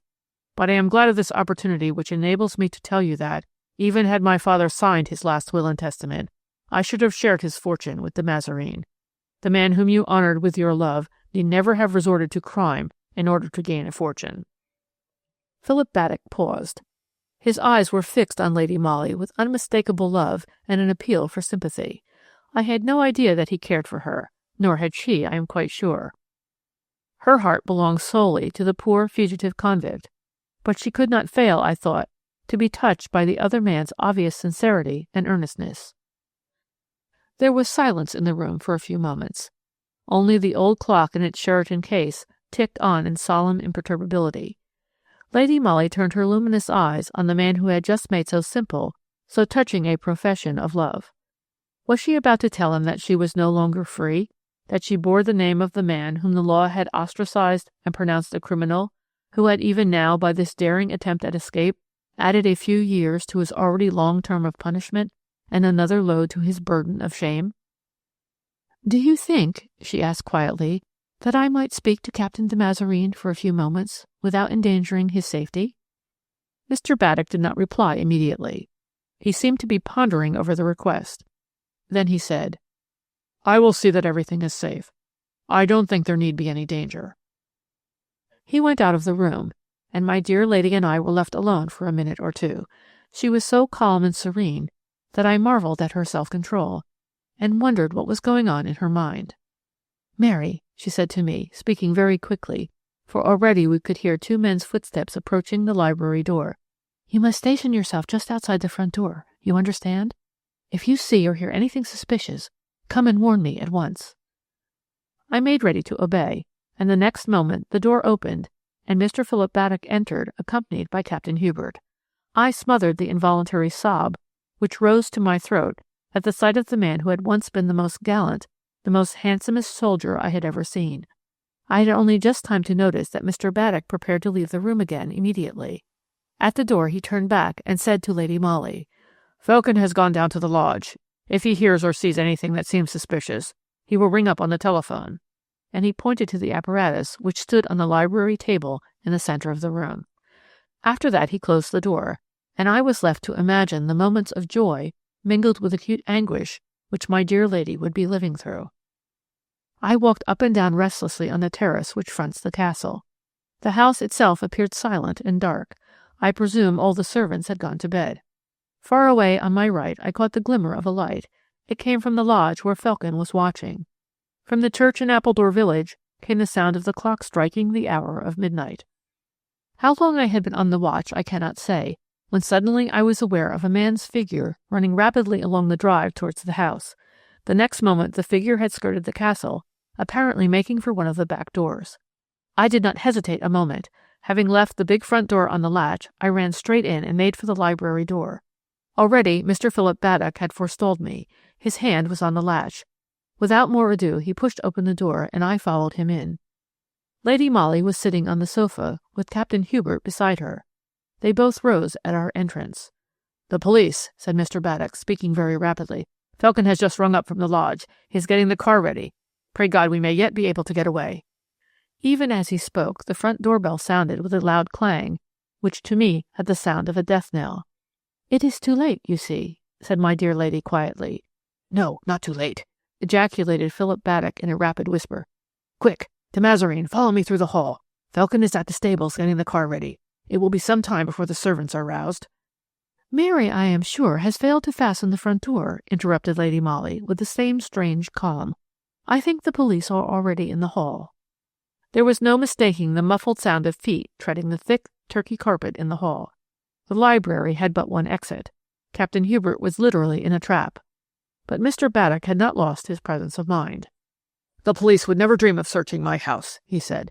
"They will take my word that the Mazarine is not here. Here," he added, pointing to a tall Jacobean wardrobe which stood in an angle of the room. "In there, man, and leave the rest to me."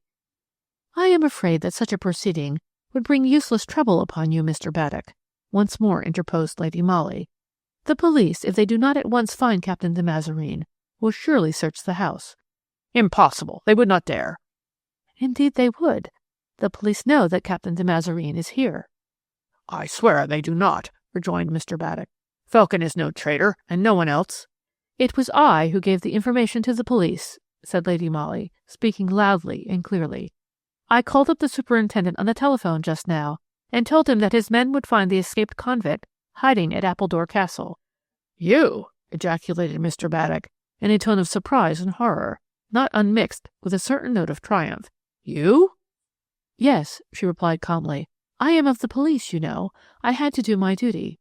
Open the door, Mary," she added, turning to me. Captain Hubert had not spoken a word so far. Now, when the men, led by Detective Inspector Eddy, entered the room, he walked with a firm step towards them, held out his hands for the irons, and with a final look at Lady Molly, in which love, trust, and hope were clearly expressed, he passed out of the room and was soon lost to sight. My dear lady waited until the heavy footfalls had died away. Then she turned with a pleasant smile to Mr. Philip Baddock. "I thank you for your kind thoughts of me," she said, "and for your noble efforts on behalf of your nephew. My position was a difficult one. I hope you will forgive the pain I have been obliged to bring upon you." "I will do more than forgive, Lady Molly," he said earnestly. "I will venture to hope." He took her hand and kissed it. Then she beckoned to me, and I followed her into the hall. Our brougham, a hired one, had been waiting in the stable-yard. We drove home in silence, but half an hour later, when my dear lady kissed me good night, she whispered in my ear, "And now, Mary, we'll prove him innocent." Chapter 12. The End, Part 1. One or two people knew that at one time Lady Molly Robertson-Kirk had been engaged to Captain Hubert de Mazareen, who was now convict number 97, undergoing a life sentence for the murder of Mr. Stedman, a solicitor of Carlisle, in the Elkhorn Woods in April 1904. Few, on the other hand, knew of the secret marriage, solemnized on that never-to-be-forgotten afternoon, when all of us present in the church, with the exception of the bridegroom himself, were fully aware that proofs of guilt, deadly and irrefutable, were even then being heaped up against the man to whom Lady Molly was plighting her troth, for better or for worse, with her mental eyes wide open, her unerring intuition keen to the fact that nothing but a miracle could save the man she loved from an ignoble condemnation, perhaps from the gallows. The husband of my dear lady, the man whom she loved with all the strength of her romantic and passionate nature, was duly tried and convicted of murder. Condemned to be hanged, he was reprieved, and his sentence commuted to penal servitude for life. The question of Sir Jeremiah's estate became a complicated one, for his last will and testament was never signed, and the former one, dated 1902, bequeathed everything he possessed unconditionally to his beloved grandson Hubert. After much legal argument, which it is useless to recapitulate here, it was agreed between the parties, and ratified in court, that the deceased gentleman's vast wealth should be disposed of as if he had died intestate. One half of it, therefore, went to Captain Hubert de Mazareen, grandson, and the other half to Philip Baddock, the son. The latter bought Appledore Castle and resided there, whilst his nephew became number 97 in Dartmoor Prison. Captain Hubert had served 2 years of his sentence when he made that daring and successful escape, which caused so much sensation at the time. He managed to reach Appledore, where he was discovered by Mr. Philip Baddock, who gave him food and shelter, and got everything ready for the safe conveyance of his unfortunate nephew to Liverpool, and thence to a port of safety in South America. You remember how he was thwarted in this laudable attempt by Lady Molly herself, who communicated with the police and gave up convict number 97 into the hands of the authorities once more. Of course, public outcry was loud against my dear lady's action. Sense of duty was all very well, so people argued, but no one could forget that at one time Captain Hubert de Mazareen and Lady Molly Robertson-Kirk had actually been engaged to be married, and it seemed positively monstrous for a woman to be so pitiless towards the man whom she must at one time have loved. You see how little people understood my dear lady's motives. Some went so far as to say that she had only contemplated marriage with Captain Hubert de Mazareen because he was then, presumably, the heir to Sir Jeremiah's fortune. Now, continued the gossips, she was equally ready to marry Mr. Philip Baddock, who at any rate was the happy possessor of one half of the deceased gentleman's wealth.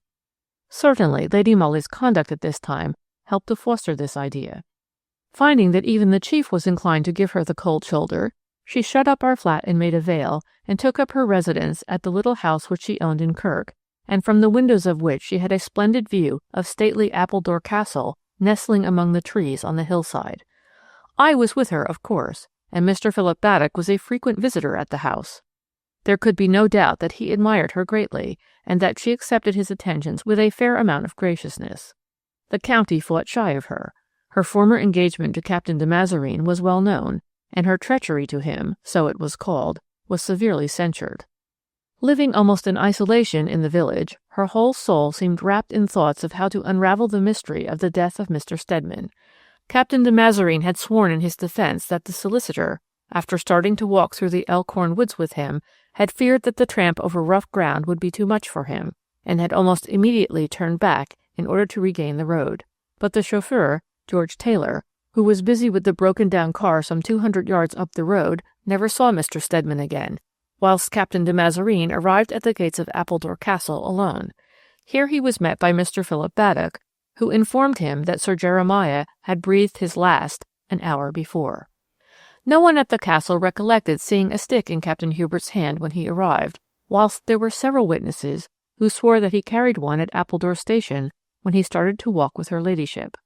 The stick was found close to the body of the solicitor, and the solicitor, when he met with his terrible death, had in his pocket the draft of a will which meant disinheritance to Captain de Mazarine. Here was the awful problem which Lady Molly had to face and to solve if she persisted in believing that the man whom she loved, and whom she had married at the moment when she knew that proofs of guilt were dead against him, was indeed innocent. Part 2.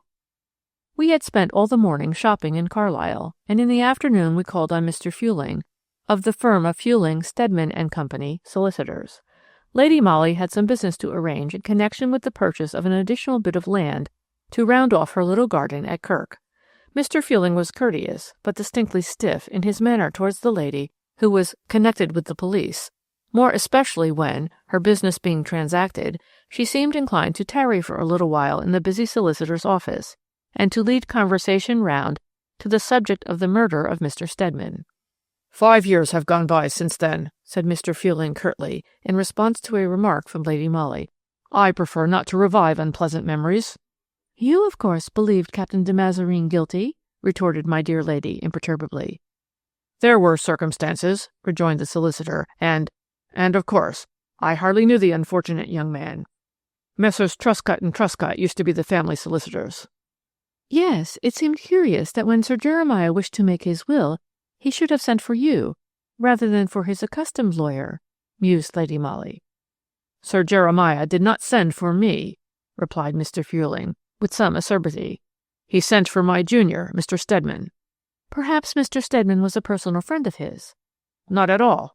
Mr. Stedman was a new arrival in Carlisle, and had never seen Sir Jeremiah before the day when he was sent for, and in a brief interview drafted the will which, alas, proved to be the primary cause of my unfortunate young partner's death. You cannot draft a will in a brief interview, Mr. Fueling, remarked Lady Molly lightly. Mr. Stedman did so, retorted Mr. Fueling curtly. Though Sir Jeremiah's mind was as clear as crystal, he was very feeble, and the interview had to take place in a darkened room. That was the only time my young partner saw Sir Jeremiah. 24 hours later, they were both dead. Oh, commented my dear lady with sudden indifference. Well, I won't detain you, Mr. Fueling. Good afternoon. A few moments later, having parted from the worthy old solicitor, we were out in the street once more. The darkened room is my first ray of light, quoth Lady Molly to me, with a smile at her own paradoxical remark. When we reached home later that afternoon, we were met at the garden gate by Mr. Felkin, Mr. Philip Baddock's friend and agent, who lived with him at Appledore Castle. Mr. Felkin was a curious personality, very taciturn in manner, but a man of considerable education. He was the son of a country parson, and at the time of his father's death he had been studying for the medical profession. Finding himself unable to pursue his studies for lack of means, and being left entirely destitute, he had been forced to earn his living by taking up the less exalted calling of male nurse. It seems that he had met Mr. Philip Baddock on the Continent some years ago, and the two young men had somehow drifted into close acquaintanceship. When the late Sir Jeremiah required a personal nurse attendant, Mr. Philip Baddock sent for his friend and installed him at Appledore Castle. Here Mr. Felkin remained, even after the old gentleman's death. He was nominally called Mr. Baddock's agent, but really did very little work. He was very fond of shooting and of riding, and spent his life in the pursuit of these sports, and he always had plenty of money to spend. But everyone voted him a disagreeable bear, and the only one who ever succeeded in making him smile was Lady Molly, who always showed an unaccountable liking for the uncouth creature. Even now, when he extended a somewhat grimy hand and murmured a clumsy apology at his intrusion, she greeted him with warm effusiveness and insisted on his coming into the house. We all turned to walk along the little drive, when Mr. Baddock's car came whizzing round the corner of the road from the village. He pulled up at our gate, and the next moment had joined us in the drive. There was a very black look in his eyes, as they wandered restlessly from my dear lady's face to that of his friend. Lady Molly's little hand was even then resting on Mr. Felkin's coat sleeve.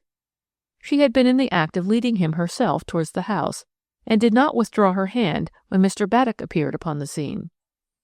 "Burton has called about those estimates, Felton," said the latter somewhat roughly. "He is waiting at the castle.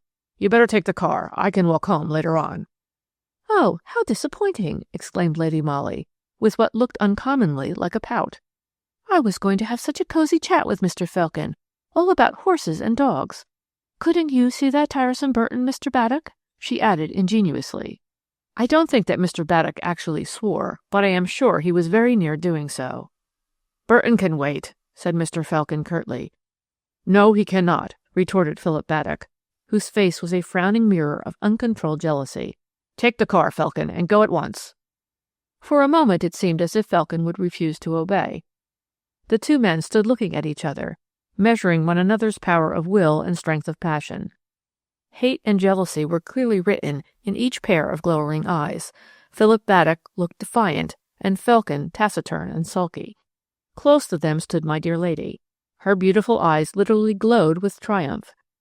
That these two men loved her, each in his own curious, uncontrolled way, I, her friend and confidant, knew very well. I had seen and often puzzled over the feminine attacks which she had made on the susceptibilities of that morose lout Felkin. It had taken her nearly 2 years to bring him to her feet. During that time she had alternately rendered him happy with her smiles and half mad with her coquetries, whilst Philip Baddock's love for her was perpetually fanned by his ever-growing jealousy. I remember that I often thought her game a cruel one.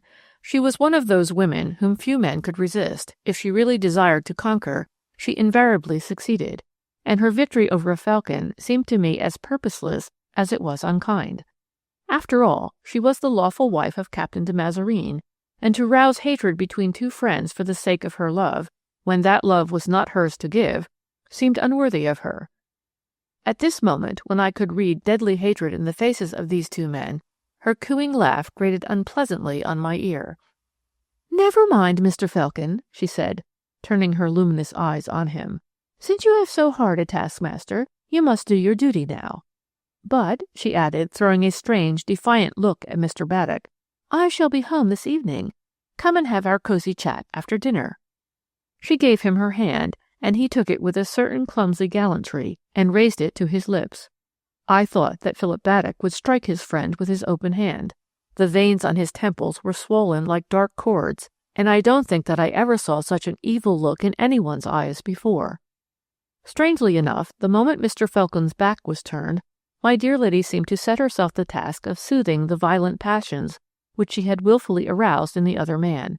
She invited him to come into the house, and some 10 minutes later I heard her singing to him. When, later on, I went into the boudoir to join them at tea, she was sitting on the music stool, whilst he half bent over her, half knelt at her feet. Her hands were clasped in her lap, and his fingers were closed over hers. He did not attempt to leave her side when he saw me entering the room. In fact, he wore a triumphant air of possession, and paid her those little attentions which only an accepted lover would dare to offer. He left soon after tea, and she accompanied him to the door. She gave him her hand to kiss, and I, who stood at some little distance in the shadow, thought that he would take her in his arms, so yielding and gracious did she seem. But some look or gesture on her part must have checked him, for he turned and walked quickly down the drive. Lady Molly stood in the doorway, gazing out towards the sunset. I, in my humble mind, wondered once again what was the purport of this cruel game. Part 3. Half an hour later she called to me, asked for her hat, told me to put on mine, and to come out for a stroll. As so often happened, she led the way towards the Elkhorn woods, which, in spite, or perhaps because of, the painful memories they evoked, was a very favorite walk of hers. As a rule, the wood, especially that portion of it where the unfortunate solicitor had been murdered, was deserted after sunset. The villagers declared that Mr. Stedman's ghost haunted the clearing, and that the cry of the murdered man, as he was being foully struck from behind, could be distinctly heard, echoing through the trees. Needless to say, these superstitious fancies never disturbed Lady Molly. She liked to wander over the ground where was committed that mysterious crime, which had sent to ignominy worse than death the man she loved so passionately. It seemed as if she meant to wrench its secret from the silent ground, from the leafy undergrowth, from the furtive inhabitants of the glades. The sun had gone down behind the hills. The wood was dark and still. We strolled up as far as the first clearing, where a plain granite stone, put up by Mr. Philip Baddock, marked the spot where Mr. Stedman had been murdered. We sat down on it to rest. My dear lady's mood was a silent one. I did not dare to disturb it, and for a while only the gentle hush of the leaves, stirred by the evening breeze, broke the peaceful stillness of the glade. Then we heard a murmur of voices, deep-toned and low. We could not hear the words spoken, though we both strained our ears, and presently Lady Molly arose and cautiously made her way among the trees in the direction whence the voices came, I following as closely as I could. We had not gone far when we recognized the voices, and heard the words that were said. I paused, distinctly frightened, whilst my dear lady whispered a warning, "Hush!" Never in all my life had I heard so much hatred, such vengeful malignity expressed in the intonation of the human voice, as I did in the half-dozen words which now struck my ear. "You will give her up, or—" It was Mr. Falcon who spoke. I recognized his raucous delivery, but I could not distinguish either of the two men in the gloom. "Or what?" queried the other, in a voice which trembled with either rage or fear, perhaps with both. "You will give her up," repeated Falcon sullenly. "I tell you that it is an impossibility, do you understand? An impossibility for me to stand by and see her wedded to you, or to any other man for the matter of that. But that is neither here nor there," he added after a slight pause. "It is with you I have to deal now. You shan't have her. You shan't. I won't allow it, even if I have to—" He paused again. I cannot describe the extraordinary effect this rough voice, coming out of the darkness, had upon my nerves. I had edged up to Lady Molly, and had succeeded in getting hold of her hand. It was like ice, and she herself was as rigid as that piece of granite on which we had been sitting. "You seem bubbling over with covert threats," interposed Philip Baddock, with what was obviously a sneer. "What are the extreme measures to which you will resort if I do not give up the lady whom I love with all my heart, and who has honoured me today by accepting my hand in marriage?" "That is a lie," ejaculated Falcon. "What is a lie?" queried the other quietly. "She has not accepted you, and you know it. You are trying to keep me away from her, arrogating rights which you do not possess. Give her up, man, give her up. It will be best for you. She will listen to me. I can win her all right, but you must stand aside for me this time. Take the word of a desperate man for it, Baddock. It will be best for you to give her up." Silence reigned in the wood for a few moments, and then we heard Philip Baddock's voice again, but he seemed to speak more calmly, almost indifferently, as I thought. "Are you going now?" he asked. "Won't you come in to dinner?"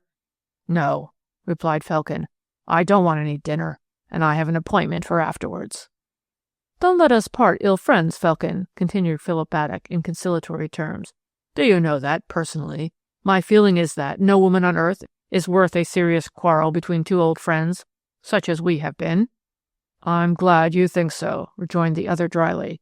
"So long." The cracking of twigs on the moss-covered ground indicated that the two men had parted and were going their several ways. With infinite caution, and holding my hand tightly in hers, my dear lady made her way along the narrow path which led us out of the wood. Once in the road, we walked rapidly, and soon reached our garden gate. Lady Molly had not spoken a word during all that time, and no one knew better than I did how to respect her silence. During dinner she tried to talk of indifferent subjects, and never once alluded to the two men whom she had thus wilfully pitted one against the other. That her calm was only on the surface, however, I realized from the fact that every sound on the gravel path outside caused her to start. She was, of course, expecting the visit of Mr. Felkin. At 8 o'clock he came. It was obvious that he had spent the past hour in wandering about in the woods. He looked untidy and unkempt. My dear lady greeted him very coldly, and when he tried to kiss her hand, she withdrew it abruptly. Our drawing-room was a double one, divided by portière curtains.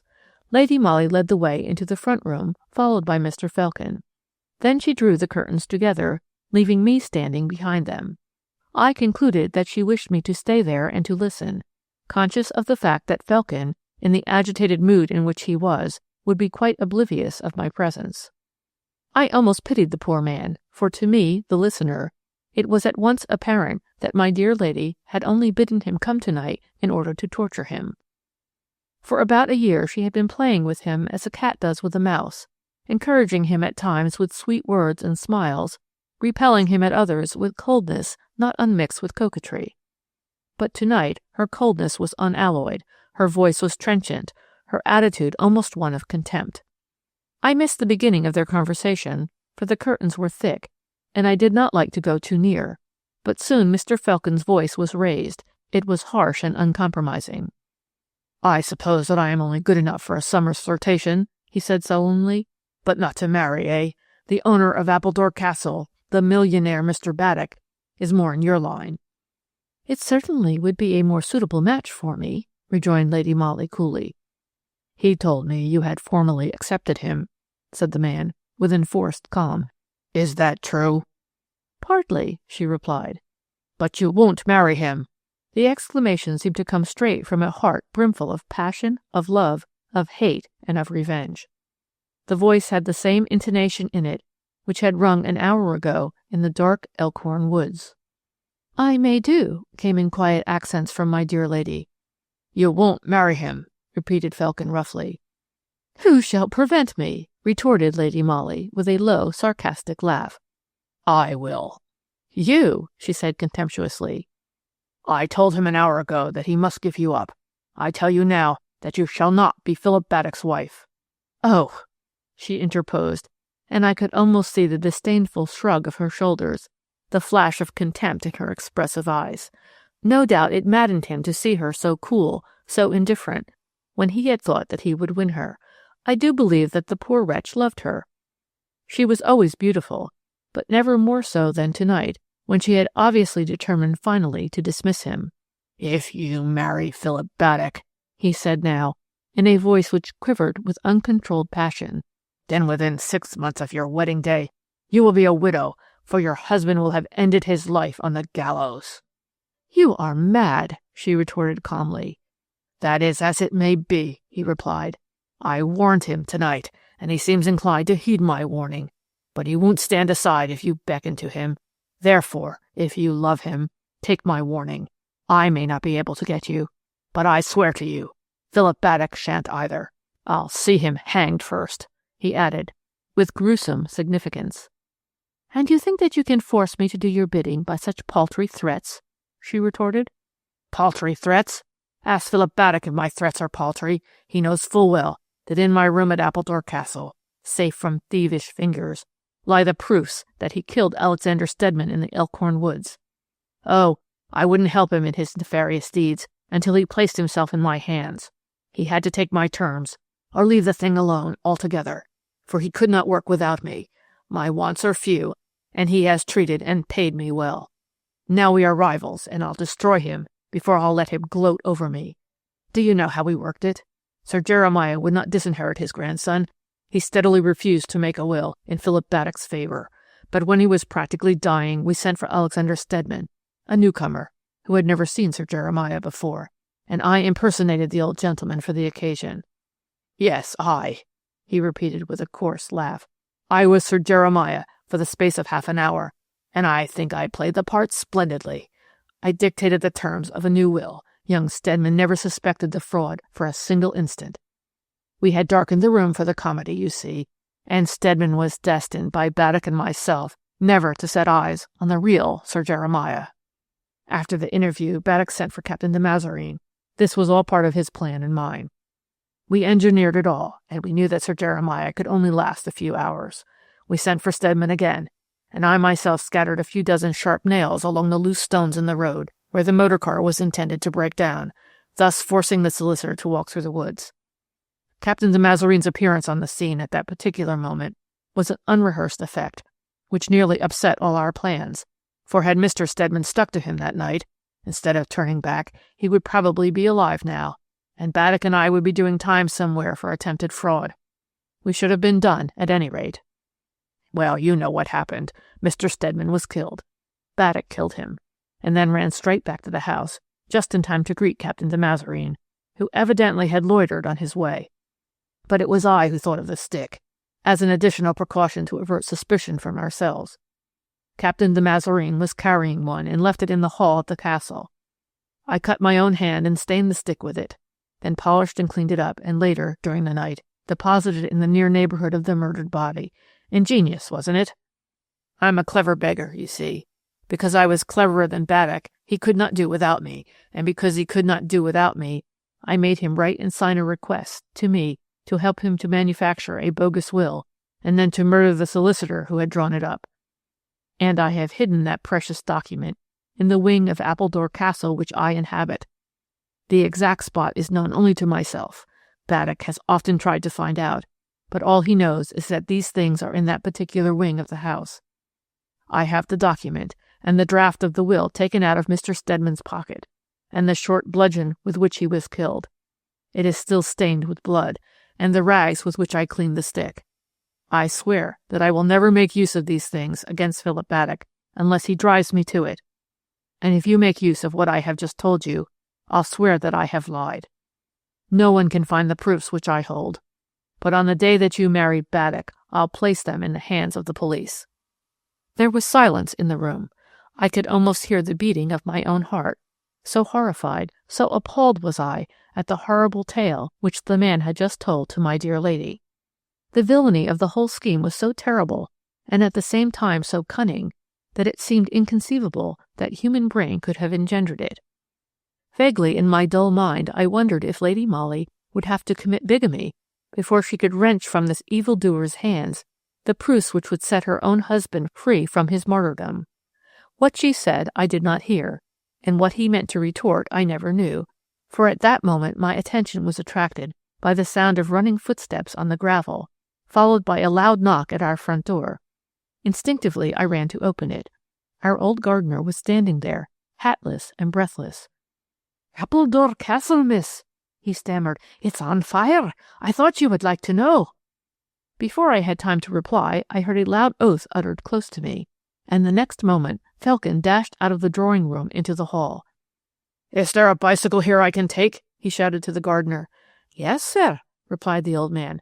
"My son has one, just in that shed, sir, on your left." In fewer seconds than it takes to relate, Felkin had rushed to the shed, dragged out the bicycle, mounted it, and I think that within 2 minutes of hearing the awful news, he was bowling along the road and was soon out of sight. Part 4. One wing of the stately mansion was ablaze when, a quarter of an hour later, my dear lady and I arrived upon the scene. We had come on our bicycles not long after Mr. Felkin. At the very moment that the weird spectacle burst fully upon our gaze, a loud cry of horror had just risen from the 100 or so people who stood watching the terrible conflagration, whilst the local fire brigade, assisted by Mr. Baddock's men, were working with the hydrants. That cry found echo in our own throats as we saw a man clambering, with the rapidity of a monkey, up a long ladder which had been propped up against a second-floor window of the flaming portion of the building. The red glow illuminated the large, shaggy head of Felkin, throwing for a moment into bold relief his hooked nose and straggly beard. For the space of 3 seconds, perhaps, he stood thus, outlined against what looked like a glowing furnace behind him, and the next instant he had disappeared beyond the window embrasure. "This is madness!" came in loud accents from out the crowd in the foreground, and before one fully realized whence that voice had come, Mr. Philip Baddock was in his turn seen clambering up that awful ladder. A dozen pairs of hands reached him just in time to drag him back from the perilous ascent.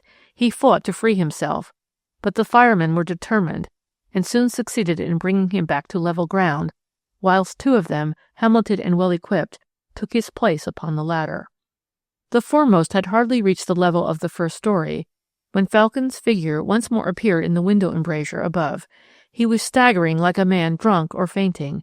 His shaggy hair and beard were blown about his head by the terrible draught caused by the flames, and he waved his arms over his head, giving the impression to those below, who gazed horrified, that he was either possessed or dying. In one hand he held what looked like a great long bundle. We could see him now put one leg forward, obviously gathering strength to climb the somewhat high window ledge. With a shout of encouragement, the two firemen scrambled up with squirrel-like agility, and the cry of, "They're coming! They're coming! Hold on, Falcon!" rose from 100 excited throats. The unfortunate man made another effort. We could see his face clearly now in the almost blinding glow which surrounded him. It was distorted with fear and also with agony. He gave one raucous cry, which I do believe will echo in my ears as long as I live, and with a superhuman effort he hurled the bundle which he held out of the window. At that same time there was a terrific hissing, followed by a loud crash. The floor beneath the feet of the unfortunate man must have given way, for he disappeared suddenly in a sea of flames. The bundle which he hurled down had struck the foremost fireman on the head. He lost his hold, and as he fell, he dragged his unfortunate comrade down with him. The others ran to the rescue of their comrades. I don't think they were seriously hurt, but what happened directly after among the crowd, the firemen, or the burning building, I cannot tell you. I only know that at the moment when Falcon's figure was for the second time seen in the frame of the glowing window, Lady Molly seized my hand and dragged me forward through the crowd. Her husband's life was hanging in the balance, just as much as that of the miserable wretch who was courting a horrible death for the sake of those proofs which, as it was proved afterwards, Philip Baddock tried to destroy by such drastic means. The excitement round the ladder, the fall of the two firemen, the crashing in of the floor, and the gruesome disappearance of Falcon caused so much excitement in the crowd that the bundle which the unfortunate man had thrown remained unheeded for the moment. But Philip Baddock reached the spot where it fell 30 seconds after Lady Molly did. She had already picked it up when he said harshly, "Give me that. It's mine. Falcon risked his life to save it for me." Inspector Eddy, however, stood close by, and before Philip Baddock realized what Lady Molly meant to do, she had turned quickly and placed the bundle in the inspector's hands. "You know me, Eddy, don't you?" she said rapidly. "Oh, yes, my lady," he replied. "Then take the utmost care of this bundle. It contains proofs of one of the most dastardly crimes ever committed in this country." No other words could have aroused the enthusiasm and caution of Eddy in the same manner. After that, Philip Baddock might protest, might rage, storm, or try to bribe, but the proofs of his guilt and Captain de Mazareen's innocence were safe in the hands of the police, and bound to come to light at last. But as a matter of fact, Baddock neither stormed nor pleaded. When Lady Molly turned to him once more, he had disappeared. You know the rest, of course. It occurred too recently to be recounted. Philip Baddock was found the next morning with a bullet through his head, lying on the granite stone which, with cruel hypocrisy, he himself had erected in memory of Mr. Stedman, whom he had so foully murdered. The unfortunate Falcon had not lied when he said that the proofs which he held of Baddock's guilt were conclusive and deadly. Captain de Mazareen obtained His Majesty's gracious pardon after 5 years of martyrdom, which he had borne with heroic fortitude. I was not present when Lady Molly was once more united to the man who so ardently worshipped and trusted her, and to whose love, innocence, and cause she had remained so sublimely loyal throughout the past few years. She has given up her connection with the police. The reason for it has gone with the return of her happiness, over which I, her ever-faithful Mary Granard, will, with your permission, draw a veil. End of Lady Molly of Scotland Yard by Baroness Orczy.